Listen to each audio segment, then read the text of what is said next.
apologies out there to YouTube. I know you haven't been able to make it, but by now we are gonna begin Monday!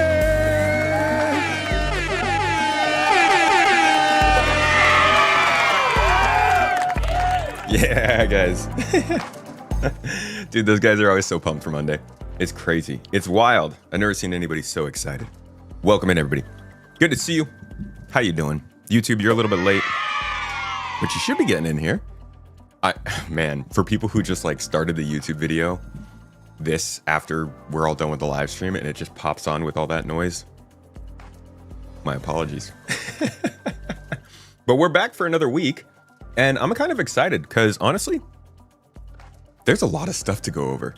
We got a lot to talk about today. And I was getting ready for today. I'm like, yeah, man, we gonna hit that Star Citizen live. I know I'm late on that, okay?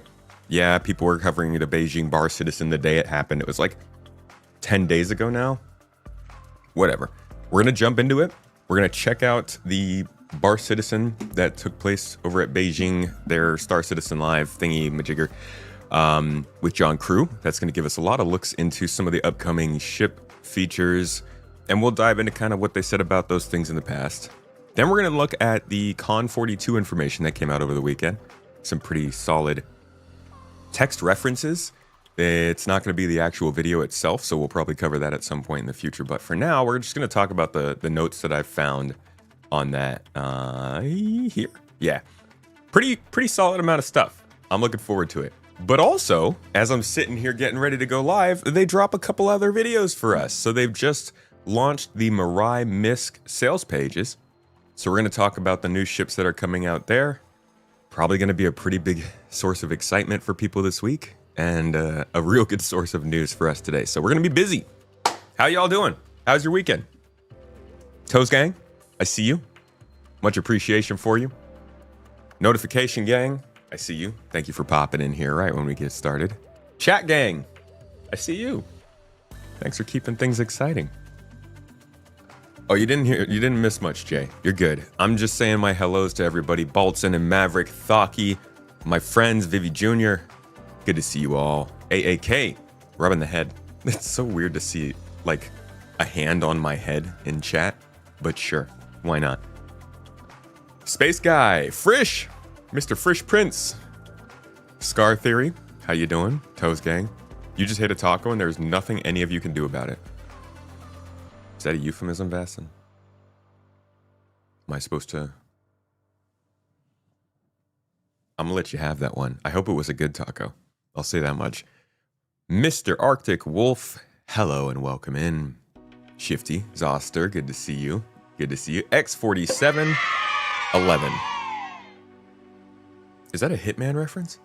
You had the Idris in your shopping cart but wasn't fast enough with a store credit. Now you miss a lot of ships and the CCU upgrades for them. I'm sorry to hear that, mate. Sorry that didn't work out for you. The TAC video is good? Dude, yes. These are all just ship advertisements, but they're still fun to watch. What's up, Reese Dead Tired Shaman? Good to see you in here. No Resna. Welcome, Resna. Mr. Gumbo, Certified Gumbo, Mihai, Rob Fox, Fextina, Charles. Welcome in, my friends, Greg, Bilko. Weekend was good, short but good. Weekend's always a little bit too short, isn't it? In it, as my friends over the pond would say. Get that TAC video on. You guys want to start with the TAC video instead of the Guardian? I'm seeing more love for the TAC. What's up, Spore? Del Taco. Not bad. You see the video of Avenger 1 killing a dozen Idris or more? I did not see that. 4711 is a perfume from Germany. Ah, I see. I didn't know that one. That's for sure. Thank you for the education on that, though. I bet it sounds like it smells good. If you can just name your perfume after a number, then it probably speaks for itself. 2 more weeks, and then you have a 3-day weekend for 3 months. Like every week for 3 months, you have a 3-day weekend. That's incredible, dude. TAC video is amazing, but you still dislike the ship so much. All right, TAC video. You guys are freaking loving the TAC video. Let's see what this is. Oh, it isn't even. Oh, okay, it's there. Oh, it's just a trailer. It's not even behind the scenes. 4-day work weeks. Dude, that's amazing. Congrats, PK. I love that for you. All right. Chat's freaking out about this new TAC trailer. And we were going to start with the Guardian, but with this much excitement, I don't think it can be ignored. It's not a behind the scenes. It's the mini ship ad instead of the full long form ship ad, but it sounds like it's pretty good. So let's see. I'll leave the link down below or something because I'm probably going to interrupt this. Sorry.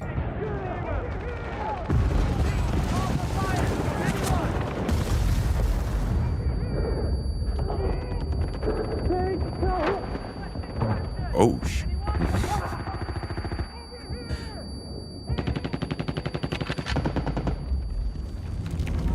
This is the part where he falls through the planet and they both are just like, oh, okay, conflict over, I guess.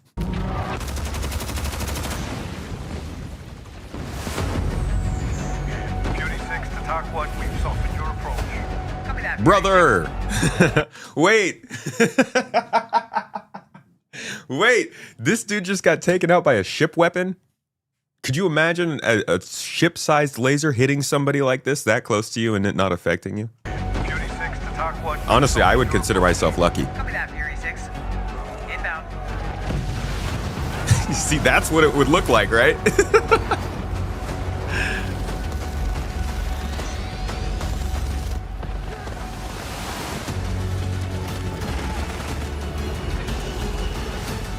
Take it back. Target-rich environment. Bring in the rain. Bro, that is a target-rich environment. That's just fun. That's just good times, dude. When you see these people just standing on the rooftop, not aware that you have a spaceship flying over them. Bandits approaching.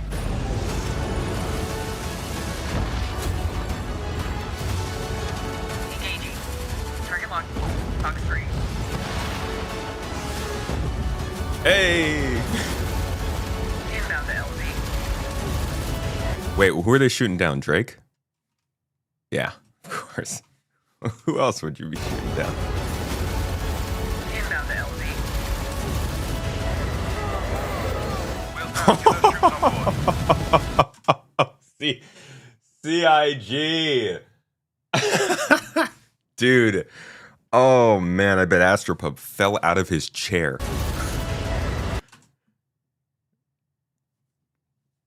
This is literally a trailer for the next release. Like, this is funny. They are marketing inside of the marketing at this point. Wild, dude. This is like a teaser to get the hype up for the next vehicle. Wheels down, get those troops on board. Last man aboard. Wrap secure. TAC 1 dusting off. Dude, don't worry about it, man. Don't worry. We need to tell these people about the guy who had that NERSA last year. Like, don't worry. It's fine if you die, dude. We die plenty of times, right? Fury 6 aboard. Copy that. Welcome back, pilot. Okay, sure. Yeah. Yeah, totally. Landing inside of a vehicle while moving in Star Citizen. Yeah. This is the least realistic part of the trailer, guys. Come on now. Come on. You couldn't even... Dude, it would have been all over the place. I also like the Asgard. They do like... This is like the Star Citizen cinematic universe forming where they just have all of the other things that they're releasing in the trailers of things they're releasing. Like the Guardian here, the Asgard is here, the freaking combat suit that's not even released is here. These trailers, this is a lot packed into a minute 40 seconds. Good for them. Good for them. Look in the background when the TAC takes back off. In the background when the TAC takes back off. Last man aboard. Wrap secure. Wheels down. Get those Here it is troops on board. landing and letting out literally like 10 mech suits. I genuinely wish that we had, sorry, I'm rambling right now. It's fun. I'm having a good time. I genuinely wish that we had missions that called for this many mech suits that look like they have 2 size 1 weapons on them. Like this is like bringing 6. What has size 1 weapons? Pisces? This is like bringing 6 Pisces into an outpost, but like on legs, right? Because these are ship weapons that they've got. Can you imagine actually having missions with enough challenge to make this worthwhile, that would be sick, dude. That's what I want. Dropping in a jump town with a C2 full of those, you're just gonna sit there staring at each other in combat suits for an hour. I think jump town needs some PvE elements to it. All right, what's in the background? TAC 1 dusting off. Is this what you were talking about in the background? Yeah, they've got they've got literally everything that they're selling except for the Idris here and the MTC. This should have been an MTC down here instead of a tank. What do you think? Oh no, that's a regular Fury. Never mind. I thought this was a Guardian. I'm silly. Either way, cool trailer, action-packed, teasers of new stuff. The TAC I think is a cool ship. Like I know it didn't meet the expectations of people who were looking forward to it coming out, but I think it's a really freaking good ship for literally this exact type of gameplay. Just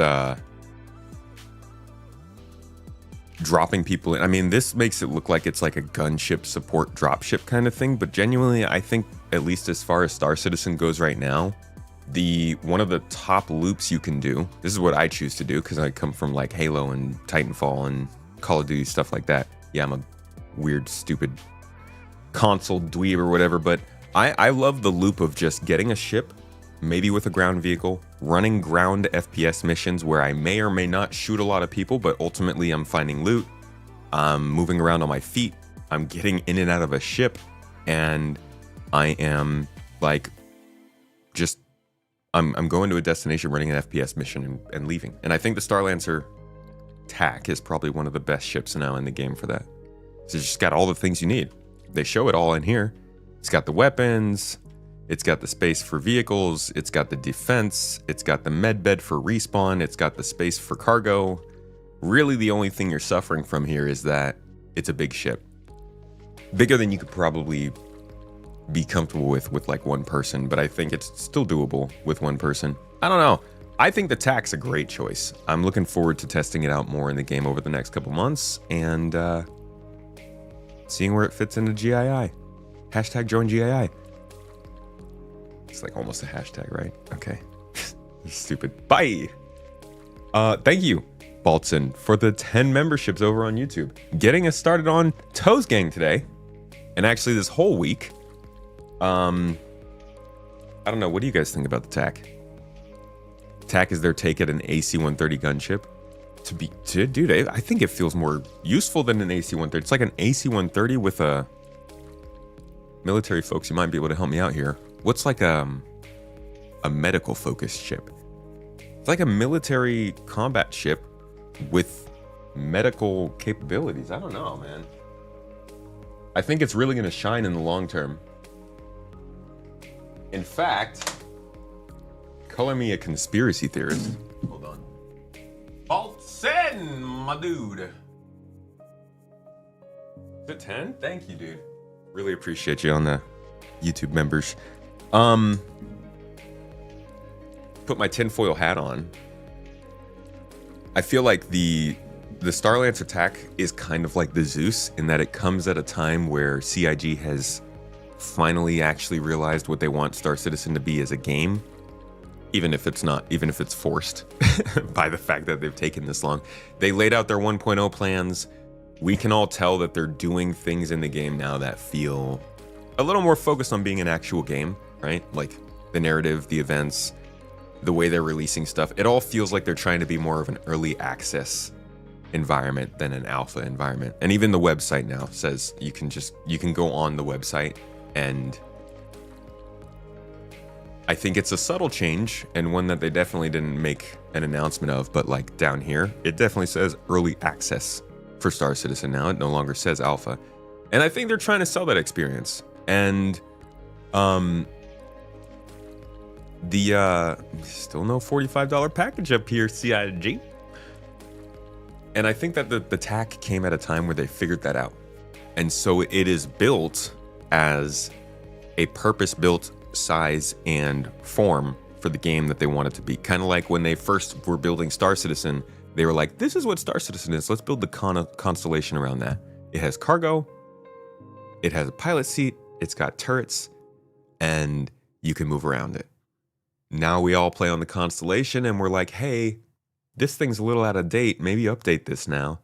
And it needs an update, but you can tell when a ship is built for like the time that the game is at right at that time. And I think the TAC is very much built for the game that we are at right now, and probably whatever game they're playing that is going to get released to the PU in like a year, because they're clearly focusing quite a bit on ground locations, the factions that control them, and the things they offer. That's just a lot of really easy local gameplay. And just look at Starkitect.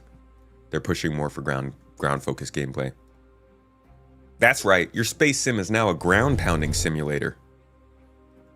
No, they'll still be doing plenty of space-focused gameplay, as well as we will be looking at today during the Star Citizen Live we're going to be watching here, and the Con42 information. While it might feel like it's a lot of ground-focused gameplay, trust me, space is going to get very dangerous soon. But anyways, that's my rant. Way too bulky and big for you? What would fit better, in your opinion, than the TAC, if the TAC is too bulky and big? Also, we got a hype train? Okay, so we put the hype train in Twitch's hands, so that Twitch could make the call. Because it felt like we were getting too many hype trains, so we wanted to slow it down.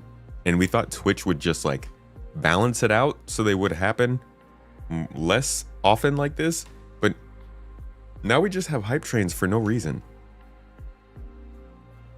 Twitch has hype train complete at level 1. Your community contributed a total of 0 sub gifts and 0 bits.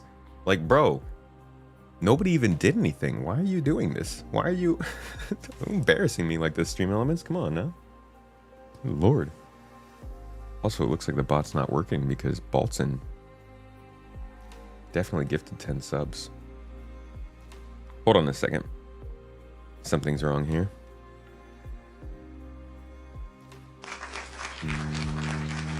Let's see.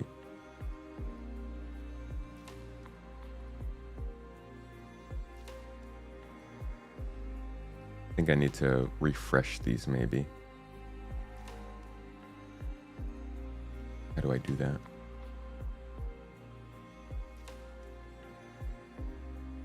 Refresh. There we go. Yeah, looks like they're like just out of date for some reason. There we go. Okay. We're going to redo this whole thing here soon with all the stats on the page. All right. So let's check out the Guardian MX video now and see how that's looking. Yay, we are doing nothing. Nerd's life. Boring day for you?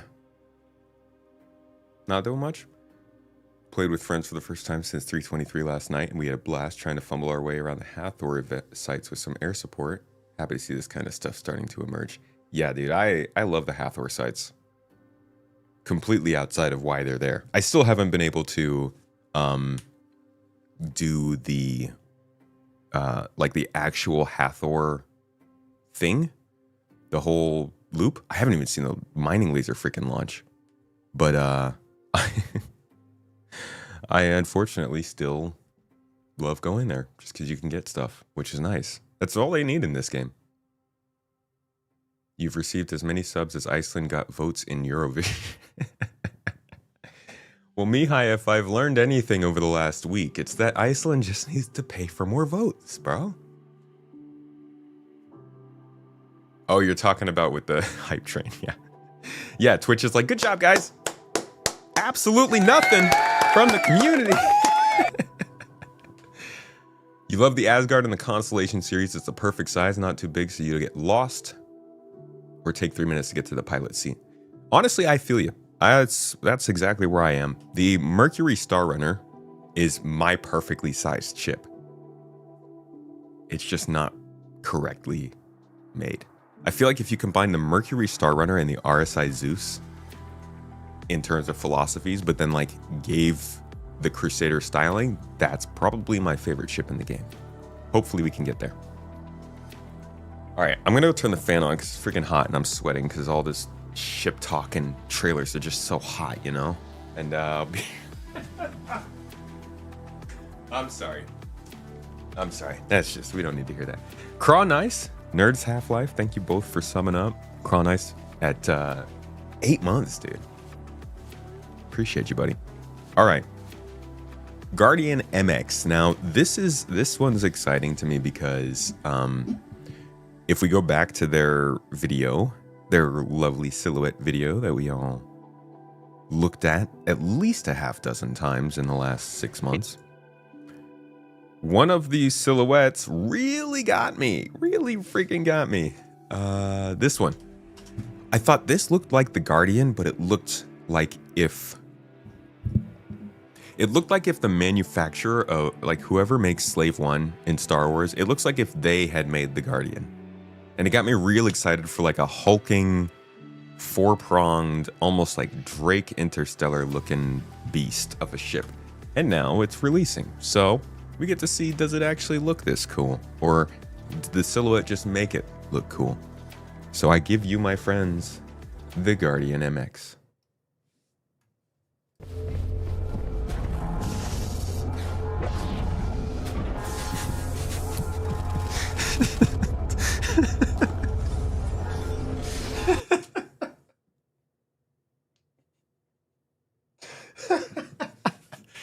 Oh man, it's like art repeating itself. I love in my headcanon, I love to think that whoever was writing this scene, did Tony write the whole thing for Andor? I don't know, but I love to think whoever was writing that scene in Andor was playing Star Citizen around the release of hover mode, which I know everybody's going to come out and say, oh, you didn't have to fly like that during hover mode, skill issue. But the simple fact of the matter is, like, this happened to people during hover mode, and that's exactly what I thought of when I saw this scene.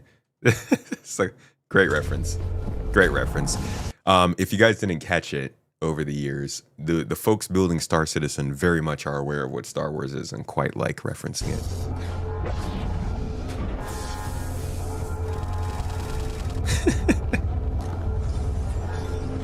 Just like the most ridiculous eye makeup too. Is that what Cassian was wearing? The Guardian MX is the big brother of the Guardian. It is fully geared up to fight and is now equipped with 4 size 4 weapons instead of the 2 size 5. I need to see them more close together. I definitely get the vibe that the Guardian MX is different. Like the shape of its actual, I don't know what to call these besides prongs. Sorry if that's weird, but I'm just going to keep calling them prongs. The shape of the prongs are different. I just want to see them more closely together so I can get an idea of how different. And is now equipped with 4 size 4 weapons instead of the 2 size 5 on the base Guardian. Okay, I like that. I like 4 size 4s more. The rise of manufacturers always trying. It might not be as powerful, but I like the experience of repeaters firing constantly. Makes me feel like I'm doing more work, you know? Push performance. In this case, this version of the Guardian is much more. There we go. See, key core goal. yeah, that's what I want to see. So it's bigger, huh? Right? Am I getting that wrong? It looks bigger.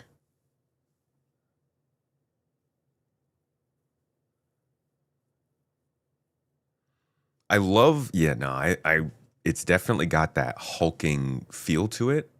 I couldn't tell you it looks quite as like industrial focused as this looks. This looks super just clunky, but it's certainly yeah, it's a Mirai Chonkian. He did say it's a big brother. You're right. I like it. Of a heavy fighter. You're right. It is closer. It's got like bigger wings. It's got missiles. Got more power, not more armor. It's just like meaner looking. Also a ton of missiles. This is 3 times 4, 12, 24 missiles up here. Missiles. Got more power, not more armor. It's just like meaner looking. It's for people who just wants to kill. Ah, yeah. See. Pretty much. Once you see the MX, See, dude, this is not what I have pictured. When looking at this, it's crazy how like the ship can look so much different with the silhouette because you can't see the lines of it. But this is basically the reversed shape, and Now, I feel like even the shape of the ship changed a little bit. Like, doesn't this look really curved over here? Sorry, let me show you. Doesn't this look like really curved up here? And then over here, it still looks pretty straight like the other Guardian. I don't know if the shape of it changed from this to this, but it definitely gives a different look, in my opinion. Oh, this is the wrong video. Pretty much. Once you see the MX, you'll notice that the guns are now tucked in the wings. It sits, while landed, more angular. The wings are much more bigger than the base Guardian. The material breakup is also different. The paneling is like bigger, it's more industrial looking because it's more heavily armored. So there's 24 new missiles, 12 on each wings. And just the experience of launching those missiles at an angle, pretty cool. Target destroyed. So the cockpit view is one of the things we've worked the most on the MX. The look of the dashboard is also completely different and look. It definitely seems like these are faced more downward when landed. Cool ship. I really would have loved for this to be a competitor to the Hawk, I think. And I only say that because I wouldn't think of them making a ship that competes with the Hawk. The only reason I think of it is because they have the Hawk. Otherwise, it seems like making a bounty hunter ship with that format is kind of a dumb decision. Kind of like the Caterpillar, you know? It's like one of those ships where they were like, this is a cool concept, let's make this. And now that it's in game, they're like, okay, now we gotta figure out how to make this work. But this seems like it would be a really good bounty hunting ship. But you have nowhere to store people if you do bounty hunting. Like, if you just throw them in the hallway behind you. Worked the most on the MX. The look of the dashboard is also completely different and looks sleeker to tie it better with the new HUD design. The UX team did a phenomenal job. We recognize that like the dashboard being at the top of the canopy was blocking that valuable space that the player need and want while dogfighting. So we decided to move the dashboard down to each side of the seat. Okay, I'm sorry. Wait a second. Hold on. First, before we continue, let me just give a shout out to Twisted Pickles. Pickles! I didn't know you streamed, mate. Howdy doody, dude. Thank you for the raid. Welcome in. Can we get a shout out for my man, the Pickles, dropping in here with all the folks? What were you up to? What were you doing, my friend? You're playing some Star Citizen? Very nice, very nice. How was that? Welcome in, everybody who came with the Pickles. Thank you for dropping in. We're doing some news and overview of Star Citizen, looking at recent releases, ship news, feature updates, and all the stuff that's happened over the last 7 days. Right now, we're looking at the Guardian MX. We're happy to be joined by the Pickles. I just want to pull something up here. I think that was a funny line they just said. And, oh man, when did the Guardian even come out? It's really not that old of a ship, is it? When did the Guardian... It was during an IAE, right? Is it the most recent IAE? It was. Here we are. Okay. So, at some point, they talked about the Guardian, right?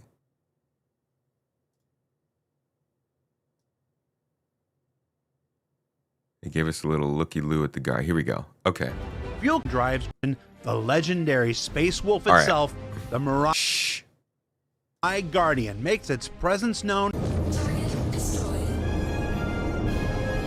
We're just going to sit quiet and look at the looks to wreck it. I don't have. Alpha 4.0 is shaping up to be the start of No, this wouldn't be it.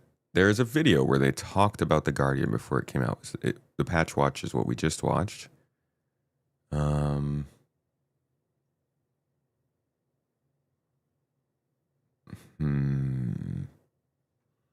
right, let me search it. Because there was a line they just mentioned there. Was it the Fury? Crap, I might not be able to find this. Oh, Mrs. Tomato got her laptop from service. Mrs. Tomato's currently out right now, getting her laptop repaired. Guardian? No, Guardian. Thank you to the maker of Starchives, as always. Shout out to the service. Guys, if you want to find something that you need to find, it's a great website to do it, although sometimes things don't pop up. Let's see if it does today. I promise it'll be a worthwhile... Nope, it definitely does not pop up. This will be a worthwhile detour. I just need to find the place where they talked about the Guardian. Because they talked about the MFD placement. And I want to remember what it is that they said.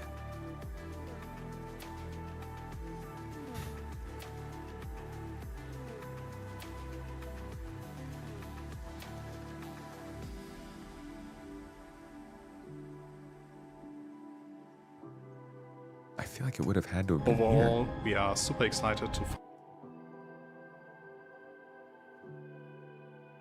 This was all engineering, though. Also hope that this. Maybe I'm wrong. Maybe they didn't talk about it.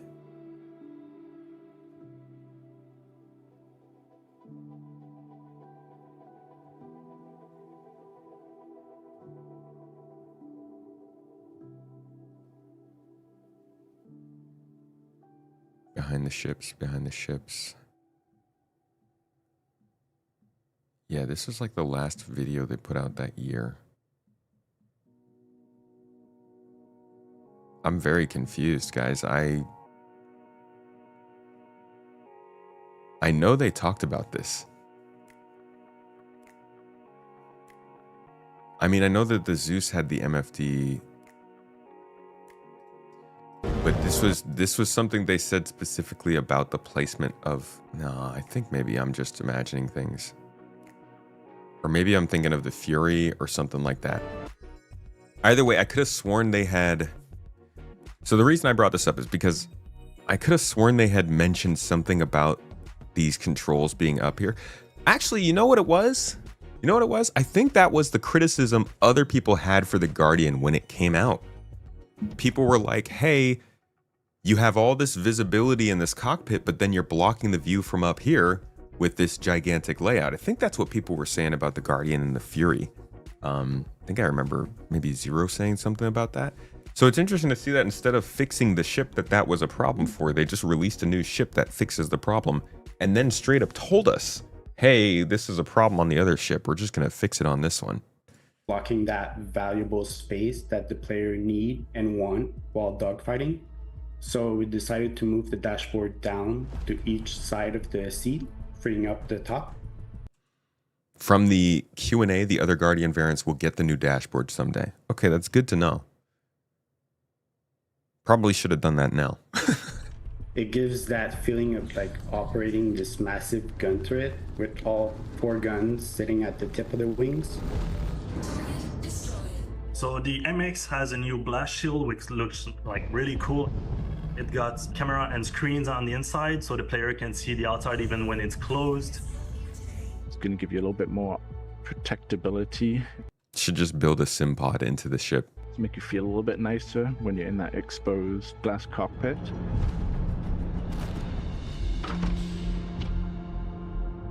Compared to the base Guardian, which has more luxuries, has more creature comforts, this one kind of forgoes that. We completely removed the habitat to make room for a bunch more components. Whoa. So it now includes 1 size 2 power plant. Actually, that's a big trade-off. To be honest, I think that takes away a lot of what makes the Guardian useful. Having that habitation made it a really good long-term, long-distance companion, but this looks more like it's meant for shorter trips. Instead of the 2 size 1 and 1. We'll see how the quantum drive is. 2 shield generator. Like fuel tank. The other Mirai ships, how it feels when you pilot it is really quite unique. I'm not that concerned about having a bed and having all the creature comforts and all those things on my ship, especially a ship like this. So the fact that we sacrifice those elements to then reinforce the core capabilities of the vehicle, that's what I find the most exciting with it. So even though it is a variant of the Guardian, so much has changed on it that it feels like a completely new ship. which is what they're doing these days.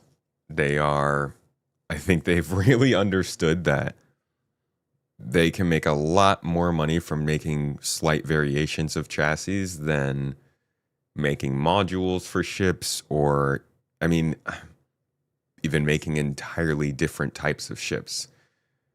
And like, part of me is okay with it. Part of me is also worried about how that affects their ability to keep up with ships.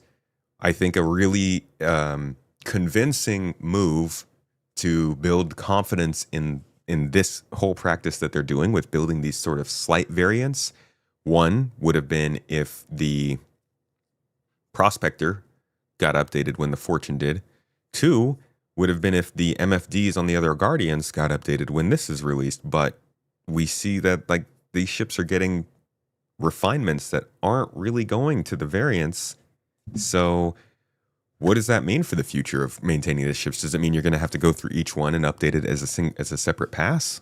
Because I'm hoping, I mean, if the point of variants is that you have less work in updating all of the ships. I don't know. We'll have to see. I think people will love it. I think it's gonna compete with the best heavy armor there is. Paired with the speed and agility, the ship feels like a menace. If the MX is telling you, then you're probably already dead.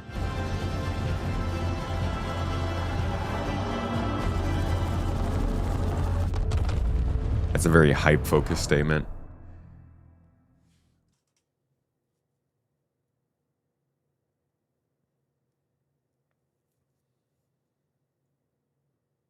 I don't know. I feel like I came out of this less excited for the ship than going into it.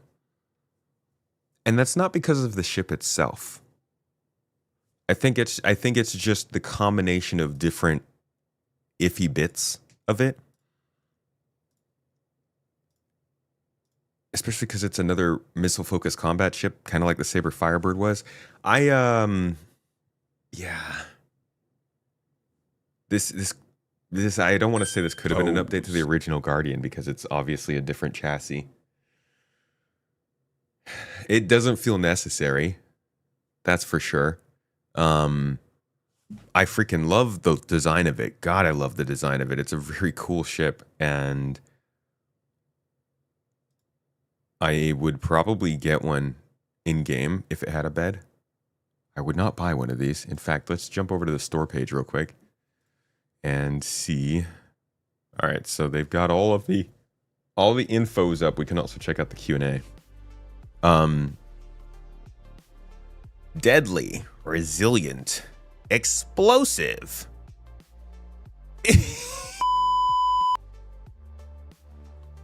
Expensive. Oh my god. $270, man. Well, yeah, I would definitely get this in game. It's a beautiful ship. This is a replacement for a ship that they released last year, though, and I think that's weird, kind of. What is this? What is Guardian MX 10 year? Why is that different?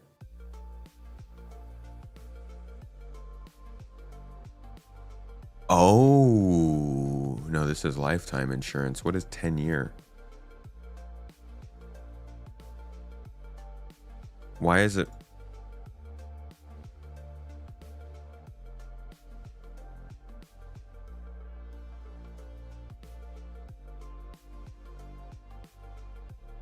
What? I don't understand. What's the difference?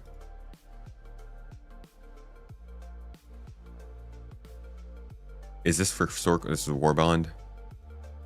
Oh, okay. What's the price not Warbond then? Oh, this is the only credit purchasable model. Okay, I see. I thought there were because it says 10 years, I thought it was like some special thing for 10 years. Yeah, store credit, that makes sense. Dude, these are just, man.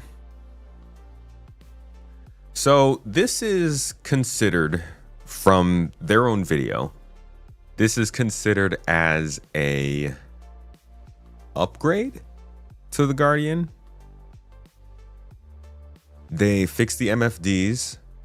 I guess they side graded the weapons and they added the missiles.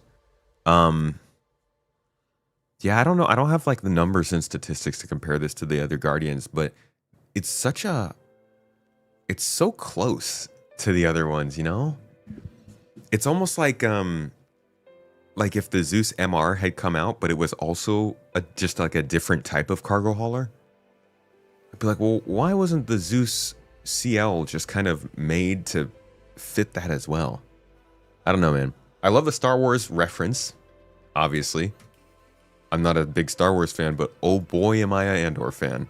I'm a big Star Wars fan, I think. I think Andor like made me a Star Wars fan. I love the reference. I love the styling. I love the design. I love the callbacks. I just don't feel like it's necessary to release a heavily combat-focused heavy fighter on a chassis of a combat-focused fighter that's 12 months old and had problems that already needed to be fixed. But 'tis the year of ship sales and content and stability. Either way, I guess let's check out the Q&A real quick and see if there's anything important mentioned there. We are asking the questions. Mirai MX Q&A. How does the additional weaponry and armor affect its range and handling? The Guardian MX's critical and part HP values are noticeably increased compared to the baseline variants. Okay. Support its more deadly firepower and expanded combat role.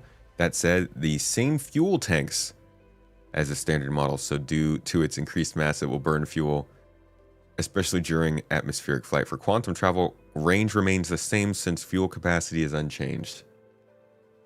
How does that make sense? I mean, I guess quantum fuel range isn't tied directly to the bed. The bed seems like what designates a ship as being long range or short range. But that's not even true because you can just log off at other locations anyways. I don't know. It's hard to talk about that because they've just thrown a whole wrench into how logging is supposed to work in this game. But I would think that if you didn't have a bed, then you would make the assumption people were traveling less and thus cut your quantum fuel tank range to make space for something else. But they kept all of the same fuel tank ranges in as what I would perceive to be as the longer range Guardians, which is interesting. Does the additional weaponry affect the footprint? The MX has become thicker on the wings, which gives the ship a larger footprint. You'll have to try it for yourself to see if what the ship fits in. Will it receive upgraded components? The power plant has been upgraded to support to a single size 2 to support the additional weaponry. It's also received a second size 2 shield generator and an extra size 1 cooler. This will increase the signature compared to the base Guardian. Big question here is, will that signature increase? Will the fuel burn rates, will the decreased maneuverability, will all of these things be enough to counteract all that weaponry? Hard to know until engineering comes in. But for the people who are like very worried about engineering ruining their solo player experience, their single seat fighter experience, this is exactly the kind of ship not to get. This is going to be a ship that's certainly trying to balance power output across its different systems a lot. While the Guardian has forward-facing missile launchers, the MX seems to have missile launchers mounted on the top. Does that change anything in terms of gameplay? It can hold more than a standard rack, which means the missile type is swappable. Okay. Under what circumstances would one choose the Guardian MX over the base model? And when might the base variant be more suitable? The MX is a dedicated combat ship with upgraded components. To fit all those components, the habitation area is sacrificed. Therefore, you should choose the base Guardian if you want to be able to live in your Guardian due to its bed, bathroom, and food processor. I freaking hate this, dude.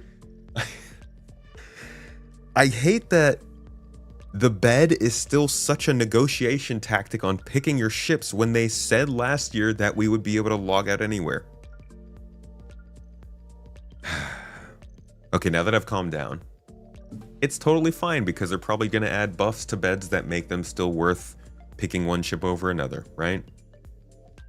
I'm just overreacting, I hope. It annoys me that the bed is still considered this whole, oh, you should get this ship over that. You should spend money on this ship instead of that ship because this ship has a bed. But we don't even know what beds are gonna do. Because they made one statement about it and then said nothing. Ah! That annoys me, dude. That's something that just sticks with me. And I know people are probably watching this and thinking, oh, Space Tomato, you've gotten so negative. But like, dude, I don't know what else to feel about that statement. That was like such a big part of the game. It's such a big part, at least, that I was interested in. And it's just so weird how it keeps popping up in these places where people are making money decisions based on these things. And it's so unclear what that means.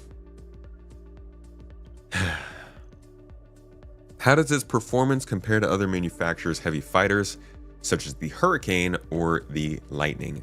They say the MX variant is designed to strike a balance between durability and firepower while still maintaining the Mirai handling signature that sets it apart. Even though it is bigger, it still has these gigantic omnidirectional thrusters on the back. That'll be great for moving around and probably allow you to hover in atmosphere better. With durability and firepower being the main focus, it's not the most agile heavy fighter out there. For example, the Hurricane outperforms the MX in raw agility, performing higher linear Gs and superior maneuverability. On the other hand, when compared to heavier ships like the F-8C Lightning, the MX holds an edge in maneuverability, acceleration, and top speed, though it does not match the F-8C's toughness and durability. Just a lot of balancing to do. Like, this is what I think about when I'm looking at like the way that they want to adjust all the different components of ships. It's like they got their hands full with the way that these ships Thank you for coming in. This is your captain speaking. interact with each Tomato will other. be with you shortly. Brother, what? Oh, thank you for the raid, Supermac. Let's hear it. Let's hear it. Yeah, come on, let him know. Let him know. Dude, good times. Thank you for the raid. Welcome, Mac Attack. What's up, friends, folks, and good old Super Mac brother, aka Ryan people? Welcome in. We're just looking at Mirai Guardian release stuff and raging a little bit. Just a little bit. Having fun. But a little rage here.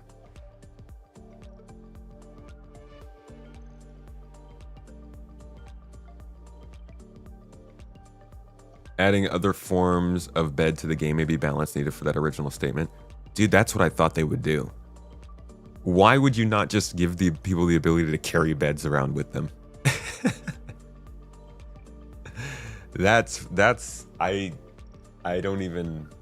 I don't know. Maybe a game designer or like a programmer can tell me why that's a dumb idea, but that seemed like a really solid, straightforward solution. Do you know what the goal is for locking ship doors? I don't get why we don't have remote to unlock and lock ship doors from the outside. I believe it's been mentioned that they want to do that. There was actually a leak. Okay, it's not a leak. Forgive me for even using that word for this context. There was a perfectly well sanctioned and shown representation of the Mobiglass. Freaking leak. It was literally CitizenCon and I just called it a leak. I'm so embarrassed. The early Mobiglass model that they showed, I say early, I mean like CitizenCon, I want to say 2023, maybe 2022 actually. Yeah, I think it was Citizen. Jesus, is that 22? Sorry, I'm looking at my archive here, just leaving you guys out. Yeah, here we go. This one. This was briefly shown to us. It's a Squadron 42 Mobiglass, but you can see in here that we have controls for remote retrieval of the ship. And I think that is indicative of the ability to do a little more with your ship from the Mobiglass than what we already can do. There's my CitizenCon sanctioned leak. In the base variant of the Guardian MX, the bed functions as an escape pod. With the living area removed in the MX, does this mean it no longer includes an escape pod? This is correct. Without the bed, there is no dedicated escape pod. In case of emergency, the pilot must leave through one of the exits. That sucks. How does deploying the cockpit armor affect pilot visibility? There's extra framing around the cockpit, but it shouldn't have a large impact. Another note on visibility, we have redesigned the ship's cockpit layout by bringing the MFDs and buttons from the top to the bottom. This changes the visibility for the better. We plan to retroactively bring this redesigned cockpit to the base and QI variants in the future. I'm glad that they're going to bring it back to the other ships. I wish they had done it now, though. Will the deployed cockpit armor affect the defense during combat? Even without Maelstrom, the cockpit armor will provide extra health to the cockpit before it can be destroyed, but it won't help against shot that hit the wings or body. Huh. Have they mentioned damage specifically to the cockpit before? To be quite honest, I think I was not alone in assuming that these little window cover-ups that they've been doing on ships like the Carrack, the Cutter, the Guardian, a couple other ships that do this. I really wasn't thinking it was actually going to add to the health of the parts. But now I'm wondering, is there going to be a cockpit failure state for the ship where you can your ship is okay but your cockpit is breached, kind of like an Elite? That'd be cool. Probably just up the HP of the cockpit section and that's it. True, but the HP for these sections is going to be based on their physical properties when the Maelstrom system kicks in, so it'd be interesting to know how that actually affects your ability to survive. It was mentioned offhandedly when they said the armor cover enhanced HP of the cockpit. Interesting. Yeah, it's a really cool effect in Elite. So that's it for the Q&A here. And really that's a whole look at the Guardian MX, big brother to the older Guardian, coming in, kind of trampling on the Guardian space. I don't know. I'm not big enough, I think, in ship analysis or ship combat to really judge whether or not this is the kind of variant that's needed, considering we already have the Guardian and the Guardian QI. But as long as they can find a specific place for this to fit and they can support it, then okay. But those are ifs. Either way, hope you got some info from this and some entertainment. Thanks for checking it out. Bullet penetration protection. Yeah.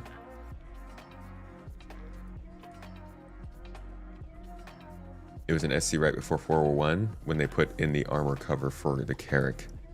Yeah, it was, I think it was around that time. Okay. We done our lookies. The Mirai Guardian MX and the Starlancer TAC.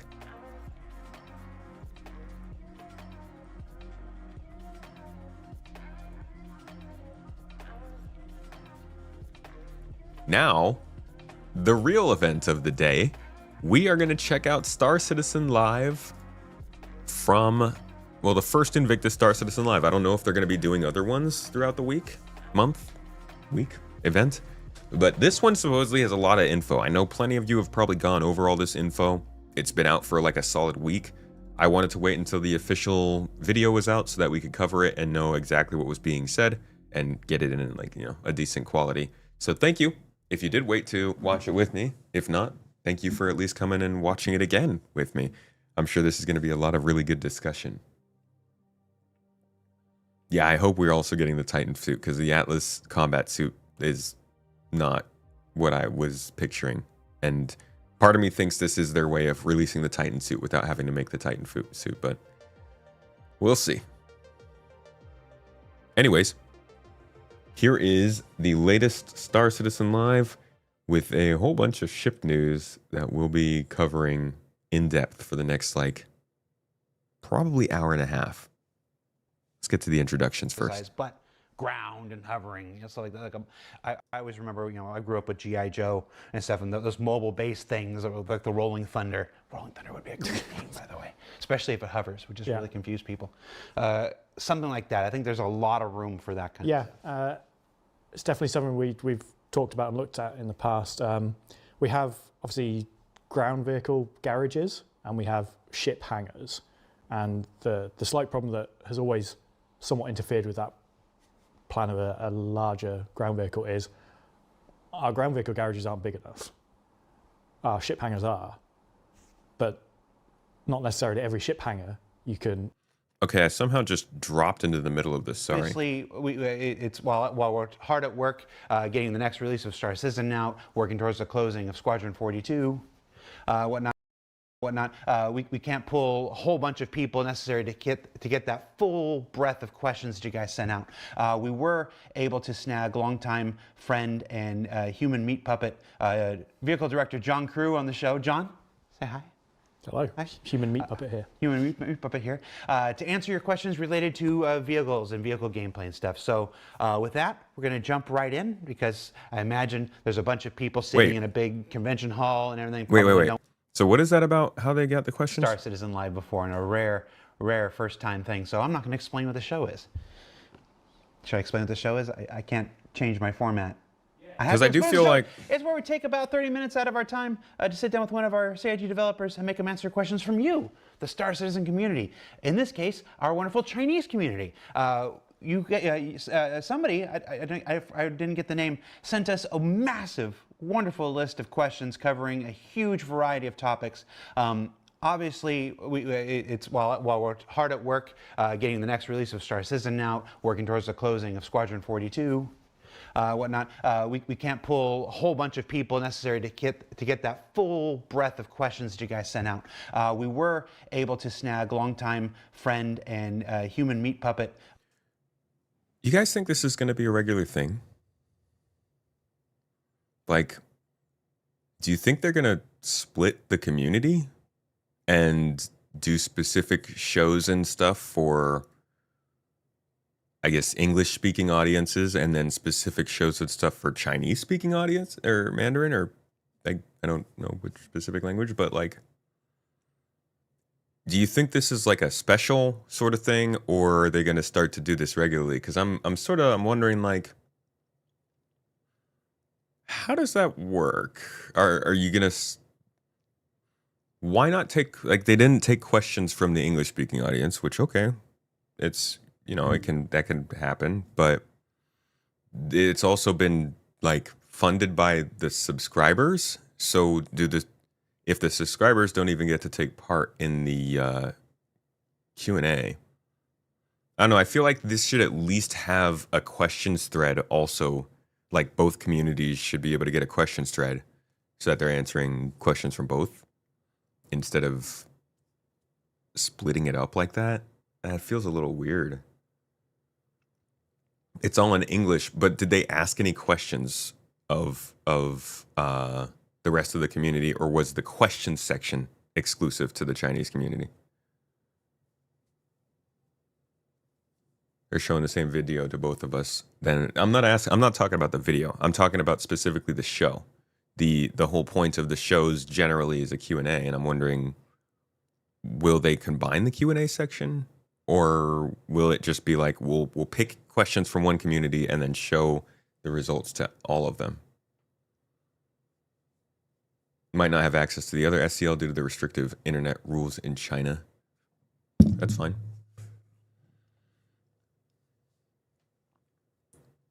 The Con42 panel was in English despite this con happening in Germany. Right, but that's the way that I understood. They just always put their stuff out in English. I understand if they're going to put it out in other languages. What I'm wondering is, even if you're putting information out in other languages, how does this work with the idea of the way you've done content?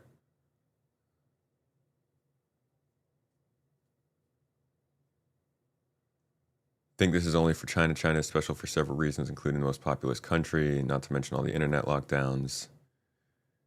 China had a Bar Citizen, they filmed this to release there. I think it is probably because there won't be a sitcon in China. I mean, there won't be a sitcon here either. Unfortunately, they made this also their Invictus launch week video. Someone just sent them a bunch of questions in a doc.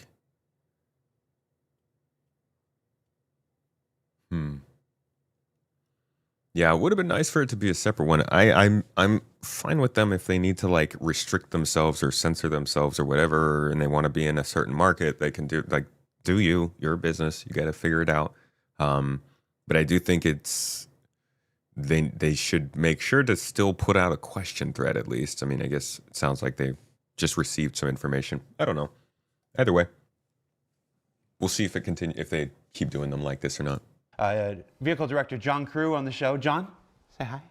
Hello. Hi. Human meat puppet here. Human meat puppet here. To answer your questions related to vehicles and vehicle gameplay and stuff. So with that, we're going to jump right in because I imagine there's a bunch of people sitting in a big convention hall and everything, probably don't got the most comfortable chairs and like, all right, Jared, just get to it. What if we told a story right now? Would that be? No, okay, we'll get right to it. So. Shifty. Fine with no question thread. Sick of the tired. Sick and tired of the 100 does X fit in Y questions. Honestly, they need to stop picking those questions to air them. I love and miss. You're still seeing the old stream title. I love and miss calling all devs. Oh yeah, look at that. Twitch just went and changed the stream title because Twitch sucks. I miss calling all devs. I don't think it'd be a big deal if we still had calling all devs. Vehicle gameplay questions from the Chinese community with John Crew. In questions in no particular order. Right off the bat, will there be more types of ground vehicles?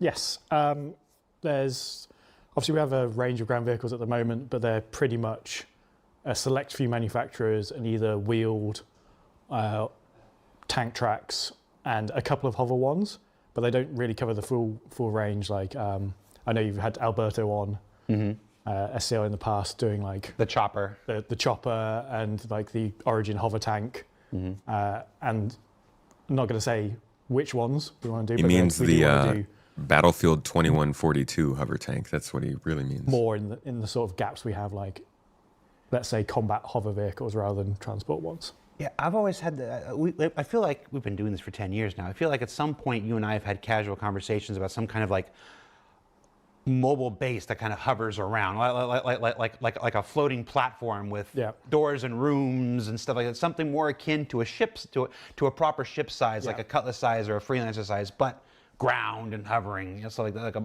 I always remember, I grew up with G.I. Joe and stuff, and those mobile base things, like the Rolling Thunder. Rolling Thunder would be a great name, by the way, especially if it hovers, which just really confuse people. Something like that. I think there's a Rolling lot of Thunder, name of your sex tape. It's definitely something we've talked about and looked at in the past.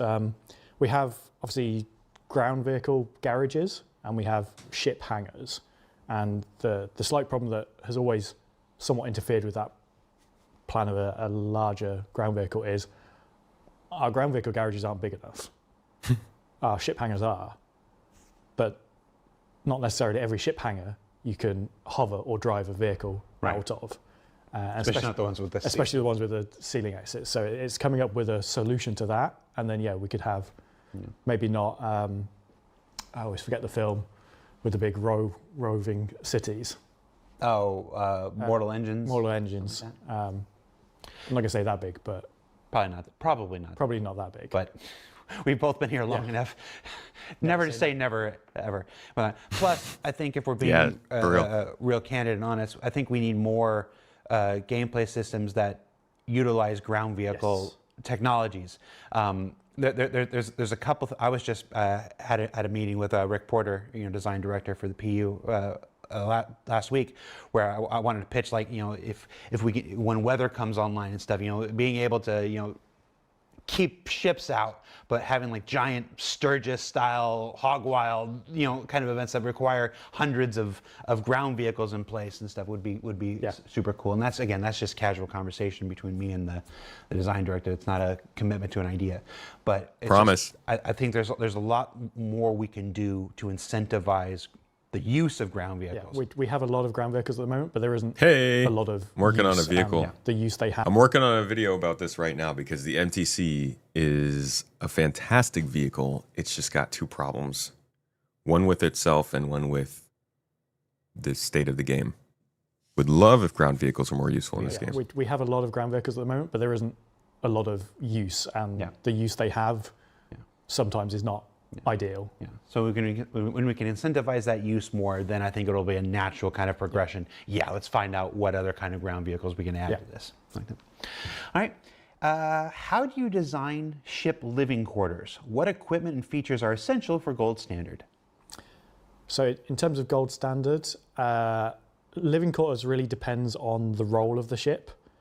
Obviously, some ships don't have living quarters, and that really is a soft gate for how far and long you can use that ship. If you don't have living quarters, eventually food, drink, hygiene, and I guess tiredness sort of become your limiting factors. So if you want a ship to go a long distance, you need living quarters, and then they come in different scales. We have the bare bones one. Dude, this is such... Oh, man. Okay, I'm going to let him finish. That currently let you log in and out. Beyond that, if you have food, you need somewhere to get rid of the food when it's... Dude, listen to how it's being talked about, man. Beyond that, if you have food, you need somewhere to get rid of the food when it's being processed. So they all have toilets or showers. And then for the more grandiose and luxurious ships, you go from, here's a bunk bed with a food machine in the wall, and you sit and eat your food, or stand and eat your food, to you have a room which has a seat, bed, toilet. Military ships follow real world military ships, and everyone doesn't have their own quarters. You have bunk rooms with shared mess and galley, all the way up to luxury ships like the 890, where everyone has essentially their own apartment with everything in it. So it really depends on the role of the ship and the type of the ship. And it's got to have a bed. If it has food, it's got to have toilets. If it's a toilet, it might as well have a shower there as well. And this is all in It's preparation for gameplay systems that will come online. Yeah, at the moment, they're very much role play things. And we spend a lot of time internally arguing about toilets and showers. We're not going to put a when on this, but if by the time your time here is done and my time here is done, if we don't have poop gameplay, I'm going to be... Poop when? There'll be one other director who will be very upset about that as well if we don't have that. This is the face of somebody who wants poop gameplay. And Chris, if you're there watching, I'm sorry. Trying to space poop, dude. They have to acknowledge that this will create scenarios where you're in a light fight or dogfighting and your guy needs to shit so bad you die. Listen, I'm hoping that poop can't kill you. Oh man. Or at least like you're not dogfighting for long enough where the poop does kill you. Oh no. Or maybe instead of that, it just makes you get real dirty and gross and people don't want to talk to you. Space diapers built into all flight suits in the game now. Toilet blades for $14.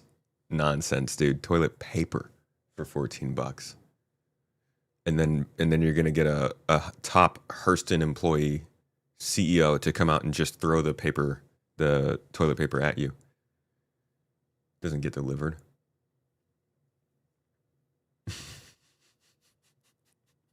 Tier 0 injury in my pants. On the other side of this, single seat fighters, who obviously don't have living quarters or anything. Will single seat fighters and similar ships allow for in-cockpit pooping? That's the next thing he was going to say. In-cockpit pooping. They're looking out for you, Wrangle McDangle. Very appropriate name. Eating and drinking. I love seeing this question right now because there's this, this thing that happens where, you're running, you're getting your ship, you're having to take off to clear an LZ or whatever, and you didn't get a chance to stop and top up your vitals. Your poop. Beforehand. Sorry. There's nothing worse than you're flying in your Avenger or whatever and you die of thirst. Dying of thirst. Because you can't pop a cerveza. don't drink and fly. Yeah. Well. Actually, it's a lot of fun. So. You can't hit much in space. That's the best place to drink and fly. Will single-seat fighters and similar ships allow cockpit drinking and eating? For me personally, yes, that is something I want. Ultimately, that is not my area of responsibility. It's more of a overall game direction thing. But I don't see why we wouldn't allow that in the future. Are there plans for more ship weapon types? To be honest, it sounds like the kind of thing that would come in during their relaxed seated thing. Remember during Citizen Con 2023, one of the things they wanted was like when you get into the ship, you're in a relaxed mode, so you can interact with different things. Just sounds like it's kind of built into that sort of system. Obviously, we're seeing in the FPS weapons, the Volt weapons, which we talked about for a while, are finally making their journey from Squadron to the PU. Are there additional ship weapon types that are percolating in someone's head here? There are a couple that, if I get my dates right, people will be seeing very soon in game. Again, things trickling from Squadron into Star Citizen.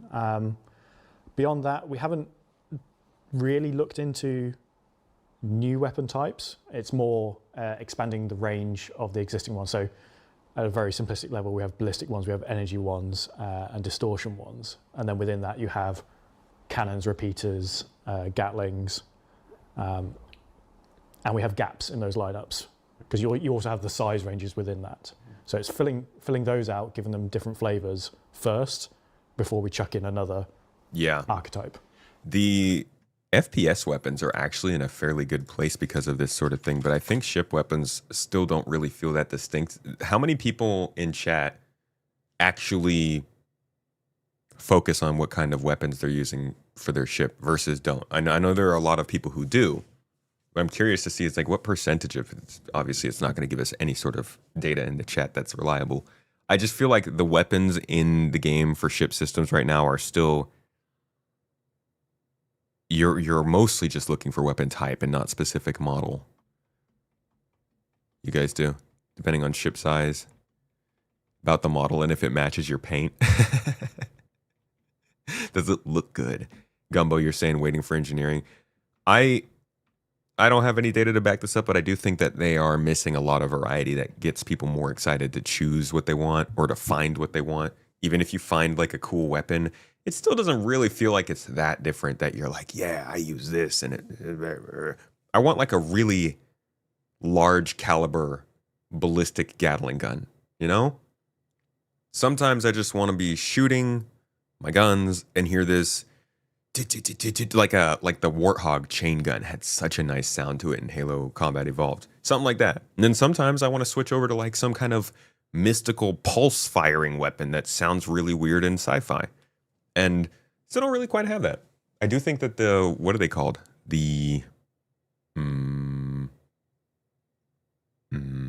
What's the distortion weapons that are the NBDs? NBDs, BDSs, whatever. Those look really good. Still just don't quite have the look and the feel or the sound. But here's what they had to talk about when it came to this kind of stuff, because they do talk a little bit about this back in the day. This is more for FPS energy and stuff, but it still gives you an idea of the direction they're headed in when it comes to damage types in this game. And so when you actually add all that together, and then you're looking at, say, the damage types that we've already talked about in the weapons, well, everything we add to the game needs a counter, because otherwise, what's the point? So when you're looking at, say, the physical, energy, distortion, and chemical, there needs to be a counteract. So, we're going to need armor that has different resistances to provide different encounters. So if you want that combat armor, maybe that's best in class in terms of physical, but maybe in terms of the utilitarian adventurer, that's best in class in terms of energy damage or chemical, because you're going into these harsh environments. And so what we want to do is we want to have these meaningful choices where you're going to these, going to buy armor, and you're having the same decision making, going, okay, should I get that one? Well, that gives me all this stuff, and okay, maybe I'll get that one, and then you go, okay, maybe I'm going to get both. But then in the world of physicalized inventory, you're like, well, I can't just get onto the planet and have 20 armors. You're going to have to make real decisions. And that's where it really ties into the gameplay. But before I go on too long, I'll pass over to my esteemed colleague, Jeremiah, and he will continue on some of the visuals. Thank you. So yeah, quick reference. This is always kind of part of the plan, was to make sure to double down on damage types, and that's not surprising for the type of game it is, but I think they still have a lot of work to do on that. That's for sure. For me, I mean, obviously, I'm a Star Wars guy and whatever, but that was 2019. My affinity for Star Trek has always made me want beam weapons. We talk about beam weapons. I feel like it comes up every year, and maybe not for you don't want to see a gladius flying around with a beam out of its nose or whatever. But for these larger ships, like a hammerhead and above, the ability to have like beams and what it would just be such a cool visual. And that's one of the things I every once in a while I just kind of hope. I'm like, is this the year of beam weapons? I think this is the year of beam weapons. Oh, you think this is the year of beam weapons? I faked her. This was like days before they showed up with the Idris beam weapon, right? Reaction there. I was aware that it's a year of beam weapons. Can ballistic weapons have quick magazine swaps? Currently, their sustainability is limited to resupply or full weapon replacement. Is this intentional for balancing energy in ballistic weapons? Yes, that is something we definitely want to do. Chris mentioned this to me again last week before. Going back to the previous topic about filling in the gaps, we're looking at filling in some of those gaps, and some of them are ballistic ones. And as part of the design for them, they do have, or will have, physical magazines that you can reload. So if they're on the outside of, say, your Gladius, maybe Gladius is a bad example, let's go Avenger. When they run out, you will need to go and restock. Well, if you brought spare magazines or ammo housings with you, you can go replace them. A friend could go replace them with their supplies. Not every ship will be like that. It's not, say, practical on a hammerhead to have all 24 guns ballistic and someone's going to spend all their time outside the ship, EVAing around in combat trying to plug magazines in. For some ships, they will have essentially an internal reloading mechanism, and that will take the format of there will be a designated area in the ship which should hopefully be near the cargo supply. And it's similar to how base building will work in that you'll be taking your resources, in this case, boxes of ammo, feeding it into the machine, which then will put it into the ship's internal storage, and then the ship itself will resupply to the weapons that need it. So rather than you having to manage 24 individual magazines, someone... So how does that work for the Vulcan? If we got the Aegis Vulcan, which uses drones to deliver ammo to ships,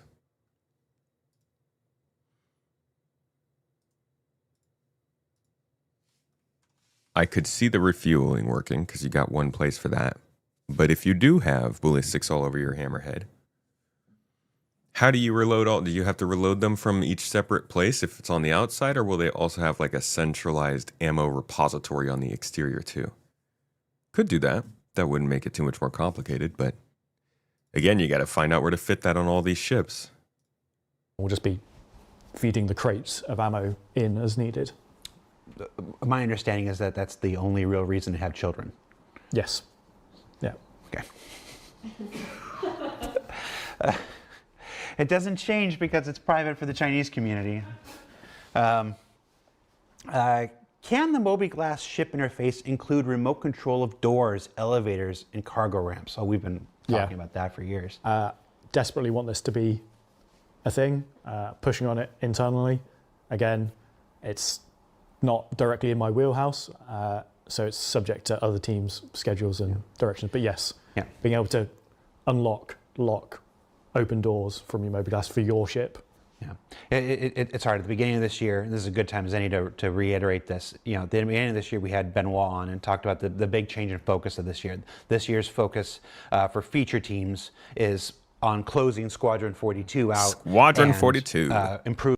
That's what the supporter exclusive is about this week, this month. It's the constant block to Star Citizen that is Squadron 42, but also the eventual savior.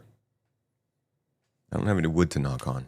Improving stability and performance without introducing the stability and hits that come with new features. We don't know how long that's going to last, but we're definitely still in that period right now where we're still refining, we're still fixing up the PU, stuff like this. So it's not an anytime soon kind of thing. Just to put a little expectations management on it. But a lot of these things, we've got this laundry list. There's things that we're all chomping at the bit. I know that the team that's doing it has a lot of stuff, and it's a lot of stuff that players have asked for, like the 3D landing camera on the radar. Like, they're doing that before this. Yeah, but it's always been, it's Who's the working choice on that though? Is that vehicle experience? Is that UI team? Probably not UI team. Years previous has always been go to the new feature, and this year we've made the choice to go to stability, to go to performance like this, and that benefit is very apparent already. And there's still more work to do, and there's still more that we're going to continue to do. So while it can sometimes be hard to accept the weight for this thing that everybody wants and whatnot, I still think it's the right decision this year, and I think a lot of folks would probably agree. This focus on stability and performance this year is paramount, and then the eye of development Sauron will turn back to new features for the PU at some point. Can weapon and missile hardpoints carry other tools like fuel tanks or electronic pods? That is something, not those two specific things in particular, but again, not to give too much away, but in the very near future, we're going to start experimenting with some alternative options for what missile racks can carry. Very near. It was so very near that it's in the past for us now. I wish everything that was very near for Star Citizen was really that close. It'd be such a joyous time. Like...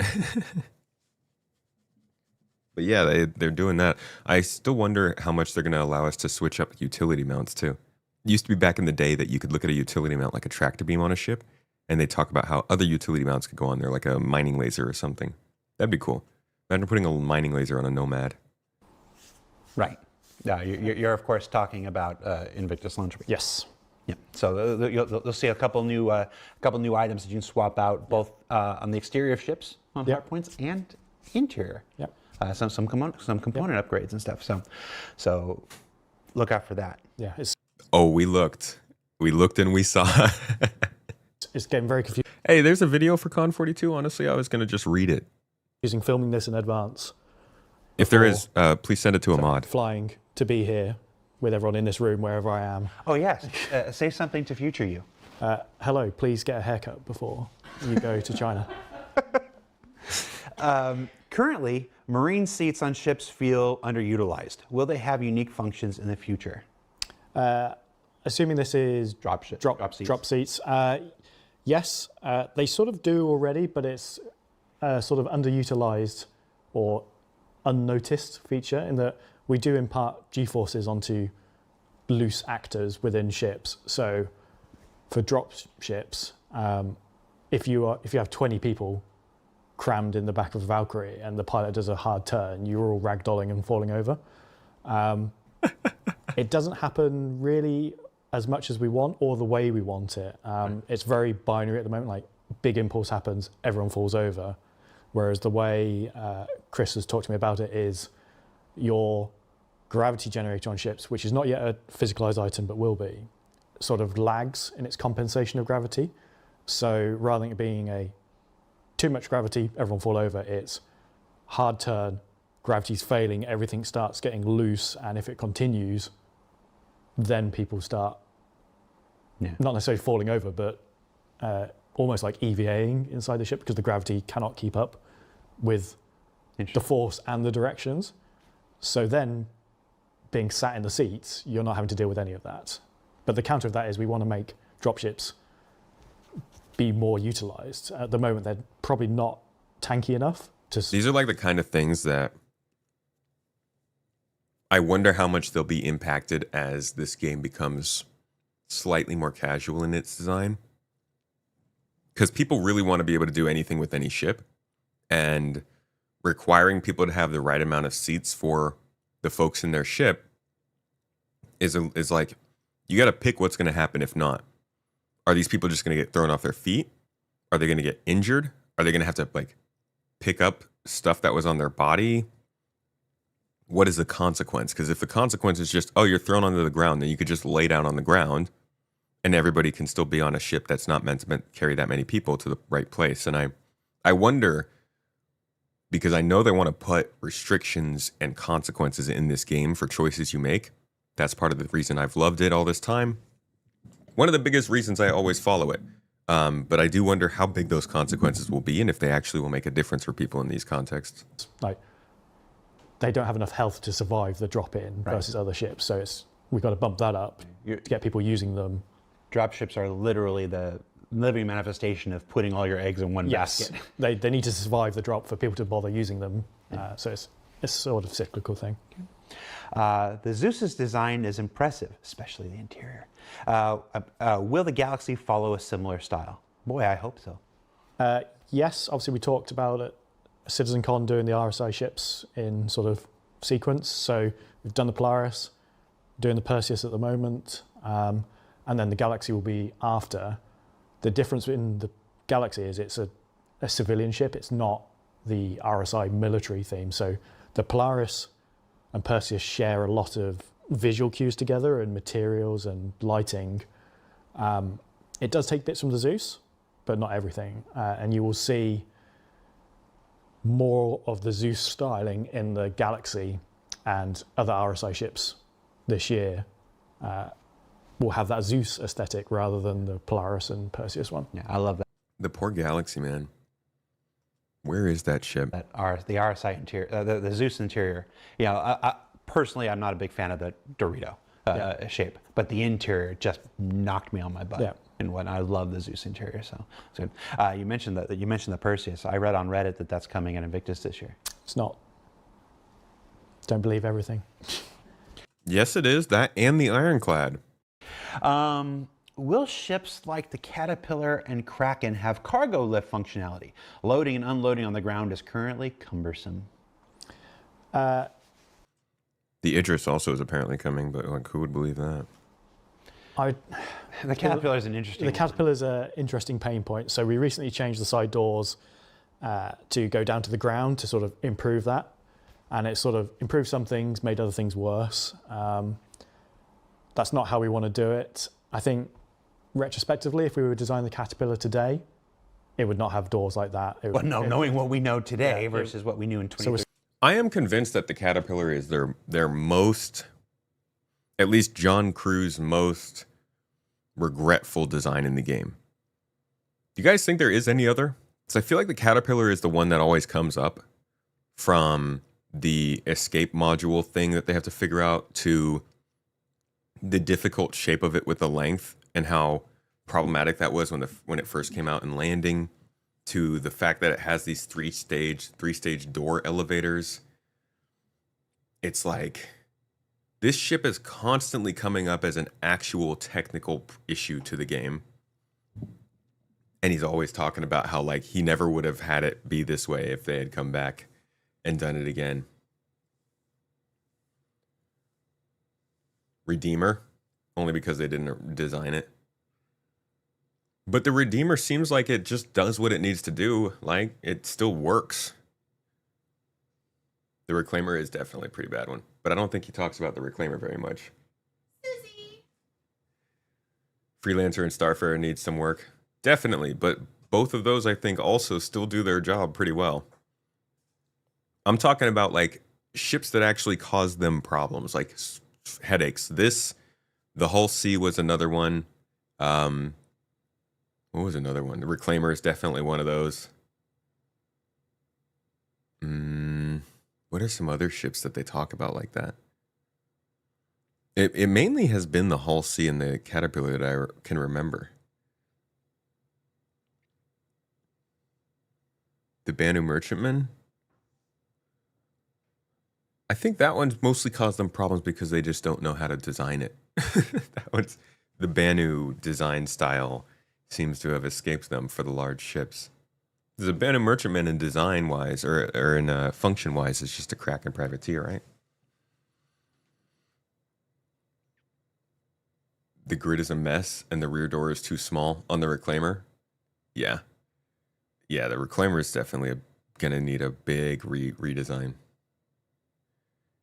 Reclaimer and Caterpillar, then, the two most problematic ship designs in the game, at least as far as getting them to work correctly.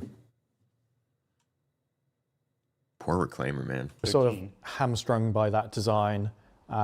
Whether we will like entirely redo that, I don't know yet.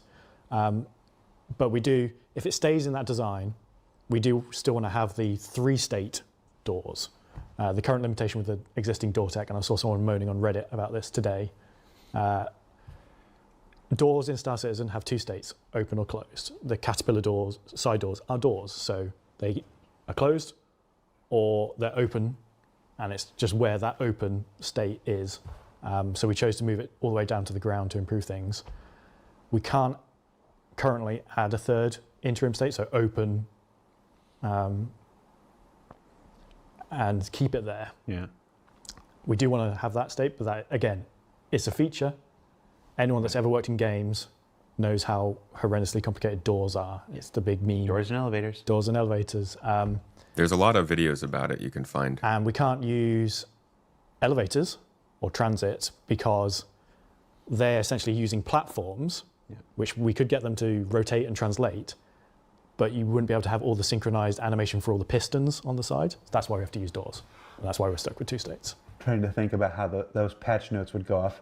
We've added 8 elevators to your Caterpillar. Yeah. No! The deadliest ship in the verse.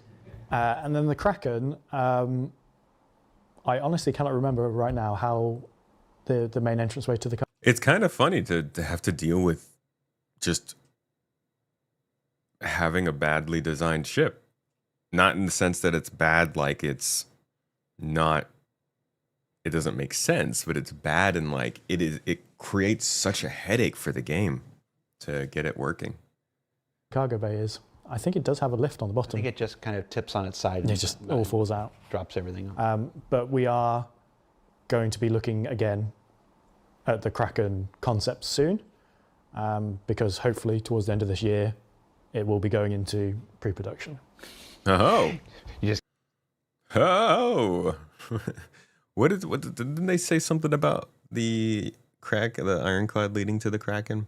Was that a thing, or am I making that up in my head? Gave somebody a heart attack there. Towards the end of this year, going into production. Going into pre-production. Pre-production, yeah. It's like not even actually designing it or putting it together. Not coming out this year. Read my lips. No new Kraken. Wow, that's a George H.W. Bush reference. Wow. I'm old. Can the Reclaimer... Oh, here's another fun one. Can the Reclaimer's rear cargo platform be adjusted to avoid blocking 8 SCU plus of cargo? Again, another ship, knowing what we know today, would not exist in its current form. And somebody said in chat, it's not like he designed these ships. It's just... It really captures the problem that they deal with this game, in that they did not have the funding to make the features, so they had to sell the ships that were going to depend on the features that they needed to fund.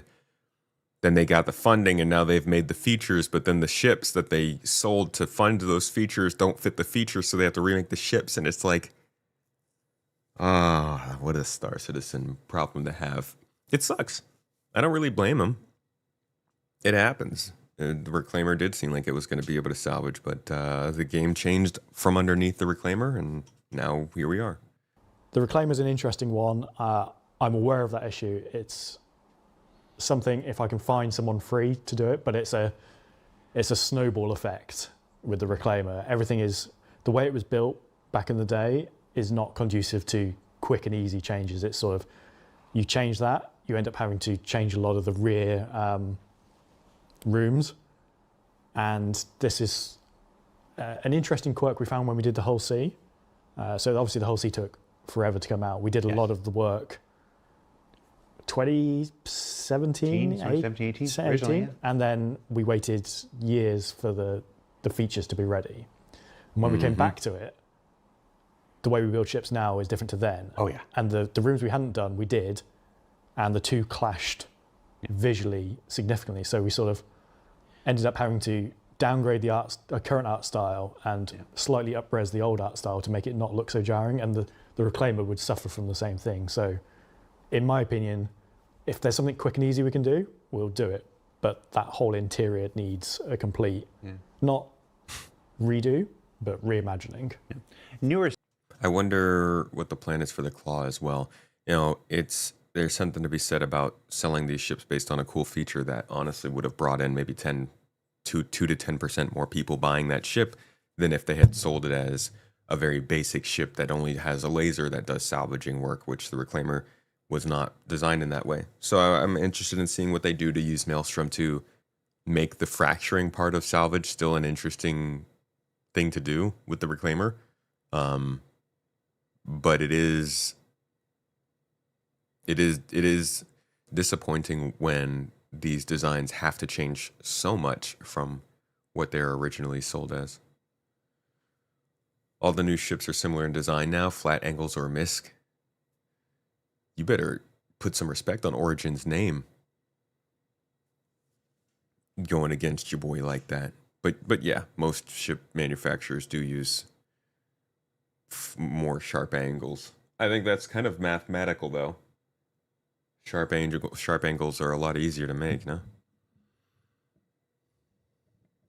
Hey, Crusader also. Crusader isn't sharp. They're quite nice and balanced. They Reclaimer a huge mouth and a munch animation.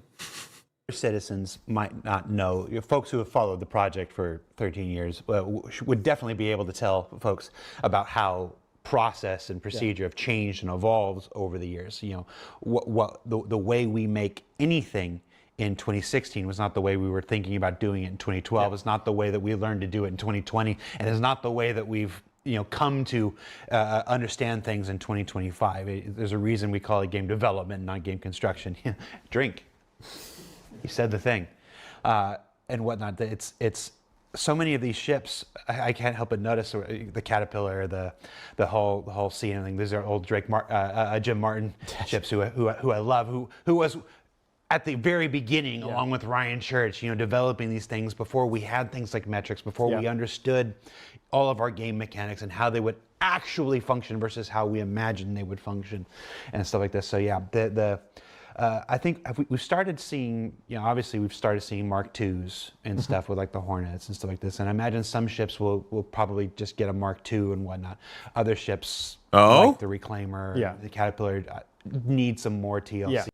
I think that's the very first time they've ever said that. At least, I know it's not Jared confirming that. It's just saying, I think.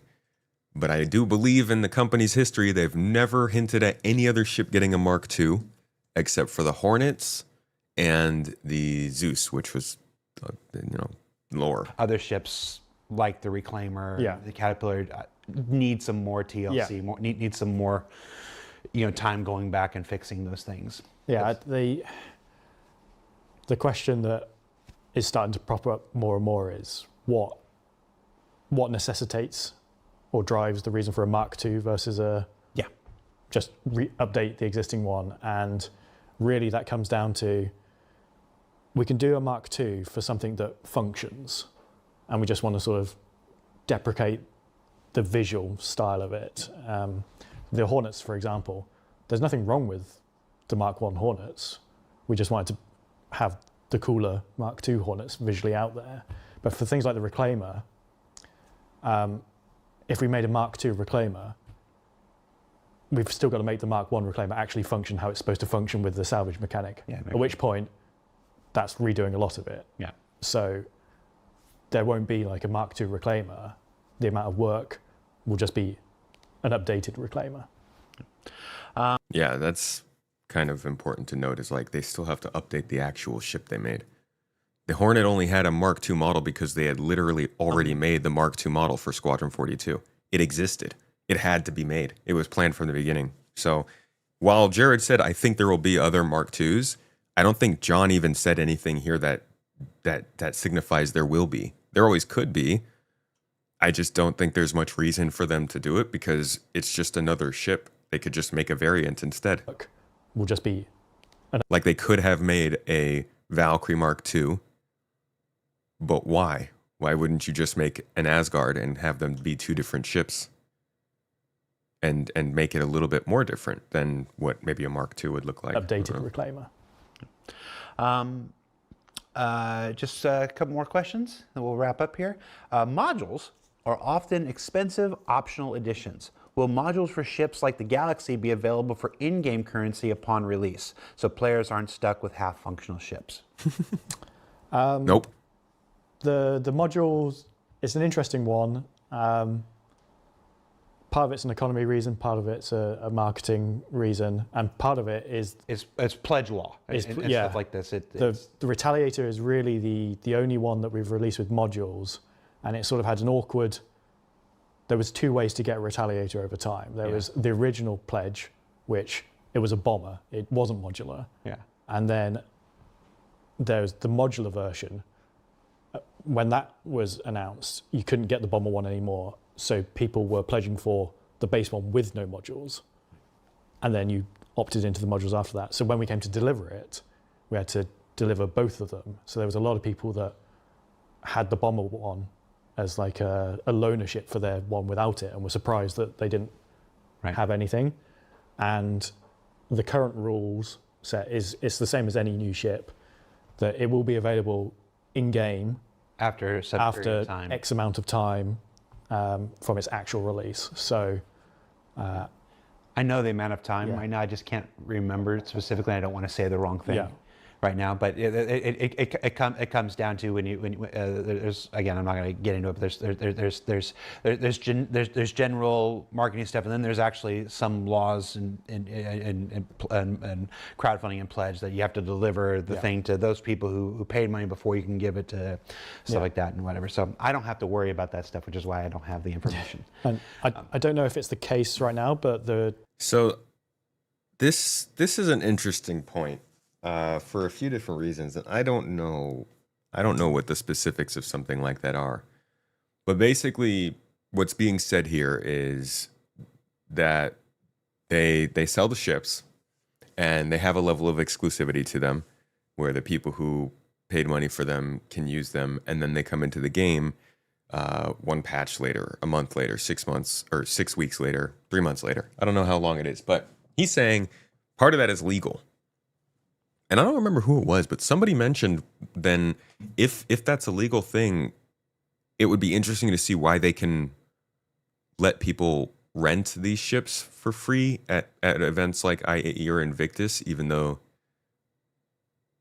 though that would technically still be giving it to people who didn't pay for it. Maybe because it's temporary, that's not the same. I'm not really sure. But I also think this is interesting because somebody one of my supporters actually did call me out for basically not reacting the same way to the module situation as I did with the blades. And to be honest, I still don't know. I don't really remember how it was when the modules came out, but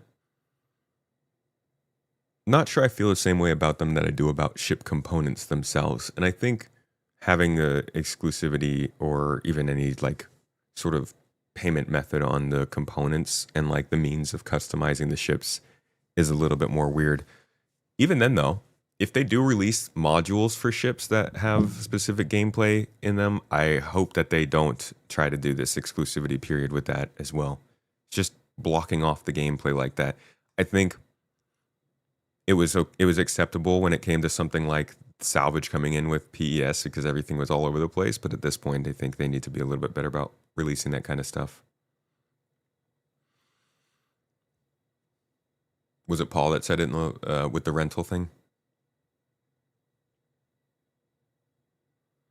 If they bought, you're still delivering them before anyone else has access. Right, I'm guessing he's saying it has to be a certain amount of time.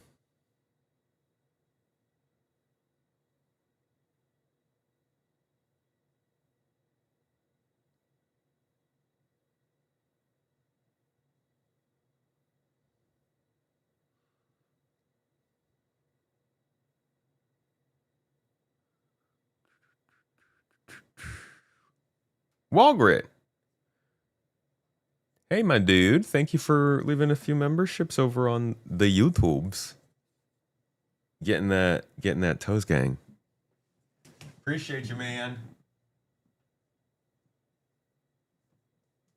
The Walgrit. Put them on the list, man. 5 memberships. Much love, dude. Thanks for getting other people into the membership. Anybody who's here, just another little reminder. Oh, Love my Halo posters. Sorry, I don't see them that much. New exclusive videos coming out probably next week. This one's going to be about Squadron 42 and how it has affected the release and development of Star Citizen. But the last one I think is still my favorite. It's about the 6 stages of Star Citizen madness. I think it's a good watch. Check it out if you just got a membership from Walgreat. Make sure to give them a thanks and leave a comment on the video. Let me know if you like it. The Retaliator modules, maybe they're not in the in-game shops. Yeah. Maybe there might be a technical reason why they're not in there. I genuinely don't know, but we can look into it. About the Constellation, no, I don't think that's going to get a Mark II. I think they're just going to fix that.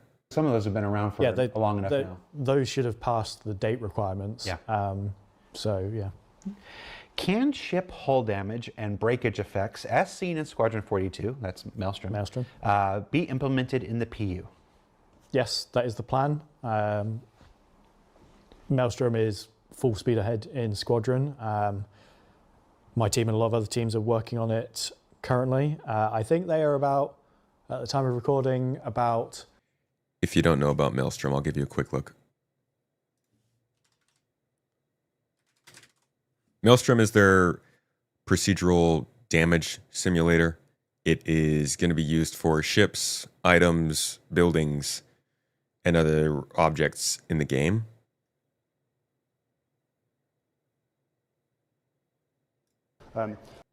It's coming along, but it's still taking some time. Here's some examples of how it will work in terms of ship damage. Beams to be able to model stress and strain. Breakable clusters are hierarchical. They embed the hierarchy physical geometry. The entire is showing a breakable cluster.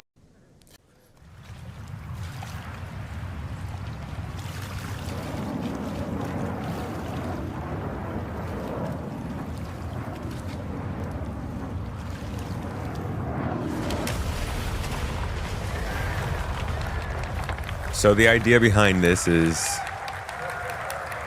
as you could kind of see in these videos back here, it's basically just going to be representing a whole bunch of different things.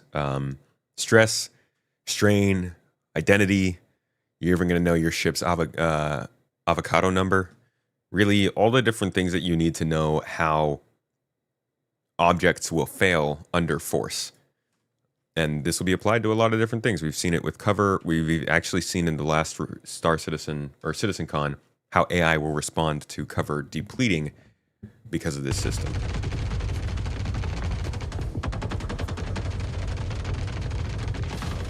Throwbacks to Battlefield Bad Company.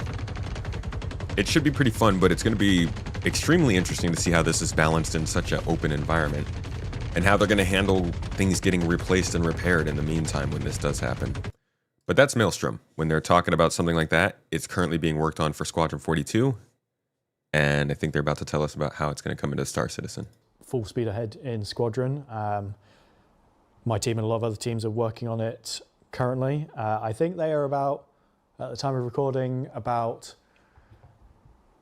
I'm going to say, 70% of the way through converting that's more than I would have expected. The ships required for Squadron. Oh, okay.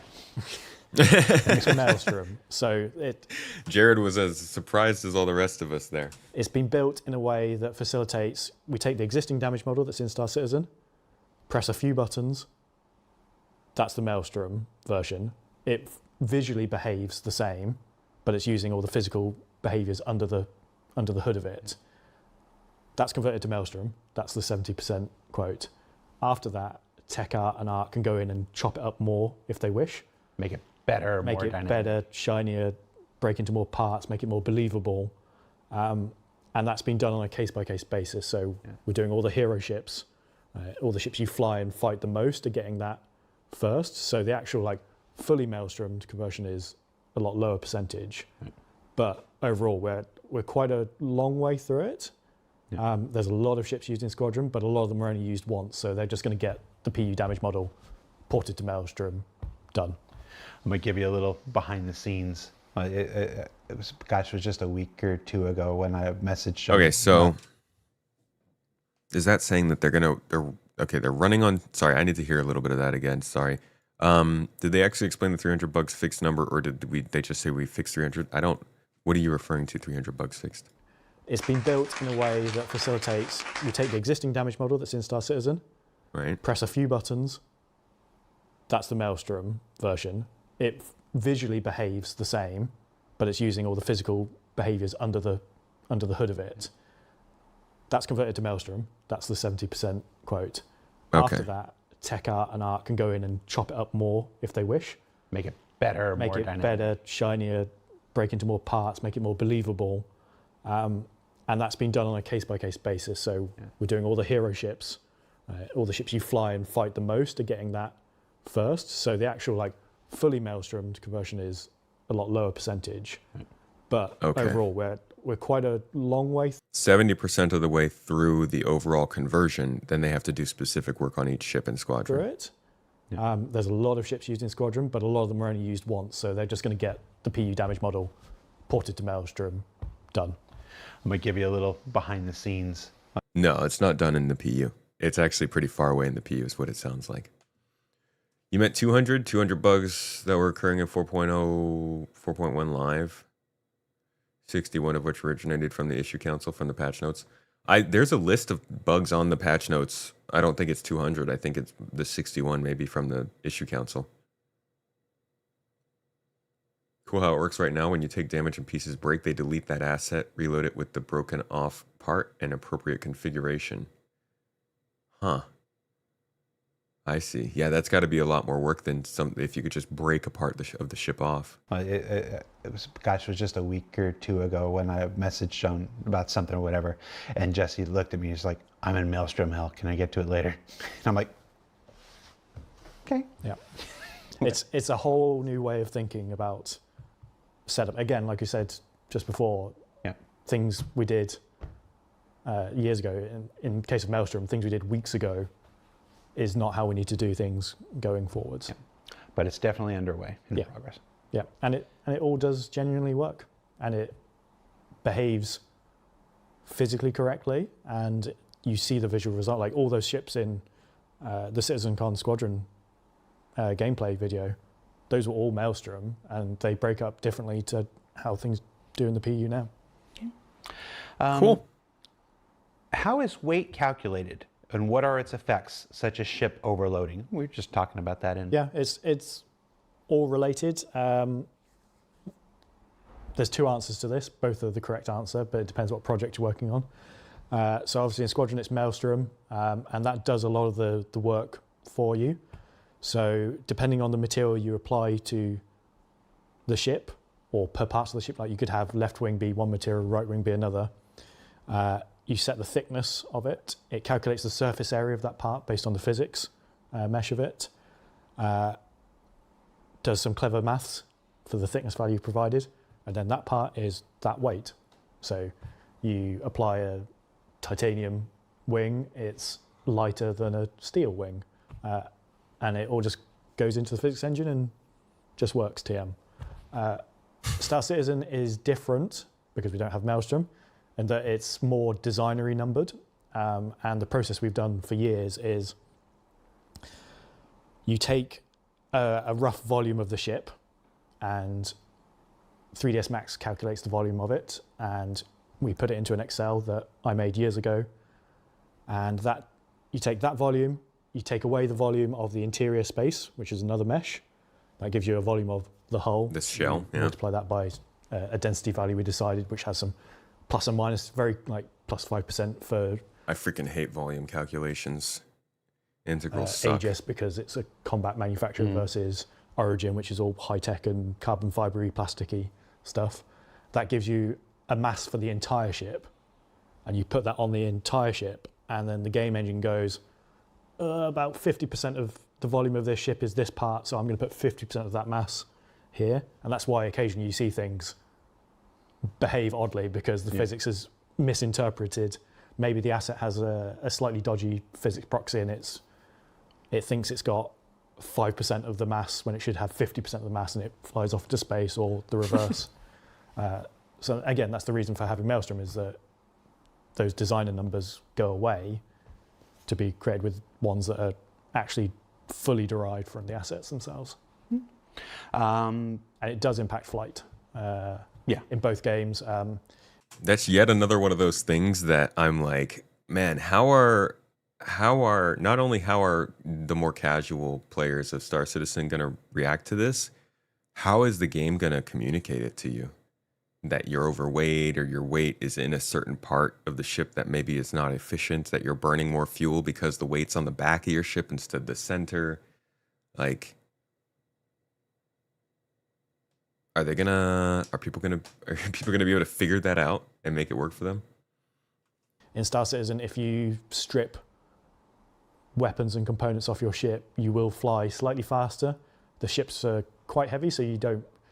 Removing a 100-kilo gun off your 60-ton spaceship isn't going to move the needle that much, but it does.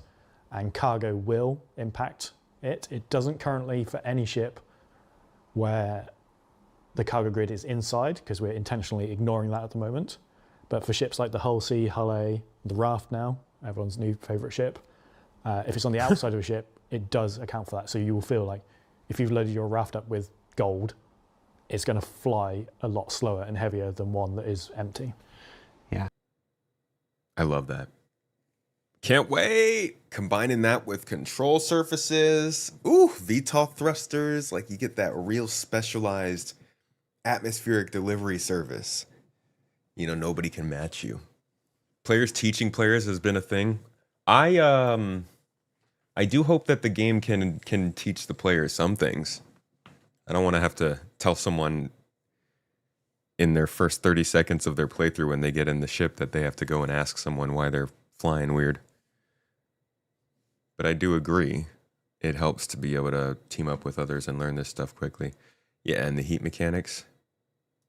Yeah. Well, when Maelstrom fully comes online, all these calculations are more accurate and reliable and stuff like this. I've always thought it would be cool that, you know, we got these folks like Atmo and like XGR and stuff that do the races stuff, like to do a cargo race. Like you have to load up 200 tons of cargo, whatever. However you want to do it. You want to do it on the exterior, like whatever. But there has to be that much cargo in the ship and whatever, just to kind of affect the handling. What I'm watching, and you have to kit out your ship and swap out your components as necessary, you know, to help with it and stuff like that. And chop bits off your ship to reduce the weight.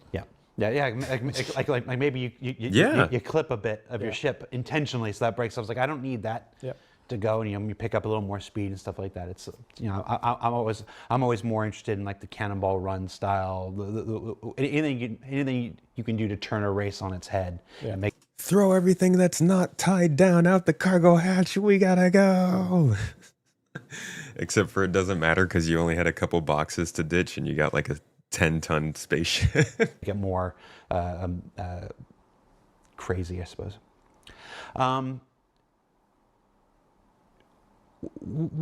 Two more questions. I want to ask one. This actually isn't on the list. I'm going to add one. Here we go. I'm going to add one right now. Oh boy! Yesterday, I think it was yesterday, in the PTU, folks saw some handling changes. Yes. To capital ships. Yeah. I think at that point it's only rolled out for the Polaris and whatnot. Whether it goes to the 890 jump, so that's I don't know the answer. Oh no, did they nerf the Polaris to sell Idris? These handling changes. The Polaris has sort of been everywhere and everyone's enemy for a little bit. It's like we see the posts where people are like, oh, this would have been great if I didn't have to encounter a Polaris right there, because they're just too damn fast. They're too damn fast. They're too damn zippy. Not anymore. Not anymore. So talk to me about this change that we're making. Yeah. So out of the box, the Polaris was too fast and too agile. We were a bit concerned about making it too slow as like the first proper military capital ship in the game, but we played it safe too far on the agility side now, and hopefully now what is live at the time people are watching this is a much slower. It's still, the Polaris in lore was a fast capital ship. It was supposed to be fast and agile, but that's relative to other capital ships. Other capitals. So not to a Gladius. Yeah, you're not going to be dogfighting Hornets in your Polaris. So we did slow it down pretty much in all aspects in terms of speed, boost, rotational rates and accelerations. And done the same across the other capital ships. So technically the only other capital ship is the 890. And the Reclaimer's is sort of weird. It wasn't a capital ship, but it now has capital items. But just, we've gone back and looked at them all and made sure they're all... It's also affecting... They've nerfed not just the Polaris, but the Reclaimer and the 890 jump, just so that we buy Idris Elba, whatever multiple Idris are. I can't. No, I'm kidding, guys. I'm kidding. I'm just joking with this. The NPC Idrises. NPC Idrises, When people steal an Idris, now they're going to notice that it handles differently. The same whenever an NPC Javelin turns up. They are all slower. They're not designed to be good in atmosphere. So hopefully all the sights of Polaris's nose down over mining craters should start disappearing, because bringing a capital ship into atmosphere needs to be a big event. Like this is a big commitment. You should be a sitting duck. Some of them can't even get back out of atmosphere unless they have dedicated VTOLs. So tell us about VTOL. These big ships everywhere. They should be big events when you come across them, not 10 a penny everywhere. Tell us about VTOL, John. There's a line, if I remember, in the squadron script from the pilot of I can't remember if it's the Javelin or the Idris, where they're like, a fighter is supposed to be reactive, and a capital ship, you're supposed to plan. You're supposed to plan every maneuver, 3 steps ahead and whatnot. And that's been in the squadron script since like 2015 when I was recorded. So I'm personally excited. I'm personally excited to see these things behave more like these giant fucking. Almost used my get the beep, live beep. Almost used as one for the whole year, I think it is. I don't even know if he gets to say that on here. Translating it. When you're translating this, make it not a bad word. I'm excited to see them more lumbering and more imposing and more and more like a whale, like a whale in space, as opposed to. I think there's other levers we're going to start pulling as well on them in terms of like fuel and insurance timers, because they are big events. Like if you're bringing one out, sure, you can use it as your daily driver. There will be downsides and consequences to that if you don't protect it. And of course, this is not the first set of changes. This won't be the last set of changes. These are just the next set of changes. The beautiful thing about Star Citizen and running a live environment in the middle of our development is that we get to try a thing and then let it go for a month, and try a thing and let it go for a month. It's like this. With this new release cadence this year, we've already done 4 patches this year. We're about to do our 5th one by the time folks watch this, which is insane. We're not even halfway through the year yet. There'll be a lot more opportunities to try something, tweak it, try something, tweak it, try something. We have a lot of ships in the game. There's still a fair amount to come. So it's always a delicate balancing act between balancing for the game we have now and the game we have in the future. And sometimes we go a bit too close one way or the other. So you'll see things like, oh, this isn't that better than the others. And then we have to do a realignment to spread out the range. Like we did a pass recently on the heavy fighters to sort of. This is all the F8 owners complaining about it, but to make space for there to be a slow, heavy, tanky one, and a fast one relative for a heavy fighter, and gaps in there to slot other options in. And it's the same across all of them, and that range is going to grow and contract as more ships get added in the game. I feel like Zoomy Polaris was us being just as excited to get it out as as players were, and let folks have fun with it in the But I feel like this change was always there. It was always on the horizon. It was always coming. So it was just a case of when we did it. And as new flight characteristics, I know what one starts with J. I keep wanting to say Juke. It's not Juke. Jerk. Jerk. Yeah. Yes. You know, as Jerk comes online, so that'll change how Jerk things and control surfaces will change the landscape again. Yeah. Ooh, let's talk more about that. So it just I want to caution people against doom and gloom. When you see these changes come out 1 month, remember there's still work being done. Jerk and control services. Jerk. And the new almost monthly cadence of releases this entire year means that we get opportunities to try something and try something and try something and try something. Yeah. So It's crazy, guys. We have an actual ton of ship systems that still are going to come to the game. And I think the saving grace is that most of these ship systems have actually been in the works for a while when we used to talk about them. Like, I kid you, I just want to put this more into perspective because it's going to sound like just talk. Let's go back to, let's say, CitizenCon 2019 here. And like, for instance, where even was that? Like for this demo, right? They're talking about the damage types and like the different types of actual stuff that they want to have in here, like power and stuff. But it wasn't until, and even more recently than this, I can search for the Inside Star Citizen episode back then. Oh God, which one was it?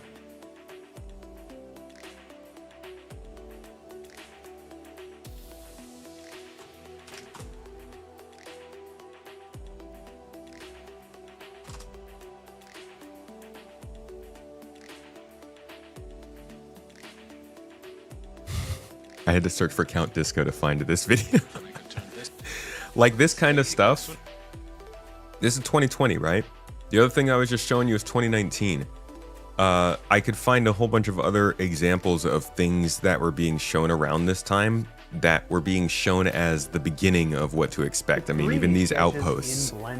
Like these are all of the very beginnings of so many different systems they've been working on. And so many of those systems have been getting updates throughout the years, but are finally starting to come online. I mean, this is like, we're also seeing things like the cargo refactor. That was one of these systems. Salvage was one of these systems.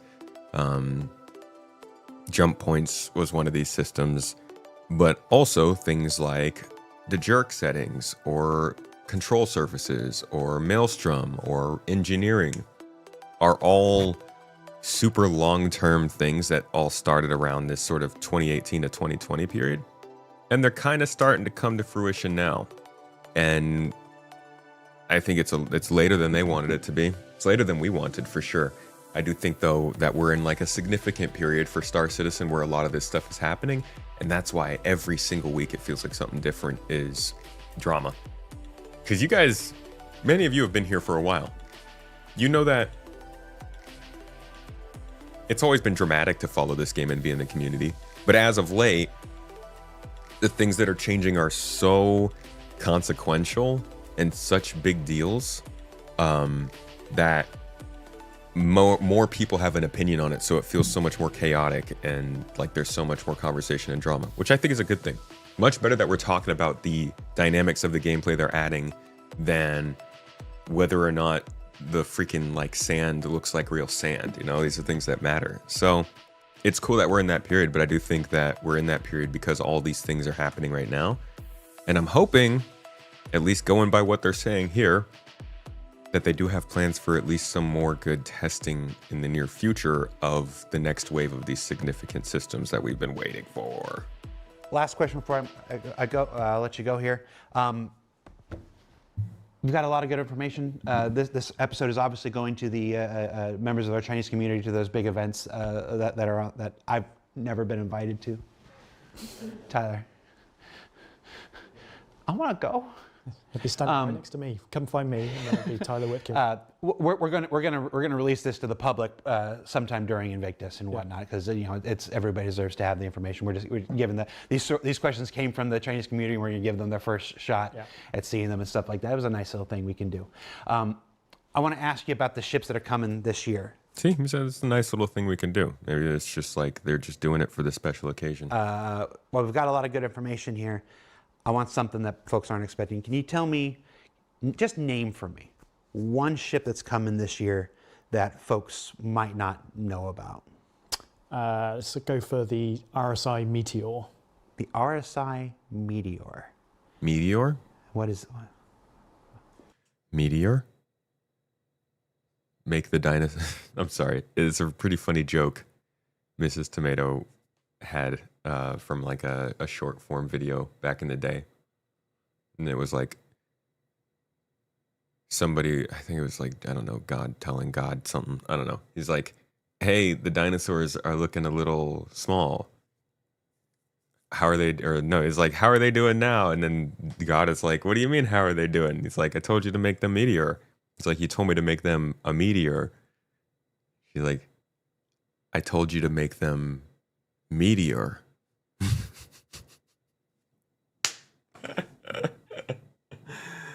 I think it's funny. Yeah, clap. It's a good joke. Jesus. Anyways, we can continue. What is it? Yeah, I'm just... Show it punches above its weight. Get another drinking. The RSI Meteor just drops a Macho Man elbow. Glass cannon punches above its weight. Carrot killer.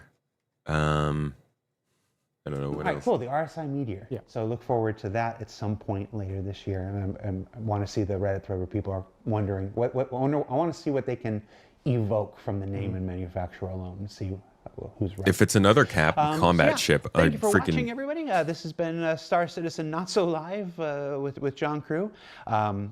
And of course, if you're watching it a little bit later during Invictus, we hope you found the show informative and delightful, as John Crew always is. You want to go spend some time with your puppet? You haven't visited your puppet. I haven't visited. Shall I go get my puppet? You want to go get it right now? I'll go get it right now. You've ignored him. You've had your child since November of last year, and you've done nothing with him. You don't visit. You certainly don't send alimony or anything. Which is just like a new spaceship, right? There you go. They brought you back. They brought you back. Oh, now We'll go back to. Okay. This is just as awkward as it is. Well, John, you are many things. You are not a puppeteer. No. Got to find where my mouth is inside it. I know where's my mouth. There we go. There you go. Right.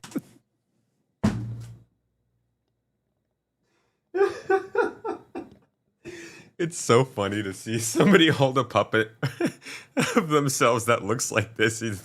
He just looks so like content with his job. Like this, it's just like, I'm here. I'm ready to share the info. And he also looks satisfied with whatever it was that he's already shared. He's like, no, we're not doing the 600i rework. Don't talk to me anymore. Say something John Crew would never say. I hate Drake ships. I don't think that quite fits the mandate. All right, folks, thanks for watching. Take care. We'll see you next week for... I don't know when this airs, but public. We'll see you for another show. There's always another show. Yeah, honestly, I feel like these are... Because this actually came out right around 4.0, right? I feel like then when they modeled this puppet, it was during his just deep pre-4.0 depression phase where it's just nothing was well. Bye, everybody. Yeah, the puppet literally was just from a joke. Oh, post-credit scene. All right. Thanks. Bye. Is that the jerk gameplay that they were talking about? With public. We'll see you for another show. There's always another show. Bye, everybody. Such bad waving. All right. Thanks.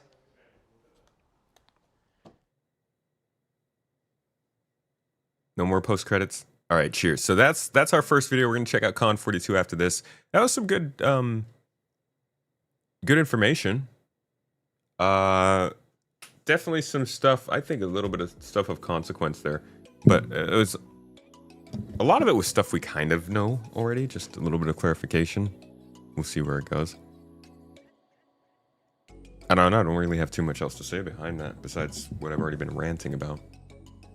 But the puppet itself comes from the IAE here. I think it was this one.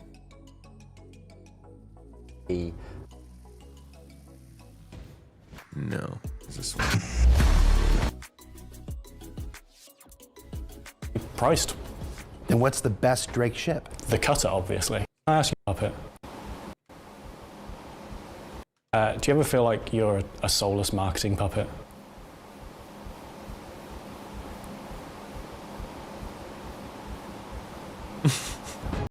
What's the deal with the mule? And then they just like bring him back I'll stand for the up song. and say, we need a ship without all that drip. A scrappy wreck, still covered in dreck. And one you can't buy that won't even fly floppy. He asks every day. I just say no way. When it's from him, the chances are slim. Truth be told, and I'll tell you why this is not Jalopy is full. Who wants jalopy? Ugh. I want jalopy. No one wants this thing but he. It's a great singing voice, honestly. Right.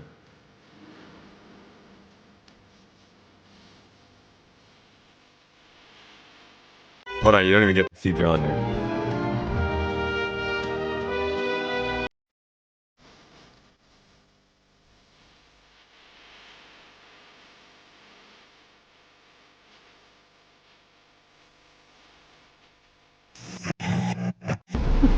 Signing off. John was, yeah, I don't know. Jared was really, really happy about doing that, and I'm glad he got to. That was a fun episode. Anyways, that's Star Citizen Live. Let's move on to Con42 info and stuff.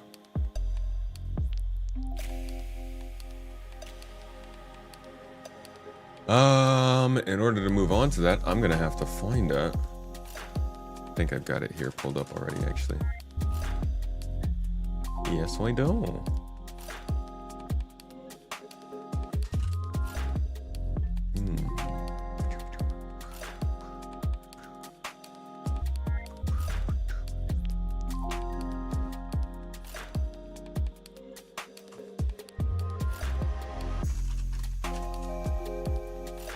my lord.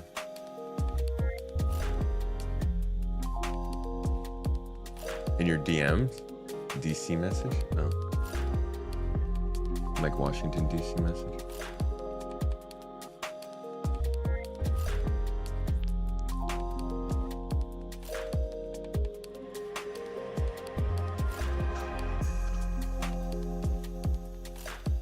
I see.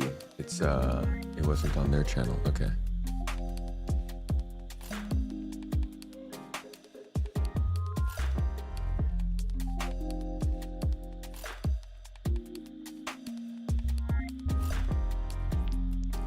So we got a Q&A with Will Weisbaum.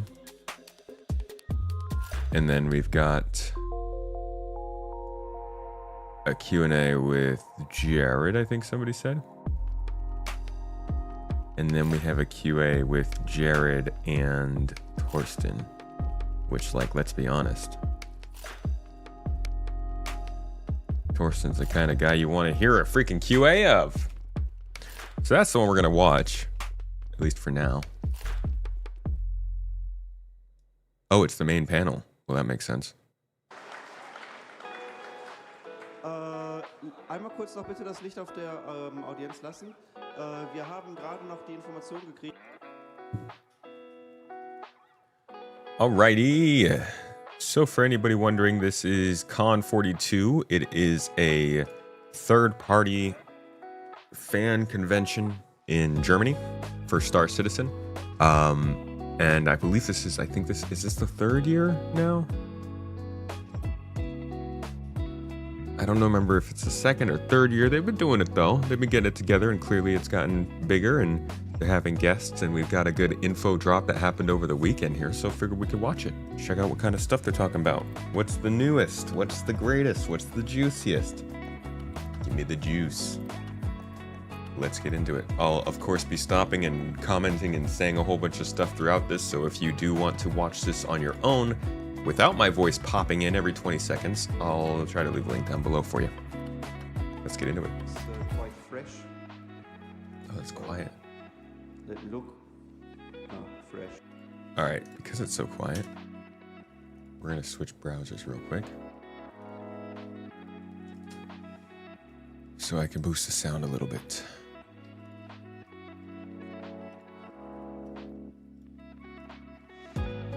Let's see what kind of good stuff we get here.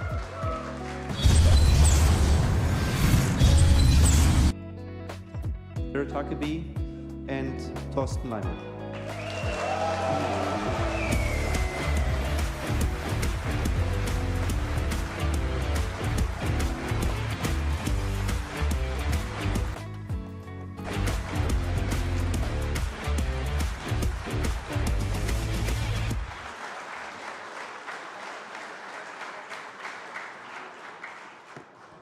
Yeah, you sit there so I can keep an eye on you. Okay. So first, hi. It's an honor. It's an honor. The second. Welcome. Hi, Con42. I'm back.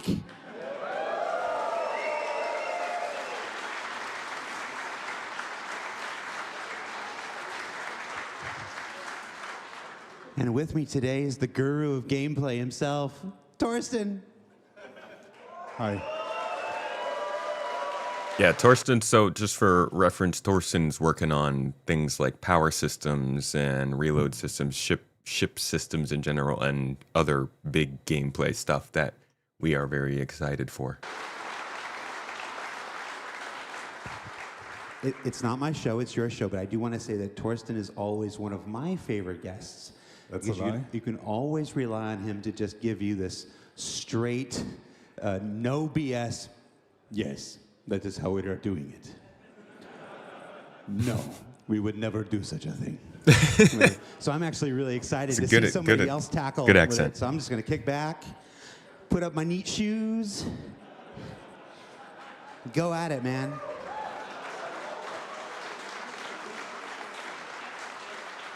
Well, it's hard for me to begin when I have such an entertainer on stage, but I'll try my best. So first of all, Jared, we have heard about you before. You are...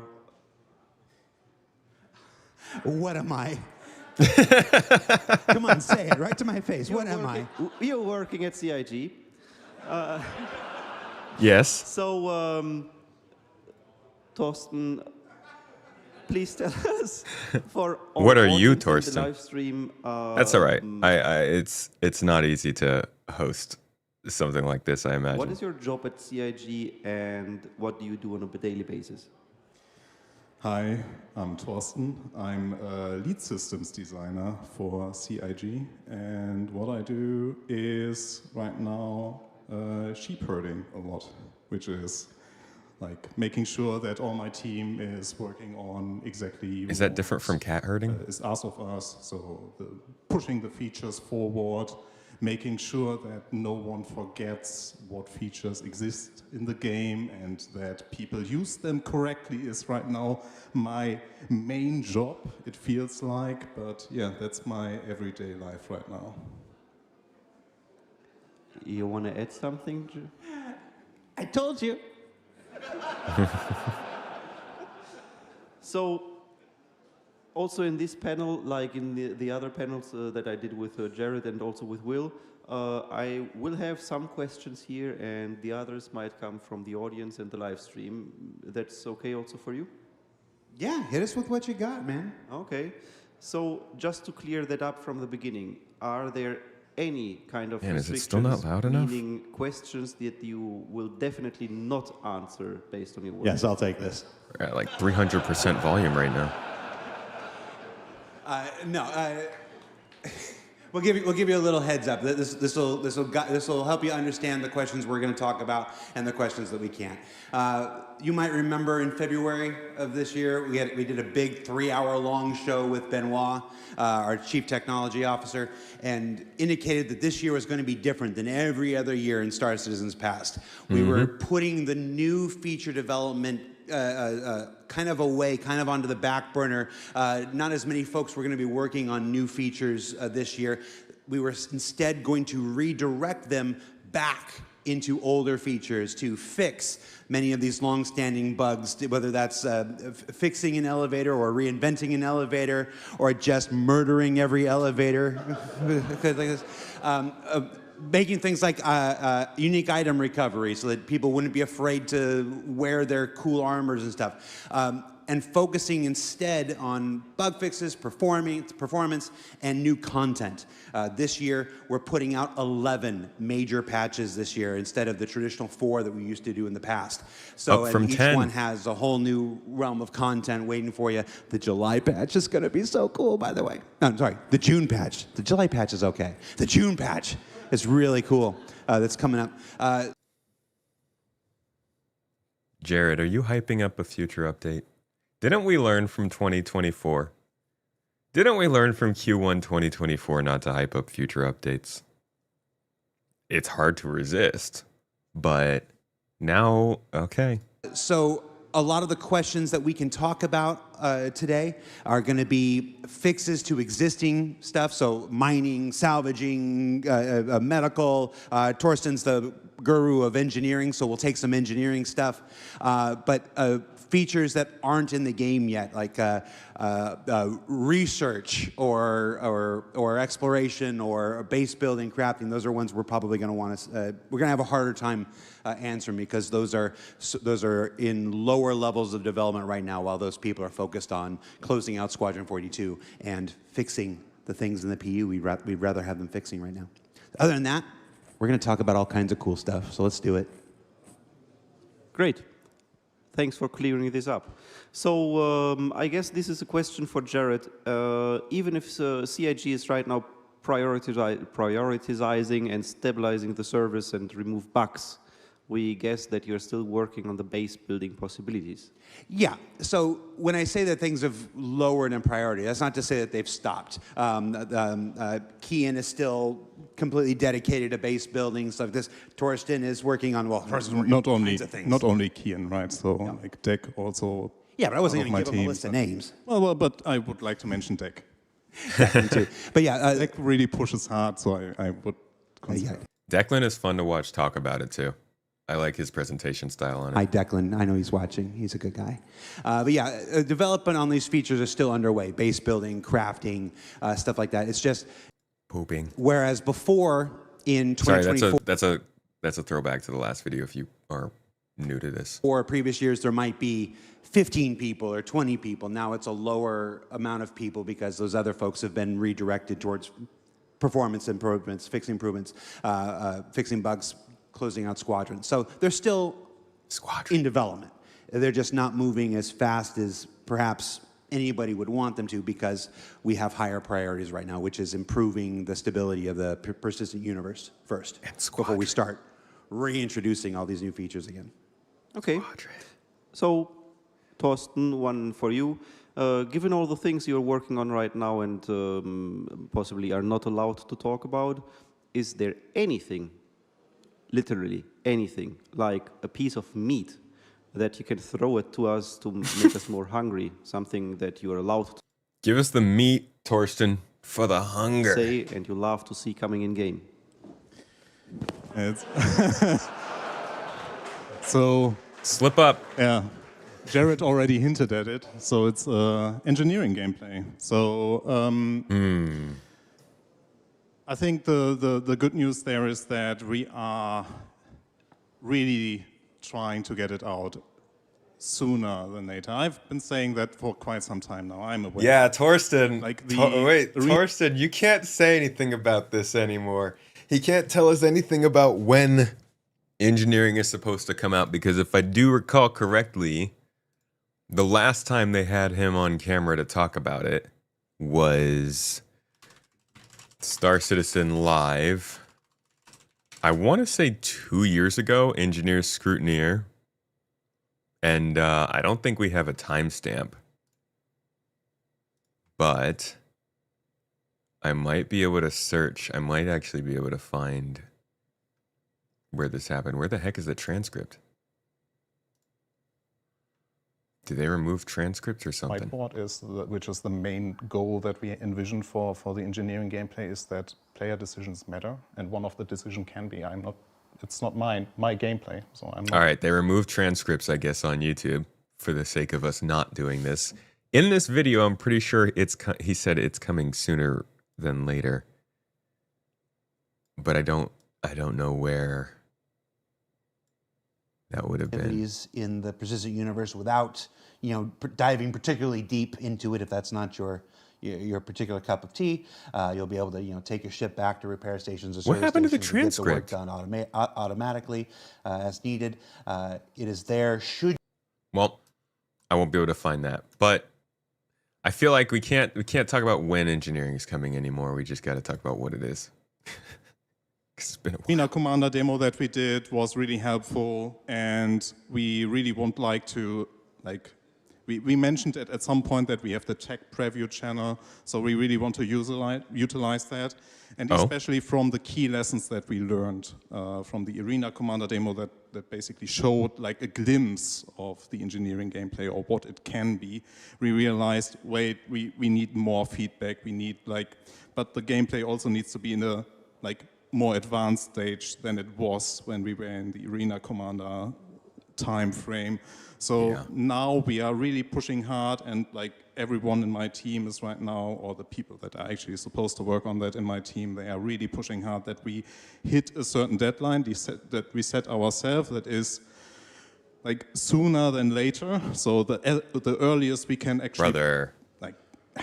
Don't ask me when I would like to have it, because that would be When tomorrow. would you like to have it? I would like to have it out tomorrow, but that is a very, very, very optimistic wish from my side. But no, so we really want to utilize the tech preview channel there, and right now we are really doing the best we can to put it there. And what I can already say is that the gameplay or the engineering gameplay there will not be the complete engineering gameplay. It will be another snippet of it, but it will be way more advanced than what you saw in the Arena Commander. And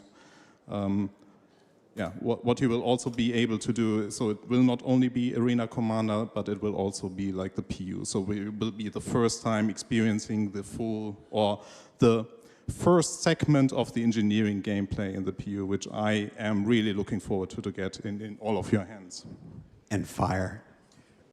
Okay, I couldn't find the time when he said sooner than you think, but this was the March. I don't want to do any promises when you will see development. We are really excited to work on it right now, so it is in active development, and I don't want to do any promises when you will see it, but It is not a promise, and we appreciate you say that. But they need to stop getting people to come on camera and saying anything about when we should expect to see features. Just stop doing it to these people. Stop putting them on these spots. we are doing our very best that you will be able to try it out sooner than later. No dates. But it's really cool. So, I mean, I want to try it out, but that was 2 years ago. Oh, yeah. We got to try it in Arena Commander, which is what he's talking about here, and I think that's mostly what they meant. It's just like a little trial period, but even that, I think it was just last year. I really hope we see this in the EPTU. I'm excited to see fires just breaking out all throughout an Idris and whatnot. People trying to run through and putting the fires out and stuff. Yeah. That's actually Don't get me wrong. They got a lot of details from Arena Commander last year, and I'm sure they put a lot of that into the game. And I think a lot of the work that they've been doing on this is actually getting the ships themselves up to date to work with the system. I think they both benefit from delaying it because the whole system can be updated at the same time, but also because they need to delay it for the gameplay itself. And they probably got a lot of good data on that last year, but they're also missing out on a lot of good data, not having put it in over the last few months. Spoiler, isn't it? What? The address is out. Everybody knows that right now, right? No, I mean that the first release will be with Fire. No, we did like 6 shows on this thing. I've been talking about engineering for years and years. I'm waiting on you. Let's get it out there. Yeah, well, it also will have fire and fire extinguishers, so that it will be the first time that you then can actually be a firefighter in the game. I've literally done like 3 shows dedicated just to fire. They know about fire. You know about fire. Dude, we've been doing so much. It's not just 3 shows, Jared. You've done 3 shows. You've done like segment on segment from like 2020 on fire.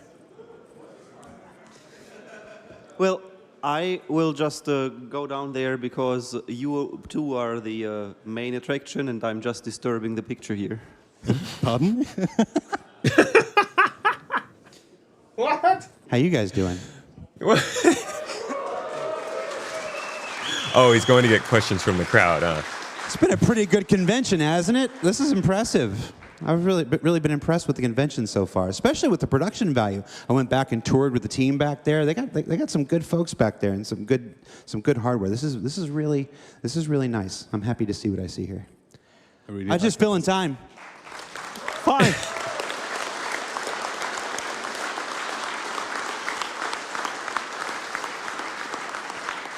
Oh, dang, my words are in German. Yeah, we translated it. Even if you're speaking quite fast, it will be written there. Not in time, but it will be. So this next question is for Thorsten and Jared. What is the most Was he just trying to get like a different experience vantage that you point? have seen become reality for Star Citizen? Sorry, I Yeah, just you talked can start over with that one, Thorsten. I talked over the question. That was Hardware. rude. This is really nice. Fascinating experience that you have seen become reality for Star. Words are in German. Jesus. Yeah, we translated it. Even if you're speaking quite fast, it will be written there. Not in time, but it will be. So this next question is for Thorsten and Jared. What is the most fascinating experience that you have seen become reality for Star Citizen? Yeah, you can start with that one, Thorsten. I actually, like, we got some questions beforehand, right? And I was thinking hard about that one, what I actually want to talk about there. But, so, it is a niche feature, and it was my first feature that I worked on, and that is refueling. And because it opens up so many possibilities that we were hoping for, like we always advertise it like, yeah, once pyro comes in, like refueling will come very important. He said the thing. That's what we were all thinking. And we still strive for that, and it's such a key feature without it getting the recognition of being a key feature. And that is like something that I'm personally very proud of because it's subjectively attached to this was the first feature that I worked on. But also it's like something that has potential. And I remember the moment when we released it and people were stocking their Starfarers with like goods, like it was basically a merchantman but MISC. So yeah, it was. It showed the potential of the feature, and I'm really looking forward to give it a more meaningful space inside the universe that we currently have. We would love that. I think if you asked most developers, they would say it's something. I think a lot of people don't even know you can refuel from a ship in this game.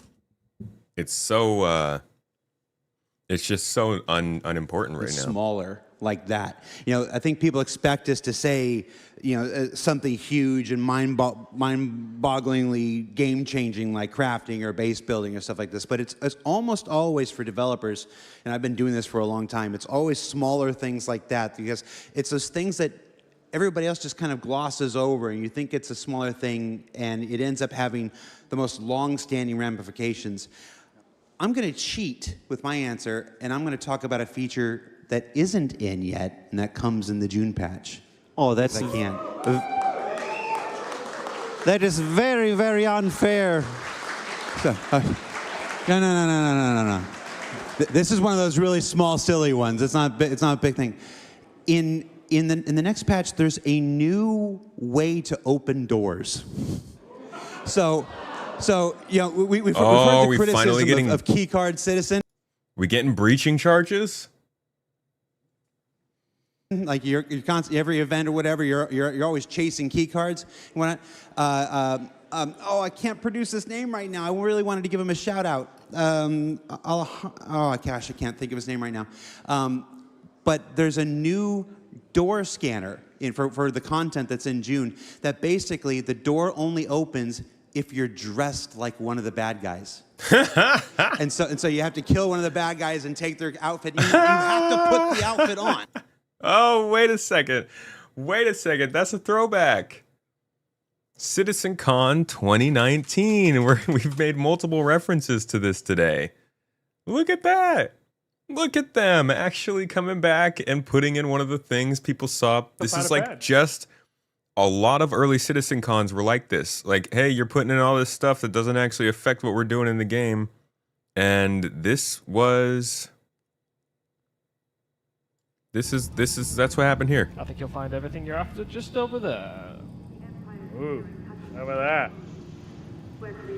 Thank you. It's all staged, right? This whole segment is staged, and it's just like RP kind of. It's meant to show off a little bit of the cloth tech, and like the idea that you're gonna have narrative missions that are based on getting a disguise, to which you then, you know, like you get your disguise and you It's cold. Yeah.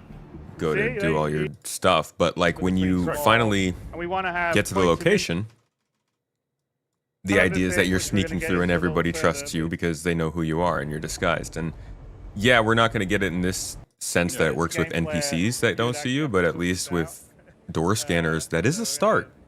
That's finally a start of some more components to missions to make them just a little bit more strategic. So that's a cool addition to hear about. Whoops. It scans your loadout and says if you look like the bad guy, then the door opens. And just that little This is also tiny thing. That's also kind of a touch on like if you can get those to scan and recognize weapons, we can start to think about removing armistice zones. So I'm really still hoping they will remove armistice zones. I know Shifty we're shifty on that one, but I hope. Extrapolate the kind of content we can make from now on. Extrapolate the kind of spy content, infiltration stuff, the whole things where you don't have to go through and slaughter and kill everybody. Maybe the whole mission where you never fire a single shot. You have to pretend to be some. We have to get the AI to not to be full too. There's more work to that. But just that little change to the doors is such a small thing, but it's going to unlock so much potential going forward. And right now, just maybe it's recency bias, very recently, considering it's not out until next month.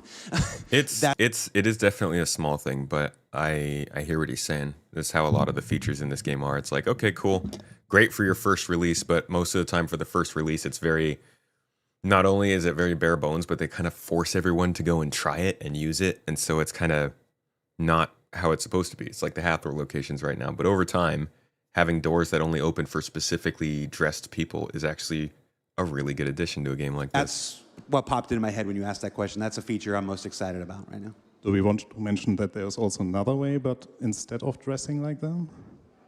No, let's leave something for the ISC. Okay. That comes out in 2 weeks. Our one ISC about the update. What a terrible there's no freaking way they're just gonna introduce hacking like that, right? Like that's not gonna happen. That'd be wild. That would be so funny. I'll piss myself. I can share something, but you can't? That's terrible. I'm a jerk. Well, Thorsten, you were talking about refueling. My God, refueling. I want to hook in that. It's not refueling, but similar. Talking about crafting and refining materials, could you tell us about the actual state of the Orion and the refining process? Oh my God. Since it is such a massive ship. The Orion. I will not talk about the Orion, but I can talk a bit about refining. So, was there anything else to that question for refining, or should I just You're trying to Hold backdoor on, a question about the Orion. Yeah, there really is. He's like, can you tell us about refining and also the Orion that originally was supposed to have a refiner on it? Excuse me, we know you guys have been working on shield technology quite a bit, so you can tell us how they're going on the Endeavor. Like, such a sneaky question. But the Orion actually has a really funny past. I don't know if I have I don't have the video footage. This is the Orion.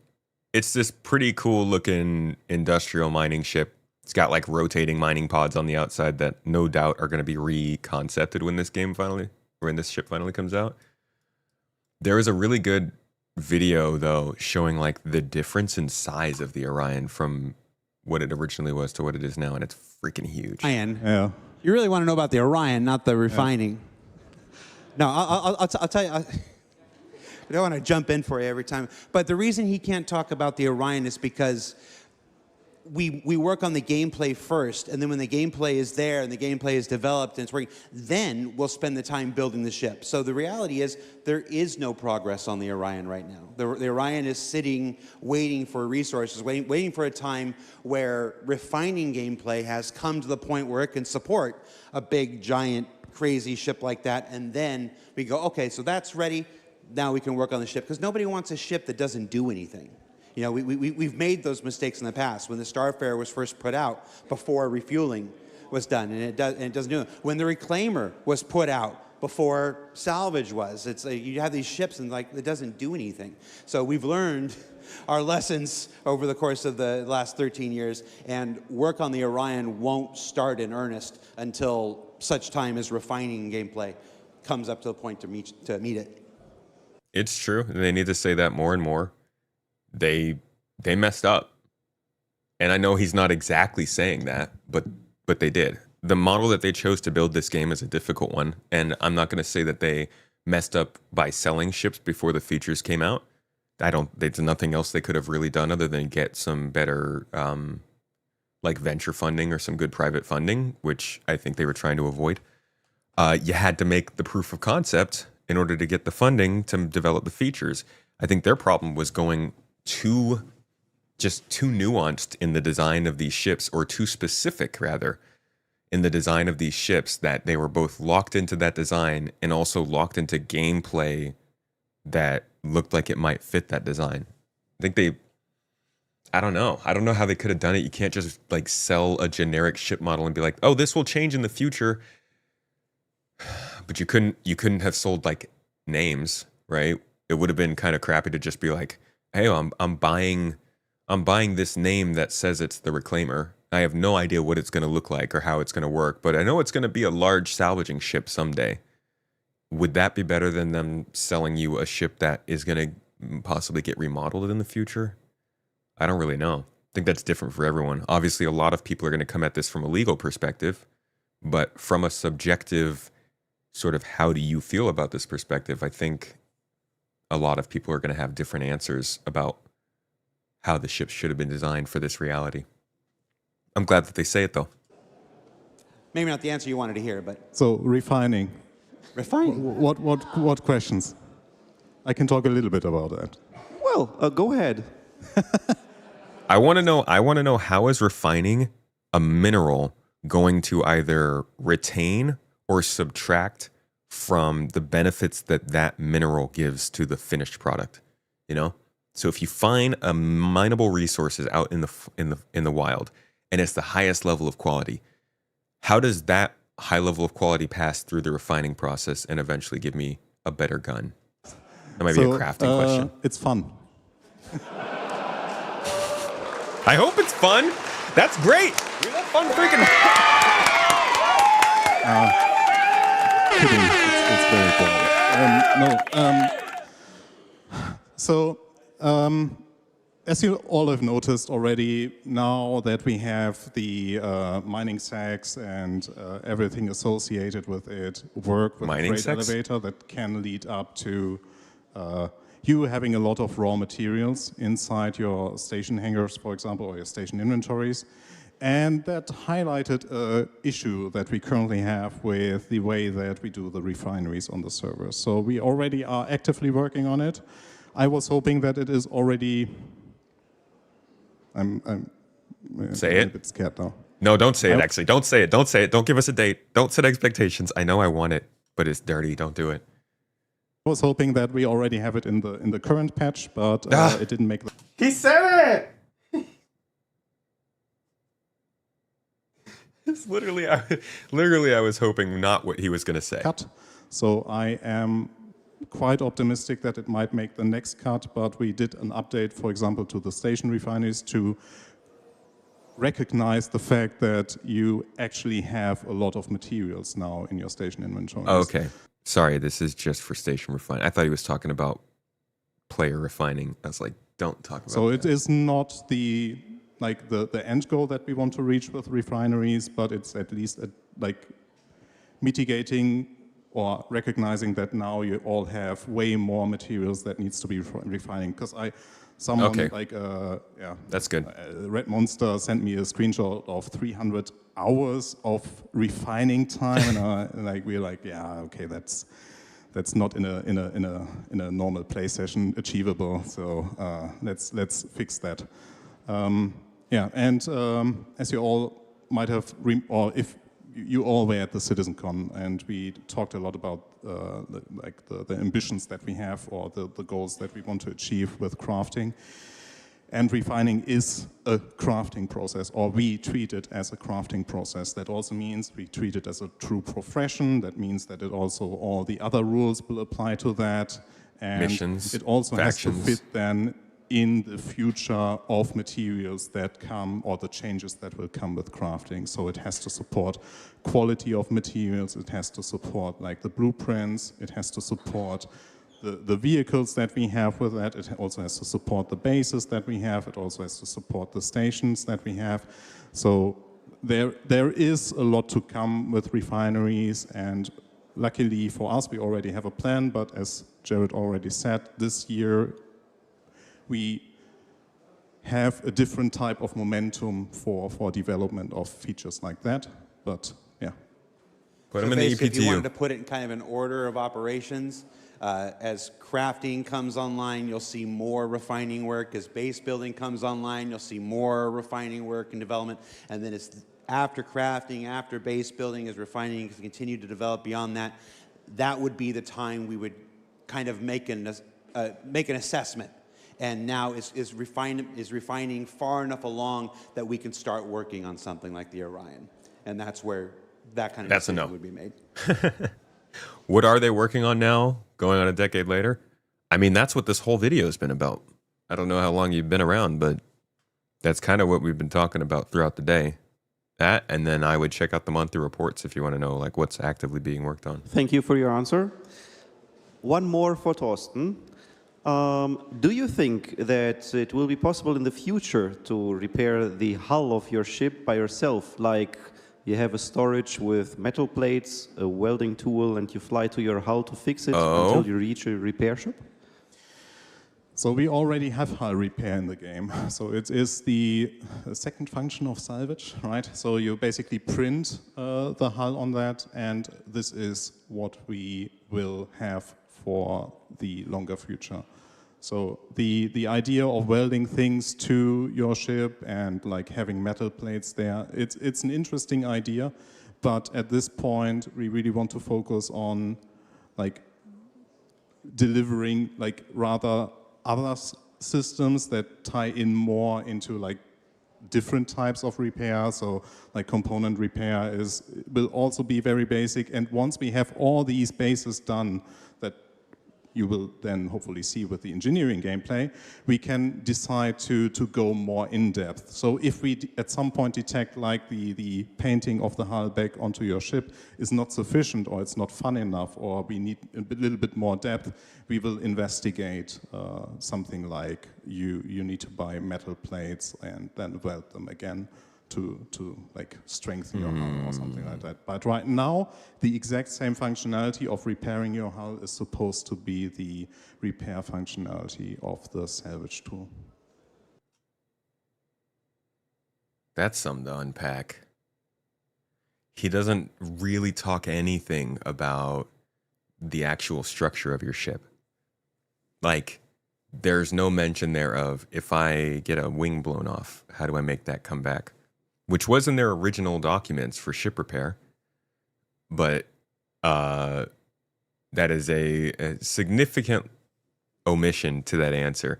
That either they don't want to get our hopes up for something like that, it's out of the plans, or it's a very, very long ways away, which I don't know. I would wonder if that would be held up by Maelstrom and if it will work in Squadron 42, but it might not be ready for 1.0 Star Citizen. That's interesting. An interesting update on what's going to happen with ship repair. Cool. Well, as you both know, I had many more questions, but given the time... Do them. No, yeah, well, given the time, I would like to give it to the audience and the live stream, if that's okay for you both. Sure. Sure. Great. So I'll begin with the audience, and after that, I'll go to the stream.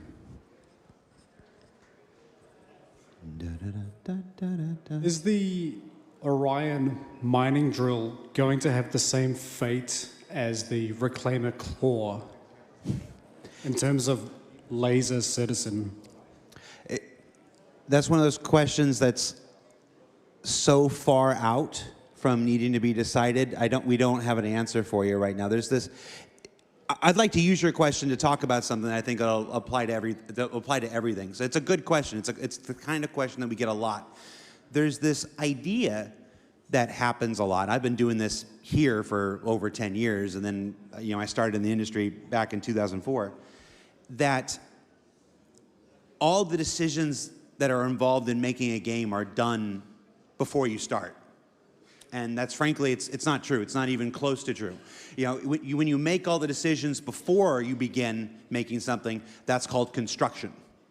You've built your blueprints, you've developed your engineering, and you go out and you just follow a formula the entire time. It's not game construction, it's game development. We are constantly deciding things as we go. We hire new people. You weren't there in 2012. When did you start? Good question. I think it's 4 years ago now. Okay, so Torsten only joined 4 years ago.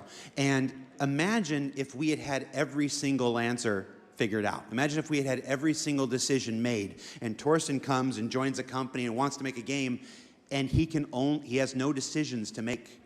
He has no inspiration to bring, no agency to provide. He just has to do what somebody figured out back in 2012. Well, that would get us some pretty boring employees. We hire people who come in with new ideas, with fresh ideas, with better ideas. So we don't spend a whole lot of time figuring out something that's not going to happen until 2 years from now, 3 years from now, 4 years from now. It's not the answer a whole lot of people like to hear, but it is the truth. It's just because that is the change of the Star Citizen project right there. Because it used to be the case, and this isn't a dig at the project, this is just the way that it's gone. It used to be the case that that's all we could talk about, was things that had not been figured out. Because nothing had been figured out. Almost everything was conceptual. And in order to keep people interested, we had to talk about cool features that were super freaking far away. I mean, you guys see it constantly on this stream. I'll go in and I'll say, I don't know, engineering design document, Star Citizen, and you can pull up these 10-year-old, these 8-year-old, these 9-year-old documents where they did talk about all of these things and how they would work years and years in the future, and the specifics about them, and like how they would work with each other. They talked about the idea that you'd be able to launch rockets into an asteroid to see the vibrations through that asteroid, or that you would be able to measure the density of the rock to know what needed to be done. Like this stuff definitely did happen. And I'm not blaming them for that, but the project has changed a lot. They don't have to do that anymore because now people play the game. Everybody's too busy playing the game. You don't need to keep talking about features because we're not all sitting on our hands waiting for a new good patch to come out. There is a good patch that people can already play. Where is this video from? This is from Con42, happened over the weekend. If each piece needs to be printed and attached, you could repair, but also repair might total a ship if it's too much. Now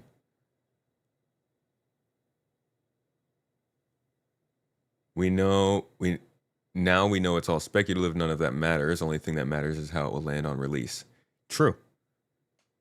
It doesn't matter, but it's good to know. In hindsight, I think definitely a lot of us following Star Citizen need to take a good long look back on how we followed this project and how excited we got for it and how many of the things we got excited for are likely not happening, because that's just the way it is. Like he just said, they don't actually know how this stuff's going to work. I think they're following a lot of this. The pipe system has turned into resource management. A lot of the stuff that happens in mining is currently happening in mining. But when you say we don't talk about these things because they're so far off, well, we did. Here's the damage system. Kind of give you a look of what direction they were going to go in with Maelstrom. Again, not the exact same thing that we ended up getting, but it is what's functional in game, and it's definitely the direction that they decided to go in.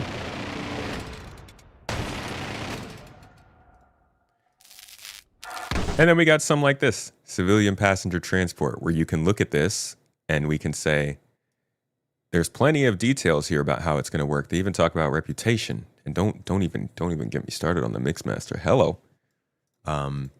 But you can find a lot of these details out there, and this is the part where I think I need to start to understand that most of these documents are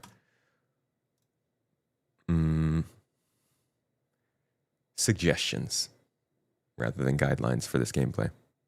As if you remember, for those who's been here since 2012, who's been here since the yay old days, okay, you remember those early episodes of Wingman's Hangar. How many of the things that you heard on Wingman's Hangar actually materialized? He's basically saying the same thing I've just said. Now, those people weren't lying to you. They were telling you the absolute truth of that moment. But we hire new people. We bring new technologies in. We have better ideas of ourselves. So whatever answer, the reason I can't answer your question right now is because whatever we think it is today may not be what it is tomorrow, or next month, or next year, and it wouldn't be fair to send you off with some piece of information that I can't be reliably confident will actually be what we do when it comes time to make the Orion.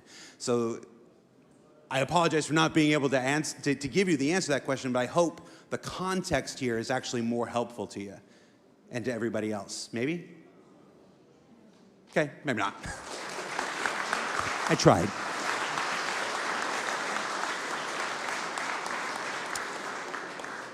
I'm going to go to one question from the stream, and that is the real AL is asking, when will we get a maybe wireframe representation of the surroundings in landing mode, gears down, to make proper touchdowns? Asked a when question? Good question. So it's a good one, though. Doesn't have to be when, just tell us about it. What was that person's name? Oh.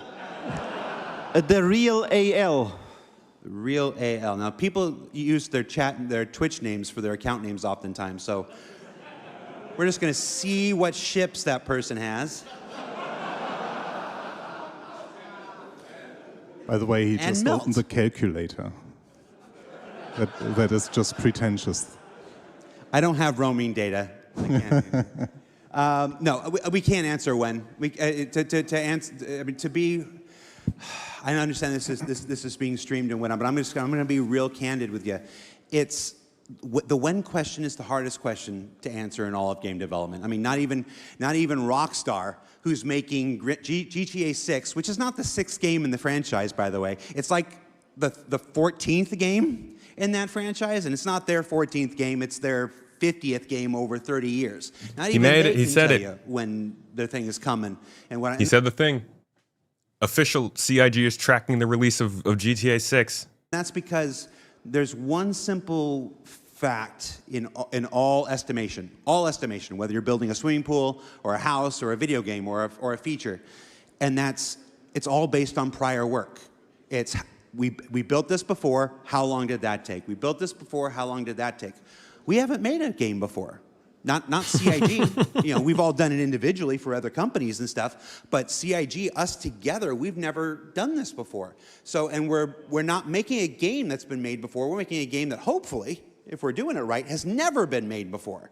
So if you've never made a game before and you're building a game in which nobody else has built that kind of game before, and you're using technologies and tools that have never been used to build a game like that before, how do you answer how long something's going to take? It's really hard, and we've been really bad at it over the years. We try because we know how much you want to, and we know how much we want to be able to tell you that that'll be this and that'll be that. But the reality is we haven't been very good with that because it's just we're doing something new and we're doing something different, and that's what comes with that.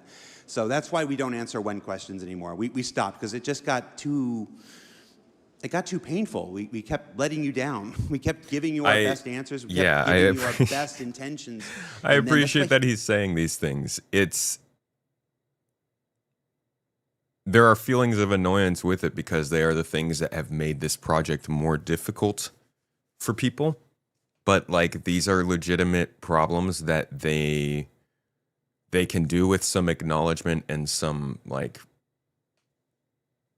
understanding that they're not going to go back in those directions because they recognize that those problems are problems for CIG and they have been in the past. He won't tell you. He knows when engineering's coming. He won't say it because what if it slips? What if something happens and we miss it by a month? That's a terrible feeling that kills us. So we stopped. That's why we stopped answering when questions. But as for the landing stone, you got landing stuff. You have anything you can tell them about? Yeah, if the question was actually like, are we aware of that we need a visual helper for making landing gear or landing more accessible, then yes, we are aware and there is a plan in place. Yeah. But that's sadly all I can say. No. No! Don't clap! I want more! I promise if we ever can't answer a question, I'm going to tell you why. That's I promised you forever and ever and ever. I will tell you why we can't answer. So I hope that's acceptable. I see you guys up there in front, but I have one question here in the back. So. Hi, Thorsten. So you were like talking about scanning for door breaching. Will be explosives and hacking the next step? It looks like he's adjusting his own volume like in real time. He's like, oh my God, I can hear myself. Let me just turn this down a bit. To this tier 0 approach. So, it's a mean question because I had a meeting yesterday about that. Go ahead. I won't say a word about it. Oh, give him something. Something. We've had 2 questions where I've had to tell them why we can't answer. Okay. Something. So let me think how I can formulate it without giving away too much. Thorsten. Just give away things, you know? So we identified that it might be very interesting to have a breaching mechanic coming with the engineering gameplay. And that's all I want to say. There's a lot of different ways they can do breaching in this game. They've already shown us a few. Let me see if I actually have them saved. Can I just search breaching? All right, I got a couple things. So they've shown us this breaching charge from Bearing. This would be an explosive. I think this actually doesn't make the most sense because this seems like it would work more based on soft body alembics or whatever the heck they call it, deformations and whatnot. But still a very cool idea and the kind of thing that I think also would work with salvage. But there's another tool that they showed us one time. I don't know if I have it saved here.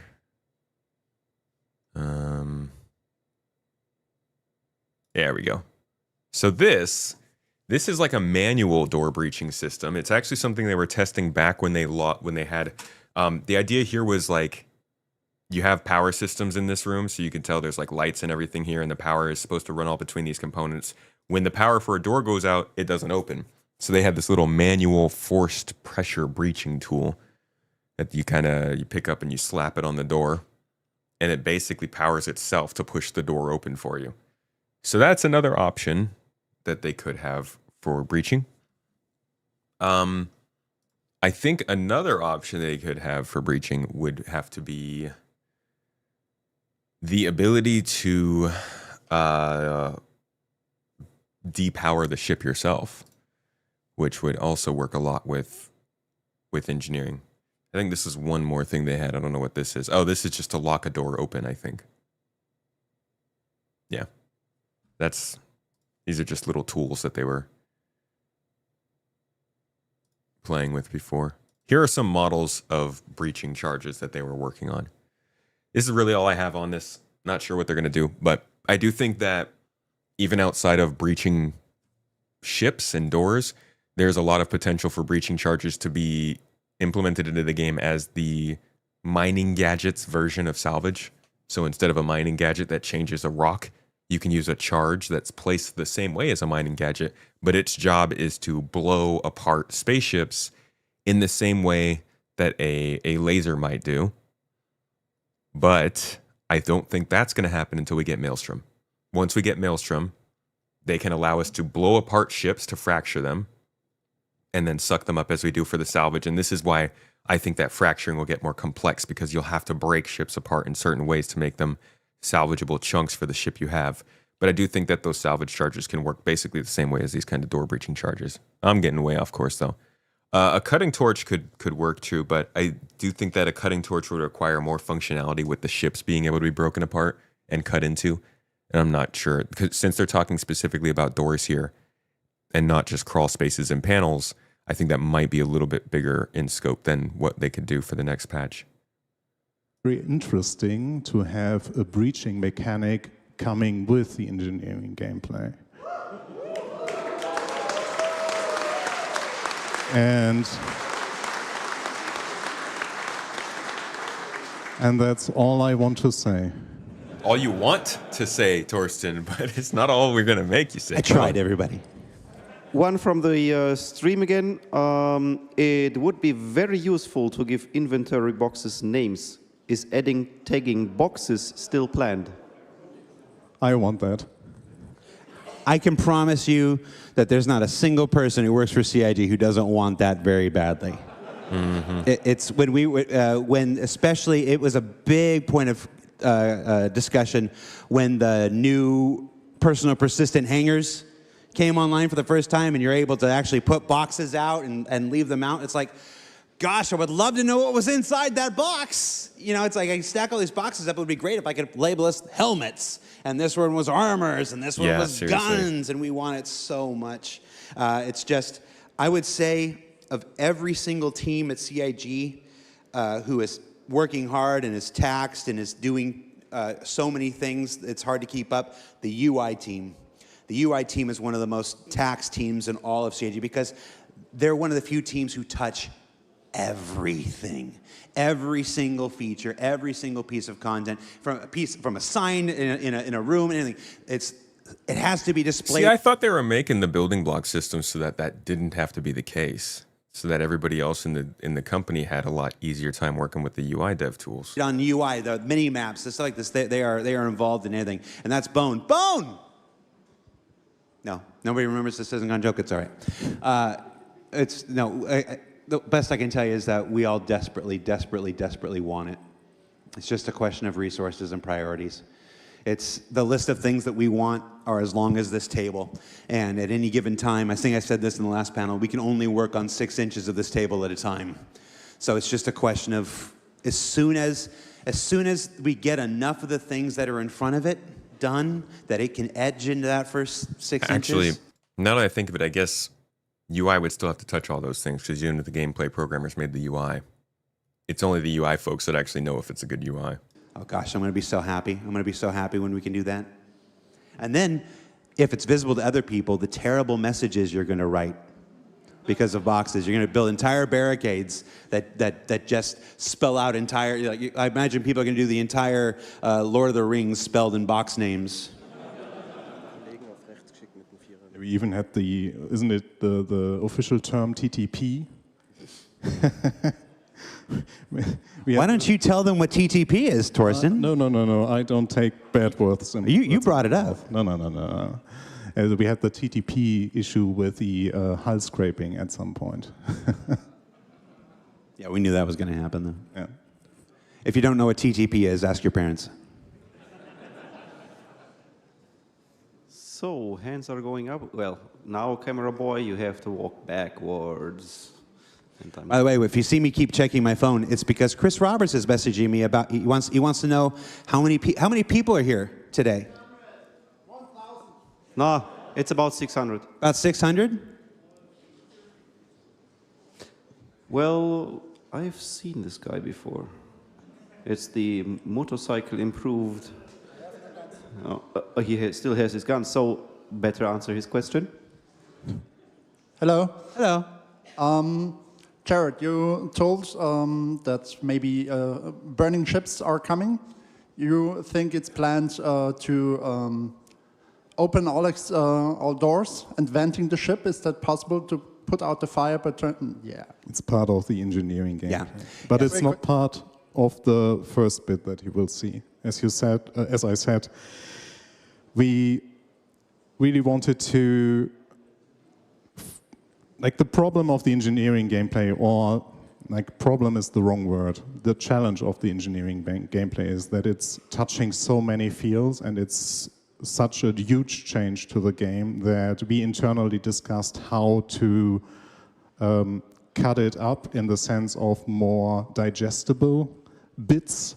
And in the first bit, we will fully focus on so armor penetration, so bullets penetrating your ship, hitting the components, and the fire effects that will be caused by that.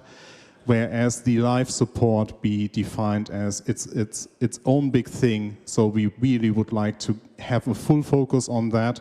So we will focus on that on a later iteration, so that we, in the first segment, can get all the feedback that we need to make the engineering, like the repair, the management of the items, the new combat scenarios that we'll encounter, so that we have a full focus on that, and then we basically open up the system. So yes, venting will be part of the engineering gameplay, but not in the first bit that you will see in the tech preview.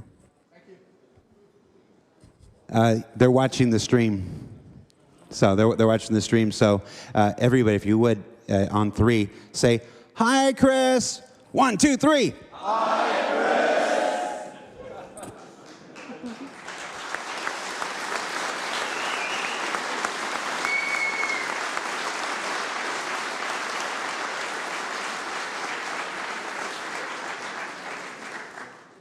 I'm trying to find a question out of the stream, but forget it. These people spent their time here. These people spent their money. They spent their time. They drove from way over. Let them. Yeah, you go ahead. What you got? Yeah. Because you already start talking about engineering, I know it's a pretty spicy question, but Torsten, can you please tell us what is the state of engineering, on what you are exactly working right now? The state is we are very close on getting it to tech preview, as already mentioned. And yeah, I would be lying if I would say it's my main focus right now, but it's one of the big pillars that right now is my main focus to get it out. So I'm cracking the whip. Did this answer your question, or was there more to it? Torsten's being very responsible. Let's just say that it was really close last year. You remember we were doing those ISCs, it was really close last year. And then we did this shift to what we're doing this year. And it's just gotten closer, and it's gotten closer. And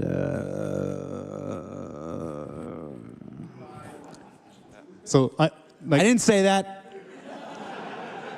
Like, I wanted to. Okay. If there's sorry guys, I someone feel like I that just missed a wants it lot. out. Want it. Just It's surprise visitor at the house. How freaking far back do I have to go? I don't even know what time I was at. Still planned. I want that. I can promise you that there's not a single person who works for CIG who doesn't. personal stack all these boxes up. It would be great if I could label us help. Sorry, you guys are all going to hear all this stuff and is again. Taxed and is doing so many things. It's hard to keep up. The UI team. The UI team is one of the most taxed. No priorities. It's the list of things that we want are as long as this table. And at any given time, I think I said this in the last panel, we can only work on 6 inches of this table at a time. So it's just a question. I'm going to be so happy when we can do that. And then, if it's visible to other people, the terrible messages you're going to write because of boxes. You're going to build entire barricades that just spell out entire, like, I imagine people are going to do the entire Lord of the Rings spelled in box names. We even had the, isn't it the official term TTP? Why don't you tell them what TTP is, Torsten? No. I don't take bad words. You brought it up. What is TTP? We had the TTP issue with the hull scraping at some point. Oh. Yeah, we knew that was going to happen, though. Yeah. If you don't know what TTP is, ask your parents. So, hands are going up. Well, now, camera boy, you have to walk backwards. By the way, if you see me keep checking my phone, it's because Chris Roberts is messaging me about, he wants to know how many people are here today. 1,000. No, it's about 600. About 600? Yeah, where you at, Chris? Well, I've seen this guy before. It's the motorcycle improved. He still has his gun, so better answer his question. Hello. Hello. Jared, you told that maybe burning ships are coming. You think it's planned to open all doors and venting the ship? Is that possible to put out the fire? But yeah, it's part of the engineering game. Yeah, but it's not part of the first bit that you will see. As you said, as I said, we really wanted to. Like, the problem of the engineering gameplay, or like problem is the wrong word. The challenge of the engineering gameplay is that it's touching so many fields and it's such a huge change to the game that we internally discussed how to cut it up in the sense of more digestible bits. And in the first bit, we will fully focus on so armor penetration, so bullets penetrating your ship, hitting the components, and the fire effects that will be caused by that. Whereas the life support be defined as its own big thing. So we really would like to have a full focus on that.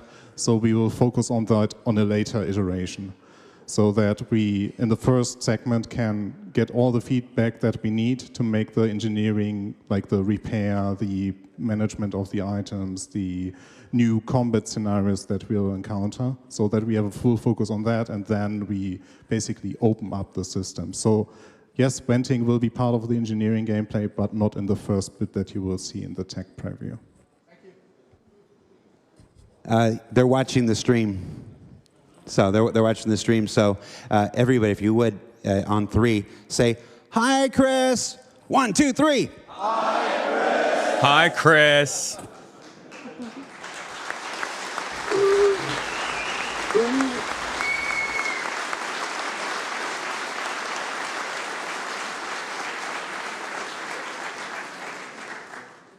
I'm trying to find a question out of the stream, but forget it.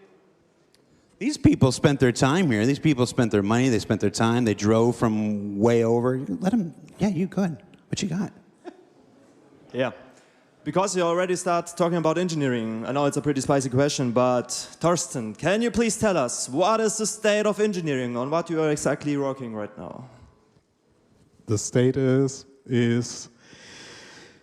we are very close on getting it to tech preview, as already mentioned, and yeah, I would be lying if I would say it's my main focus right now, but it's one of the big pillars that right now is my main focus to get it out. So I'm cracking the whip. Is it coming sooner than later? Did this answer your question, or was there more to it? Torsten's being very responsible. It's let's just say that it was really close last year. You remember we were doing those ISEs, it was really close last year. And then we did this shift to what we're doing this year. And it's just gotten closer, and it's gotten closer. And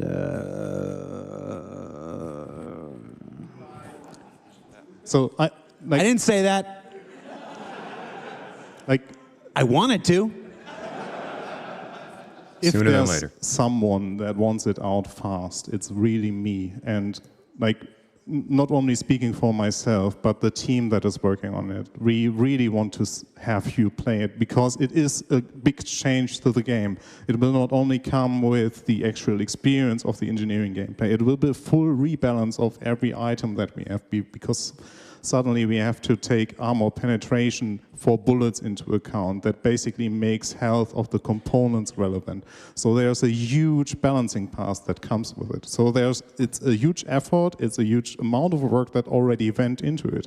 And it is ready, like the data side is ready. Right now, we are just like tweaking things that we already see in the internal play sessions that we want to get fixed to make it more accessible. Because if you play the Arena Commander game mode, you recognize that there is like missing like information.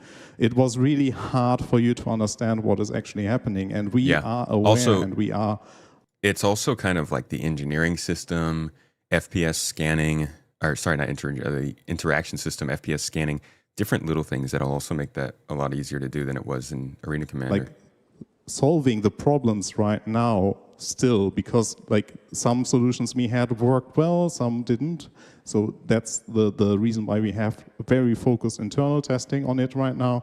And we are like basically getting it into a state where we consider this is good enough to give out to you so that you can give valuable feedback. Because if we would give you a system where you would basically cannot read anything or cannot understand anything that is happening, all the feedback that we would get is we don't understand a thing, and we were like, yeah, we know. So what we are trying to do is now we basically, like, I hate this buzzword, but what we are now doing is the minimal viable product, which is basically setting the baseline so that we can make sure that the feedback that we receive from you is actually valuable to us and will bring the feature forward. So that's the reason why we actually decided even last year, no, it's not ready yet, even though we could have released it. We said, no, we need some more time to like just do a little bit more and a little bit more. And thankfully now we have the tech preview, because we can also start with the premise of, yeah, the UI looks like drawn by a 5-year-old, because it like just us designer did it, but we can, it is fine because it's not a proper release, so it does not have to match the art standards that we have. So you will see programmer art, you will see designer art, and it's fine because it is under the umbrella of the tech preview. So it's a huge benefit for us to have that. Not only that, we can deliver features that are visually not that appealing as the others, but we get the feedback that we need from you. And I cannot emphasize that enough. It is a huge change to the game, and we really need the feedback. And what I also want to put an emphasis on, that also means that we are willing to change some things. So what we deliver you, we don't consider it being gold, right? So it's not like, yeah, we are the smartest people on planet Earth, we know exactly what we want. No, we give you the things like on paper, on math, it all works out. But in the game, as you all know, sometimes things play out differently. And so the intent there is also to react fast, iterate fast over that. And because we are untying ourselves from the proper game, being inside the tech preview, that opens up the possibilities for us to actually do that. So I am really looking forward to get it there. And if you don't know what the tech preview is, if you remember in December we released 4.0, but it didn't replace the live game. It went over into this kind of side version of the game. That's what we're talking about. Basically putting engineering over there so that you guys can hammer on it, you can pull it apart and still have the primary game that everybody's working to make run so much better this year over here. So one doesn't completely dismantle the other. And then when that one is baking, it's been baked enough time, then it's ready to come on over there. I do have a question, but I really want somebody to ask him about the tuner for engineering because we still don't really know what's going on with that. But I hear what he's saying about engineering. I mean, it's a huge. We think about it as just like, oh, it's power and they're making glitches and things are connected, but it's gonna be a pretty big underlying system in ships and in the space stations and outposts. So I get if there's a lot of stuff they need to make sure is buttoned down before it does come out. I just would have expected it in the tech preview by now for us. I do hope we see it. What is very worse, soon. designer art or programmer art? Yeah, depending what designer is working on it and what programmer. So if you have me, my art is worse than. Yeah. But mine is intentionally, because if I make it specifically ugly, art jumps on my back and says, no, let me do that. Con's designer art is beautiful. Con is one of the best designer artists ever. They're both really bad. It's just one's less than bad. Actually, Con is pretty nice. Con's is really good. Con could have been an artist, but... Yeah. Well, that's close. Well, hello. With now 2 capital ships in the game and engineering on the line, are there still plans for downtimes or timers when I swap my capital or components or weapons? Please, not in the alpha. What timers? Yeah, like you mean like out. when you stow the ship, a timer before you bring it back out again, or? No, when you swap capital components. Cannot swap. Like, when can I you do swap it immediately? capital components, there's a timer? What a niche Not question. yet, but I heard about some way back then that there was plans because you can't swap handily components that are size 3. No, size 2 components you can change, but when capitals was announced and discussed, there was the plans that the capitals have to go to would take a longer, yeah. shipyard, not a yard. Yeah, shipyard. I get what you're saying. Yeah.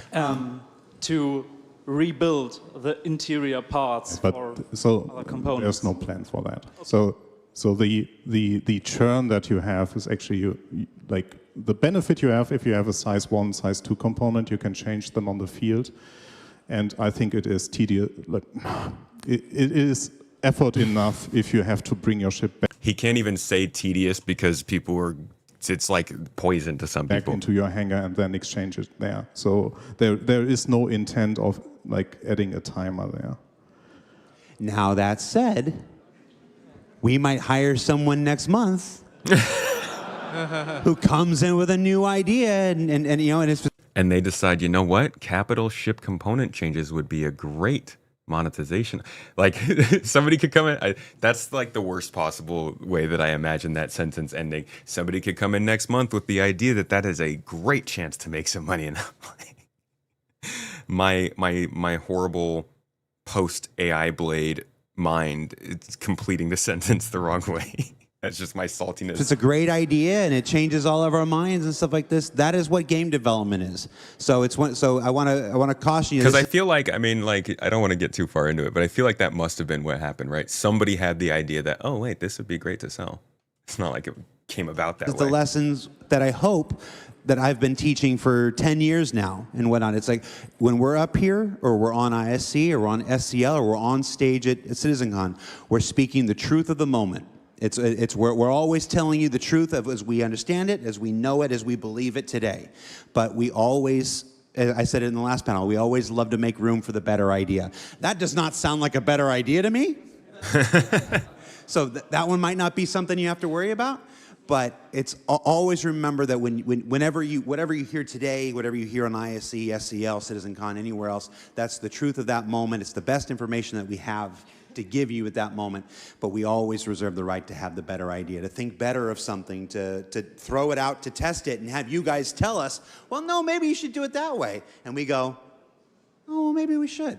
Maybe we should. And, you know, we love having that flexibility, and that's what you and we do together in Star Citizen.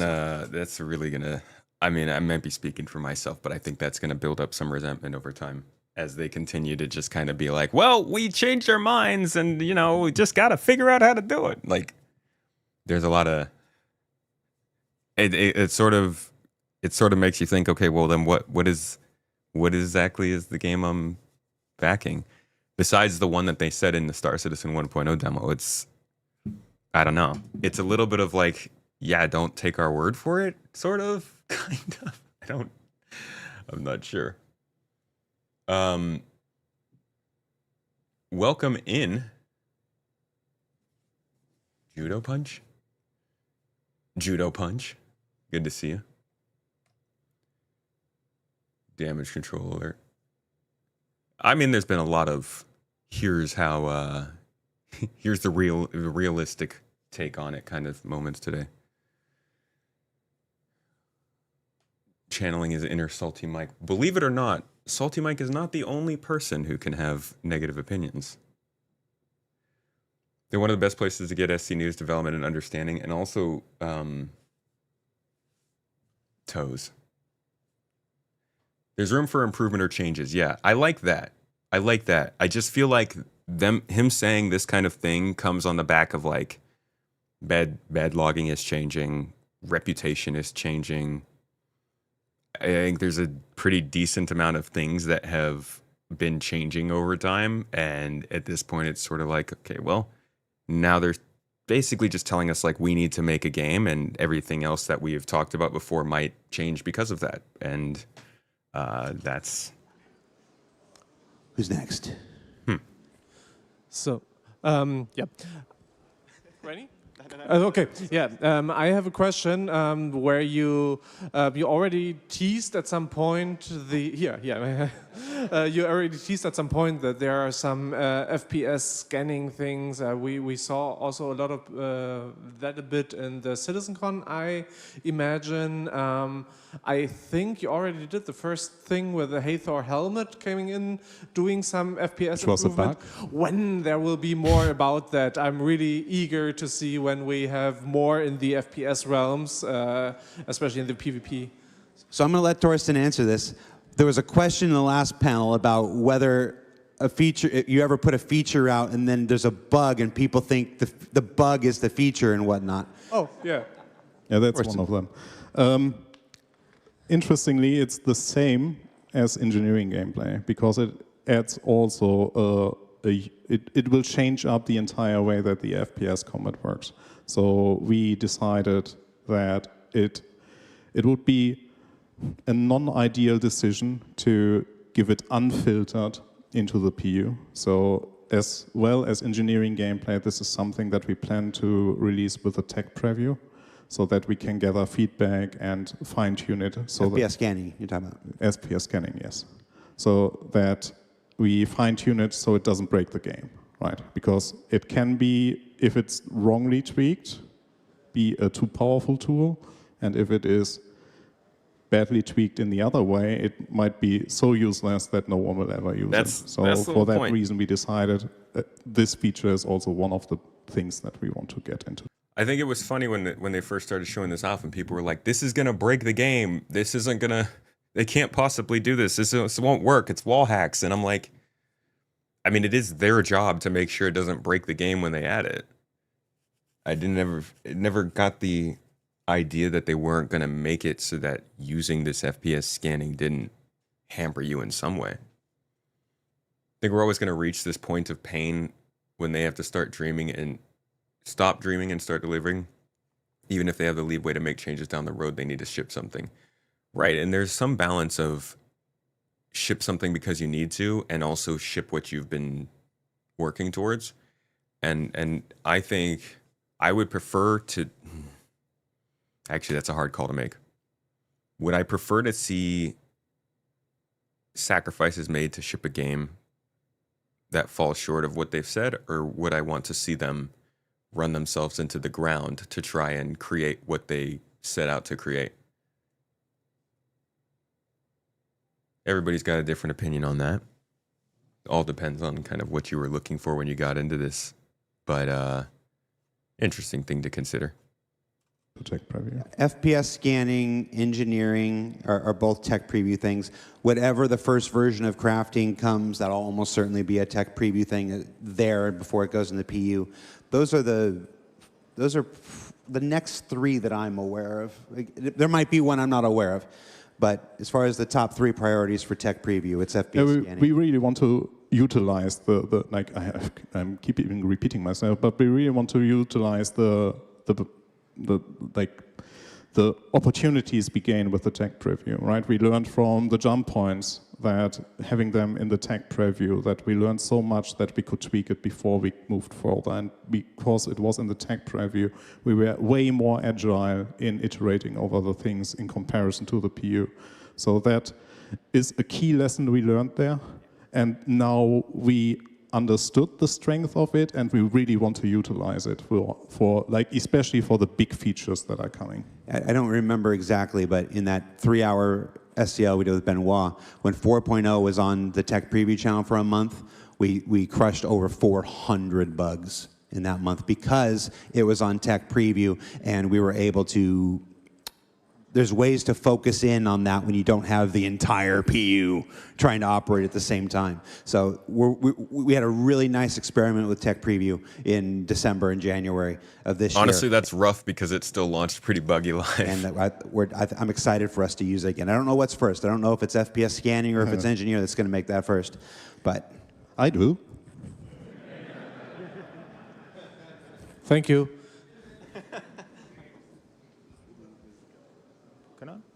I have a question about the point defense turrets.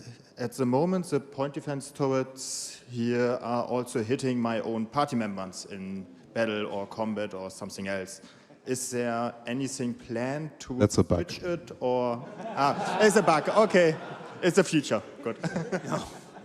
If you want to be a feature, then put a Spectrum post up, and I can make things work. Yeah, no, that's again, you're going to have more information on that, but from my understanding, that's just a bug. It's not supposed to work that way. We've got the new PDC, we got the PDCs that we've had, and 411, we just added brand new missile PDSs with the Idris T kit and whatnot. Those are things that are going to, as we continue to develop those automated defenses, those are something that we're probably going to be bug fixing and balancing for a long time, because who here has run into a solo piloted Polaris that just comes with its PDCs just destroying everything? Anybody? Yeah. So that's not what they're intended to do. Including your own team. They're meant to be primarily a defensive tactic. And if somebody can just pilot the ship and just have it shooting all around like the Rocinante, it's really cool. But it's not great for everybody else and whatnot. So there's a lot of balancing. There's a lot of bug fixing still to do with PDCs, and it is one of those higher priorities. PDCs are the top in the team list of killer. tables. It's closer to that 6 inches than something like the Orion is. Might be worth mentioning that if we say bug fixing, that is not something that can be done within like 4 hours, 8 hours. Like especially like the PDC one, it's a very complex system. And by figuring out what actually makes them shoot your party members, it means that the changes or the fix has to go more in depth. That can then be its own feature that is under the umbrella of a bug fix, but it will take up some more time than you would normally think, right? It is not a simple text change. It's also possible your party member said something behind your back and only the PDC knows. You know, it might not be a bug. The PDC might just be looking out for you. Have you considered that?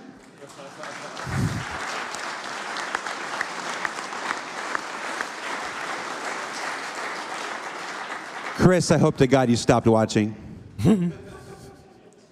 Well, this one was crawling from the back to me here. Hi. I had a question about what is with ship armor? Say, what is ship armor? Yeah, more like, what is the state of it, or because at the moment we have only shields. Yeah, so ship armor will be the big thing that will be introduced with the first releasable of the engineering gameplay. So, Torsten!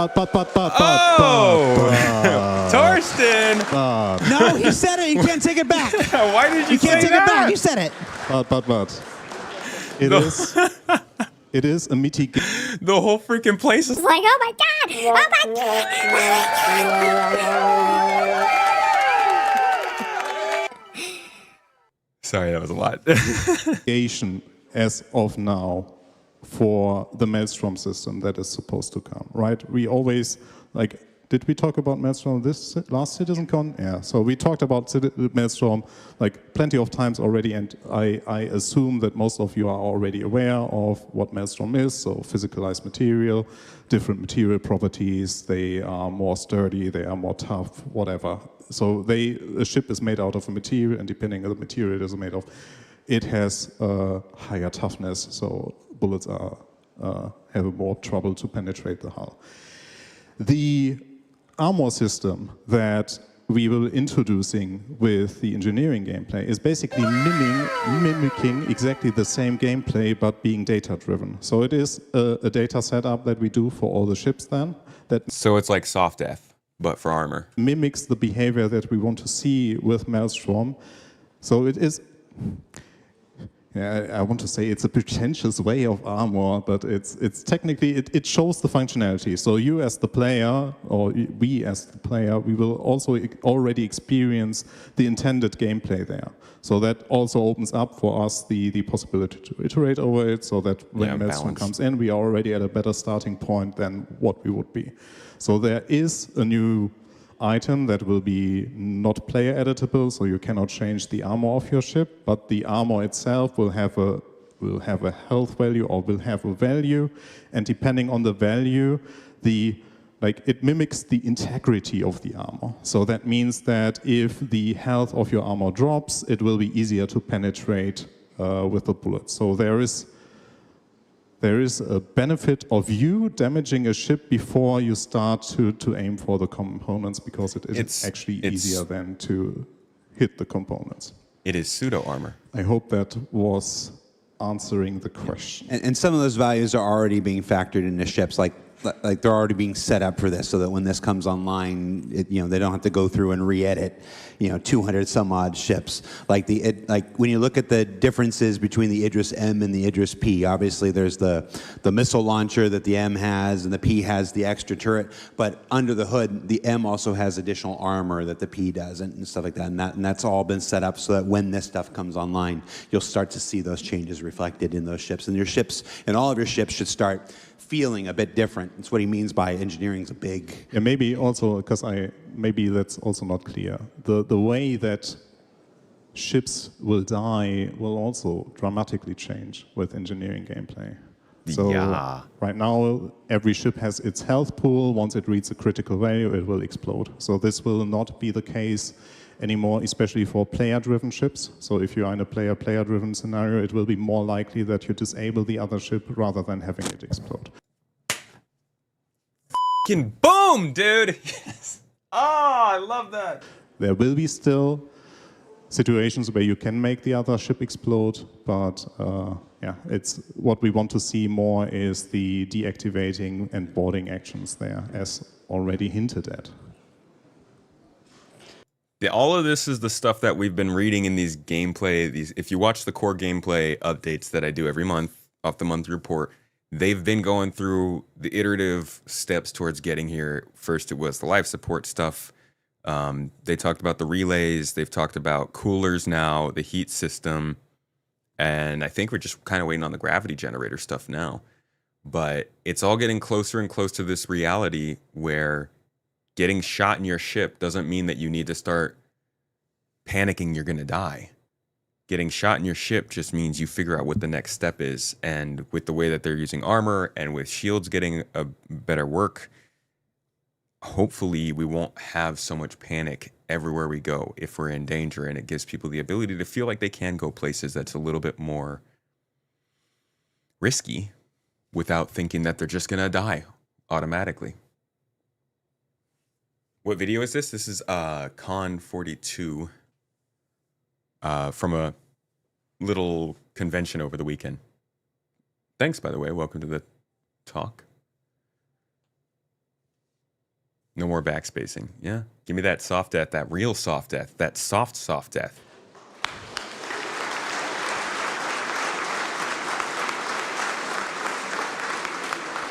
A chance for players to survive the death of their ship.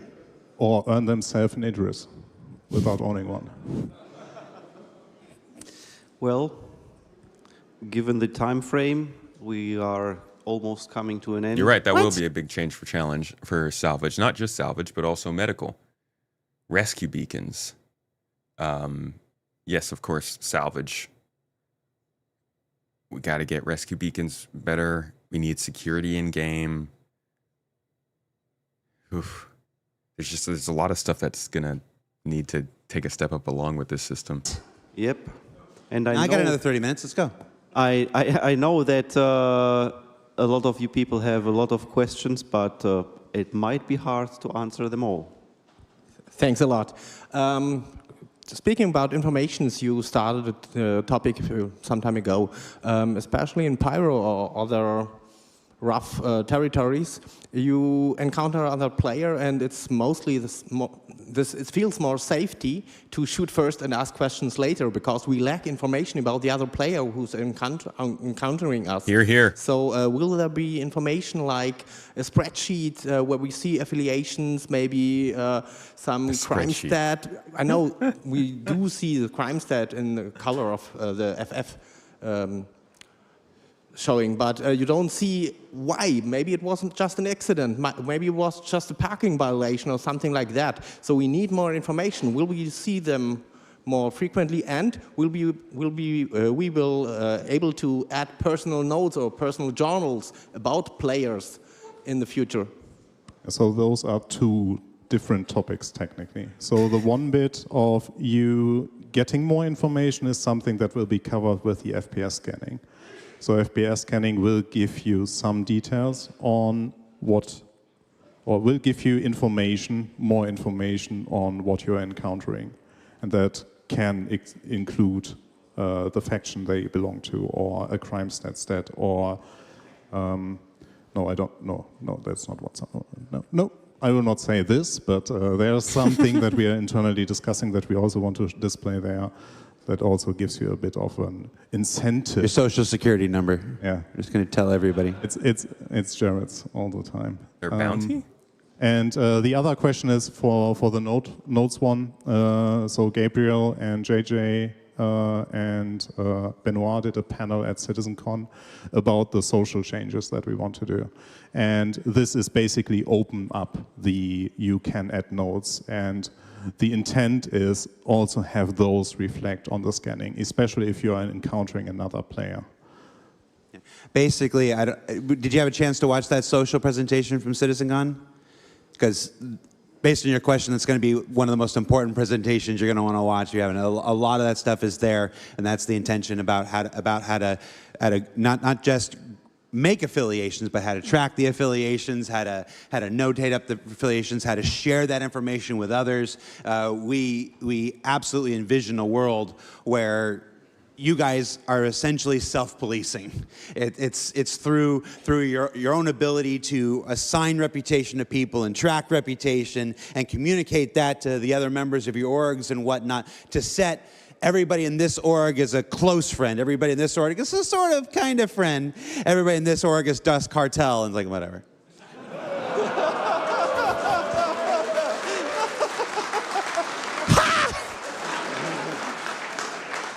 No, but we absolutely envision a world where that kind of stuff, that stuff's essential. It's essential to building the universe that we want to build. And if you haven't, even if you have, go back and rewatch that panel. It's, to my money, at last year's CitizenCon, it was the sleeper panel of the whole presentation. It's going to have a lot of that information you were looking for. It's very useful.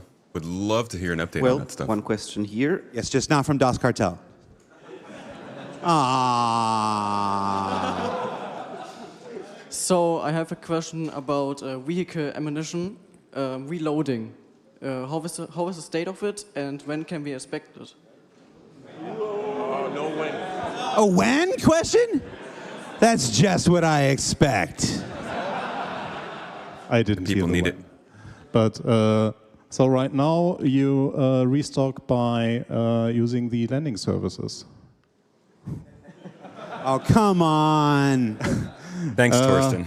No, so yeah, we discussed it as well. Like I am repeating myself, and I'm very sorry for that. But the engineering gameplay is a full package, and physicalized ammunition was part of the discussion. But as already mentioned, we assessed everything that we want to deliver with engineering gameplay.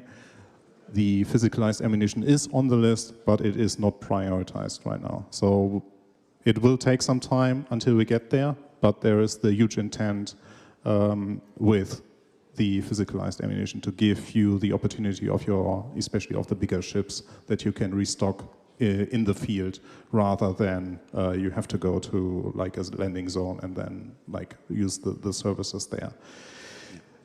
What I can hint at is that you might already see, like all your data miners out there, that we are already preparing for that in the background, for the ammunition types that we want to release with the engineering gameplay, that is already encompassing like bullet sizes and like calibers instead of what we currently have, where we have bespoke ammunition per weapon. So now with the switch to like caliber types, it opens up the possibility to restock ammunition. Kind of crazy that they have bespoke models or ammo for each weapon. Not sure if they still do this, but at least back in the day, they modeled every single bullet. And so it's like, are you guys modeling every bullet for every gun separately? Oh boy. There's a couple ships, now like the big torpedo launcher we just launched with the Idris T torpedo launcher. In order to reload it, you have to fly back to station or whatnot and reload it through the mobiGlas. It's like this. Those are the methods that we have today at our disposal from running a live environment in the middle of our game development. There isn't a person at CIG that doesn't want you to be able to stock up on all the missiles and all the torpedoes and all the bullets, all the extra power plants if you're using laser repeaters and stuff, and be able to service yourself out in the field. Ships like the Vulcan, ships like the Crucible, there are whole ships. Pardon me, I had gas. That was Chris. He's like, I am still watching. Stop talking about that. Oh no, we're over. Whoop, whoop. I was just about to reveal everything. Hallo, hallo. Ah, da sind wir wieder. Hello, hello. Hey, we're back. Hello. And yeah, that's the secret I wasn't able to tell you. No.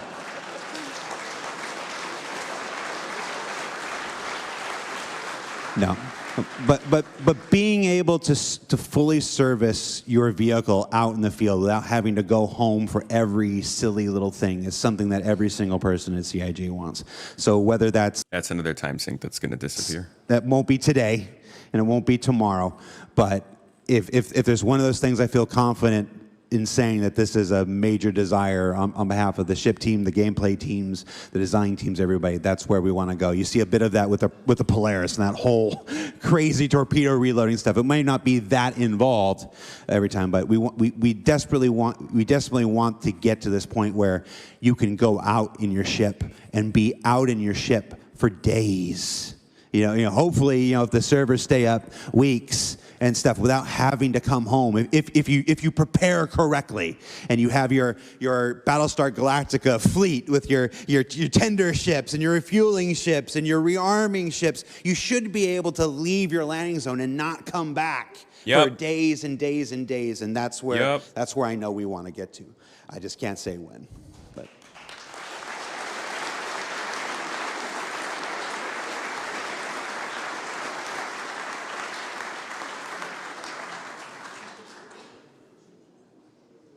Local gameplay.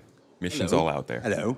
I have a question about fire, because at the beginning of the panel you talked about fire, and my question is, are there plans to have fire outside of ships on the planetary surfaces?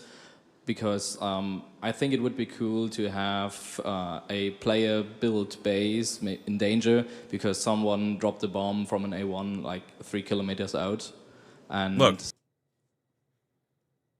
say what you will, we're still playing on the successive engine to what created Far Cry 2.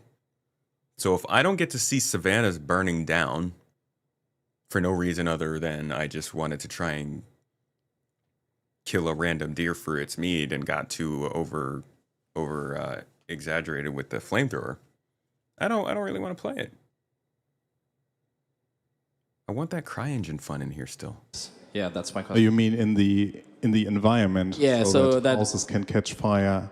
Yeah, that it, like on Microtech. You just want to burn all the forest on Microtech. That's what you I don't want want to say I want to do it, but I think it would be maybe. We do. I think it's you. Can't do it in real I don't life. have an A1, but if you want to provide me with one, I would be happy about it. I don't want to answer that. So, obviously, when we stated in ISC the last time we did an episode on fire, which was towards the end of last year, that for the first however many drops and whatnot, fires are going to happen exclusively on the interior of your ships. When you start getting to the exterior, it's not just a question of fire. It's a question of let's just use the forest of Microtech. It's the destruction of trees. If you asked any one of us, how cool would it be to take your C1 and go low flying and just barrel through a bunch of trees and have all those trees explode into timbers and have that path through? We'd all be like, yeah, that would be so cool. But you have in a single player game that would be, it wouldn't be a trivial or an easy thing, but it would be an absolutely manageable and achievable thing. In a multiplayer universe, especially when you're trying to build up, we're up to 600 players now, you're trying to get beyond that and stuff like this, all of those physics events have to be duplicated and sent out to everybody else. The fire has to be sent to all those people because you absolutely know that if we put it in tomorrow, all 600 people on a server would gather in one space and say, come on, C2, and watch it go. And they'll watch it like this. So there's all kinds of technical implications to that. It's not to say that we don't want to. We absolutely want to. We got another. You talked to Lee on the VFX team, the guy who's in charge of fire, and if we're up to him, the whole universe would burn. That guy would burn the whole universe. I think he would have concerns, though. Yeah, it's always just going to be a question about what's achievable at the time that we're in, the place that we're in, technology-wise, the place we're in, performance-wise. Again, there's not a person who doesn't think that's cool as hell. I just can't begin to tell you how viable that is. It would take a lot of research. It would take a lot of time on Tech Preview. It would take a lot of skunk works to figure that out. But I'm willing to bet somebody will try it at some point. I don't. Maybe not him. Someday, fire outside. Hello. Hello. Hello. In the hangars, there are container elevators, but we can't really use them to retrieve any vehicle or smaller ships. Are there plans in the future, or are there or are they in the priorities right now? Are you working on it, and how far did you get? Why are you so depressed about that? Because hangars, dude. I want it so much, Torsten. Yeah, but... Tell them. Go ahead. Okay, here. There are no secrets about elevators. Elevators are not a thing we have to keep secret. If you've got anything to tell these people, Literally, tell them. dude. Well, as Jared said, we all want You don't it. even, like... I'm not even the most adept, but you could go to my channel. My April Fool's video this year was about elevators because they're such a freaking problem. Here it is. Elevated, it calls itself. And it's just, yeah, dude, I don't know what the heck. I don't know all the details of elevators, but they suck. They really do. But, so, next patch will be cool. I don't think we will have...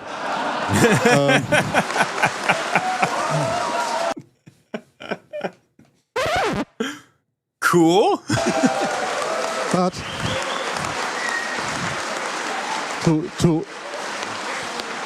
to also like manage the expectations here. So we will not have everything. It's an elevator. Don't hype them up for an elevator. Go ahead. No, we will not have everything solved for that, but there will be something that will at least prove that we are on a good way.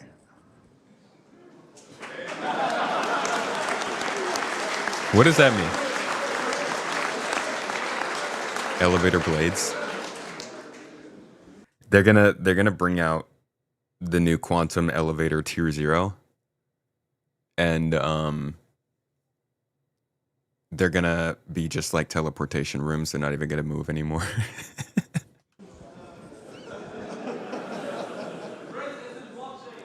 He is. He is. No, it's just, I will say that there's something we wanted to do back in April that required the elevator, a little bit of elevator functionality that we couldn't quite get in April. And is coming soon. Yes. And let's just say the ability to bring up small vehicles in those side elevators is, when we talk about the table, that's in those first 6 inches.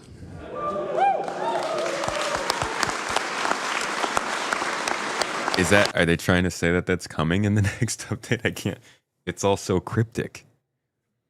I hope so. That would be fantastic.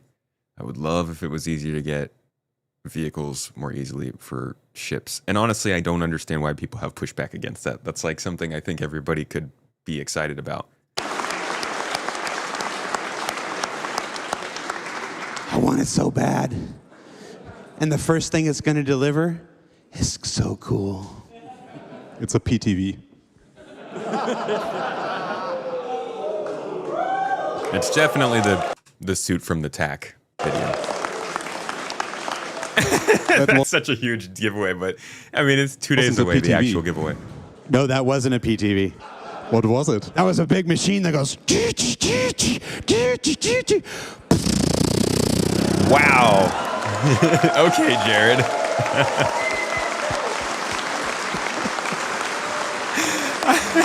Like, if we hadn't seen that in the trailer, then that's a pretty obvious confirmation. Also, great sound effects, dude. They should just record those. I'm just going to pose my apology to Chris Roberts now. He's just a nerd having fun on the stage. I think he liked the charade. I feel bad when they ask these good questions, and it's like we can't answer that because it's too far out or something like that. So I got to give them something every once in a while. What good is being content director if you can't can be happy that Jared is there. If it would be just me, you would get very little. You get nothing from this guy. Yeah, Thorsten never does the what else? Who's charades. Next? I have a question about the new mining bags of the Golem. Are we seeing changes in the design of the Expanse or the Galaxy Good question. module that they support boost? Would make sense, right? Great freaking question. Okay, so I'm glad you asked that because that's one of those questions that's so far out that we don't have an answer for. That goes back to the other question. That's not something that's going to happen in the next 6, 9, 12 months. So anything that we think right now is too open to having a better idea as it gets closer. But yes. I think it totally makes sense. Yes, it's one of those things I'm often quoted as saying, we're having all the same conversations you're having just 4 weeks earlier, and sometimes less upset, sometimes. But yeah, it makes sense. It just makes sense. I couldn't tell you how or where or when, but yeah, it makes sense. Well, so is that confirmation that they're going to change all of the other ships that do mining in order to fit the model that the Golem has, but they don't know how?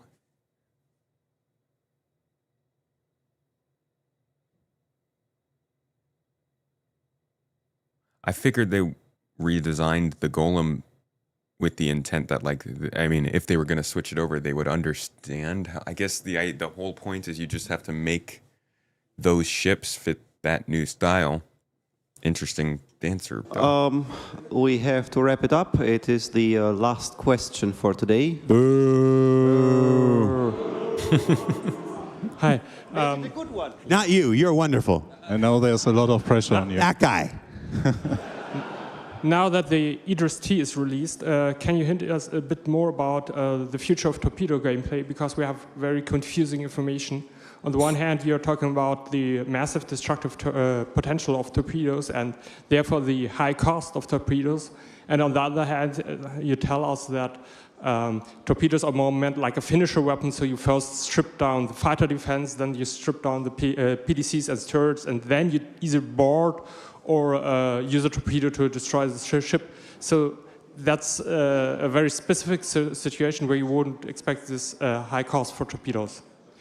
Yeah, I'm gonna preface this by saying that neither one of us are on the vehicle experience team or involved in the balancing of that stuff, so we're gonna have limited information to provide you for that. But one of the difficult things that comes with running a live environment in the middle of your development is this constant battle of, do you build for tomorrow or do you build for today? And some things you just have to build for today. Unique item recovery, which came online in April, was one of those things where it's like, if we were building for tomorrow, that's not how we would build it. But we need something today. People are too afraid to wear their cool. And to be honest, they're kind of inconsistent on that, because a lot of things built in this game are built for tomorrow. Like, if everything was built for today, we wouldn't be traveling so freaking far to do missions, because the way that it's supposed to be in the future is that you won't have to, but yeah, we do. And then there are other times when they're like, hey, you know what? You can't have item recovery like that. We'll make it so that it's better for what it is right now. So it's not necessarily the same for each thing that comes up. I think it really depends on what makes the game actually easier, what's worth the effort going into it. Cool things. They buy these cool things, they earn these cool armors, and they're just too afraid to build it. So we chose to build something to use today. And in the future, there are other systems. Crafting will come online. There'll be other ways to do that. With torpedoes, and this is where I want to be real careful because I'm speaking way outside of an area that I have any expertise in. It's a lot of what you just said is the build for tomorrow kind of thing. It's how it's supposed to work when the full armor system comes online, when the full Maelstrom system comes online, when the full scanning package comes online. You're able to do subsystem targeting much easier and stuff like that. But that's not where we're at right now. We chose to put the Idris out right now. We chose to put the Polaris out last year, and torpedoes have to have some kind of function today. So this is my really long-winded way of saying I don't know. Surprise. And it doesn't surprise me that they're in this kind of weird middle place where some parts of it have to be designed for tomorrow and some parts of it have to be designed for today. And it's one of those things that I can just tell you that our vehicle experience team, Rich Towler and all those folks in there, they're wonderful people, they're committed people, and they'll see what you're saying, they'll see what everybody is saying about them, and as new features come online, new tech comes online, they'll continue to adjust them, continue to add to the experience, and it will change. The only thing I can guarantee you is that what's there today is not what will be there tomorrow. It's the only thing I can guarantee. That's why a lot of people just want them to keep working on the features and not like the game that's there right now.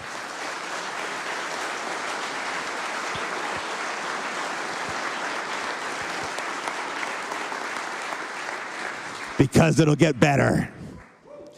Well, can you tell us if Chris is still watching? Calculator time. No, but I have a meeting with HR on Monday. Well, the camera, can you come up, please? I would like to try something.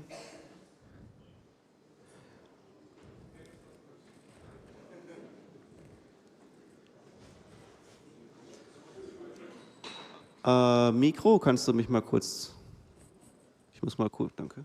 I don't know what's happening.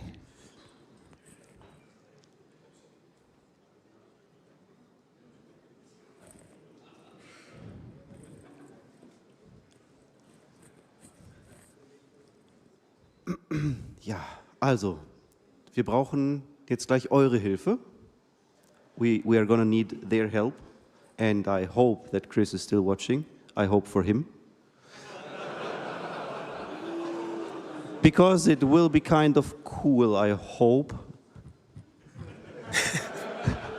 Nothing will happen to you. You can sit back. So, I guess you will get what will happen next. You see that the camera is right now turned down and nothing is to see. And I think we all want to see maybe in the future, if there's next Con42, would like to have a specific person here. Everybody knows who I'm talking about, right? Jared again.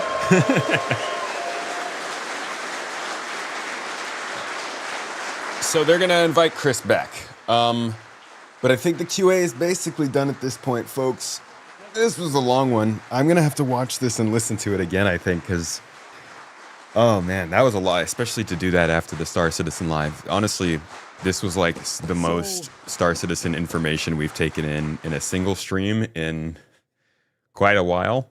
So I think we'll all need some time to just sort of digest it all and come back to it with some real thoughts.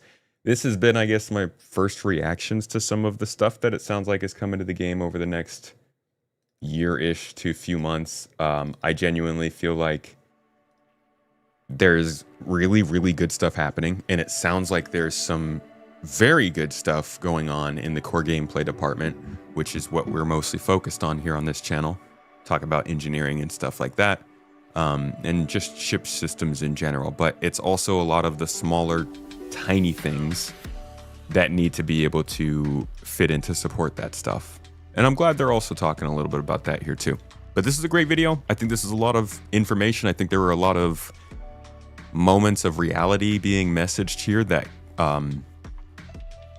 honestly I think are just a small part of the sort of, I don't want to say burning, but I think just kind of like the shift of the game. It's being communicated very upfront, and you know, I think it's important to listen to what they're saying, because a lot of this is like, hey, this happened before, we're not going to do that anymore, and that's why the game is going this way from now on. So thank you everybody for joining me for this. Thank you for joining me for the Star Citizen Live. I hope you got some good information, context, or background from this. I'm sure we'll be talking about it a lot on the stream here, on videos, in Discord, all the different places, at the water cooler. I'll see you at Jamba Juice, and we'll discuss this a little bit while we're waiting for our orange dream machine. Very happy to hear stuff about engineering being so soon. So am I. So am I. Bonten, hey! Good to see you in the chat, my friend. Core gameplay is the best department. Dude, I'm here for it, man. I'm really glad that the monthly reports just combine all of it together now in that section. I think that's the best part of the month, is the core gameplay update on the monthly report. Thank you for the work you guys do. Is there a link? Yeah, let me drop the link to this for you guys here in the chat. The timestamp might not be correct, but it starts at about 8 hours. It's about an hour and a half long. This is a big one.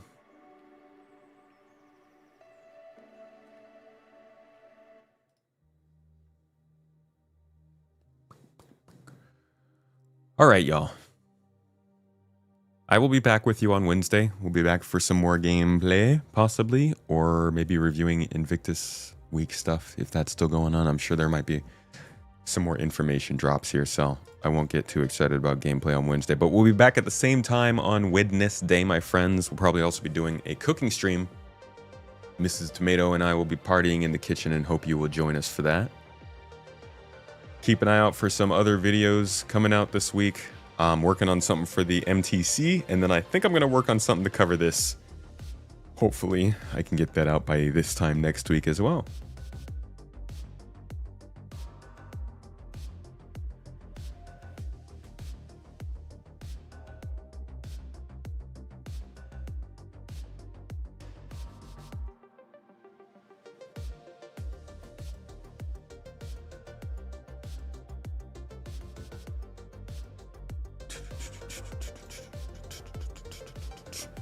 Most people in the EU speak good English. This is true.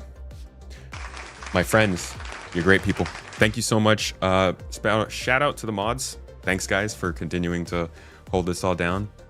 Y'all, and thank you to everybody who is here for chat, for participating. Thanks to everyone who is part of Toes Gang today, Balton and Walgrit. Appreciate you guys. Thanks for the support out here.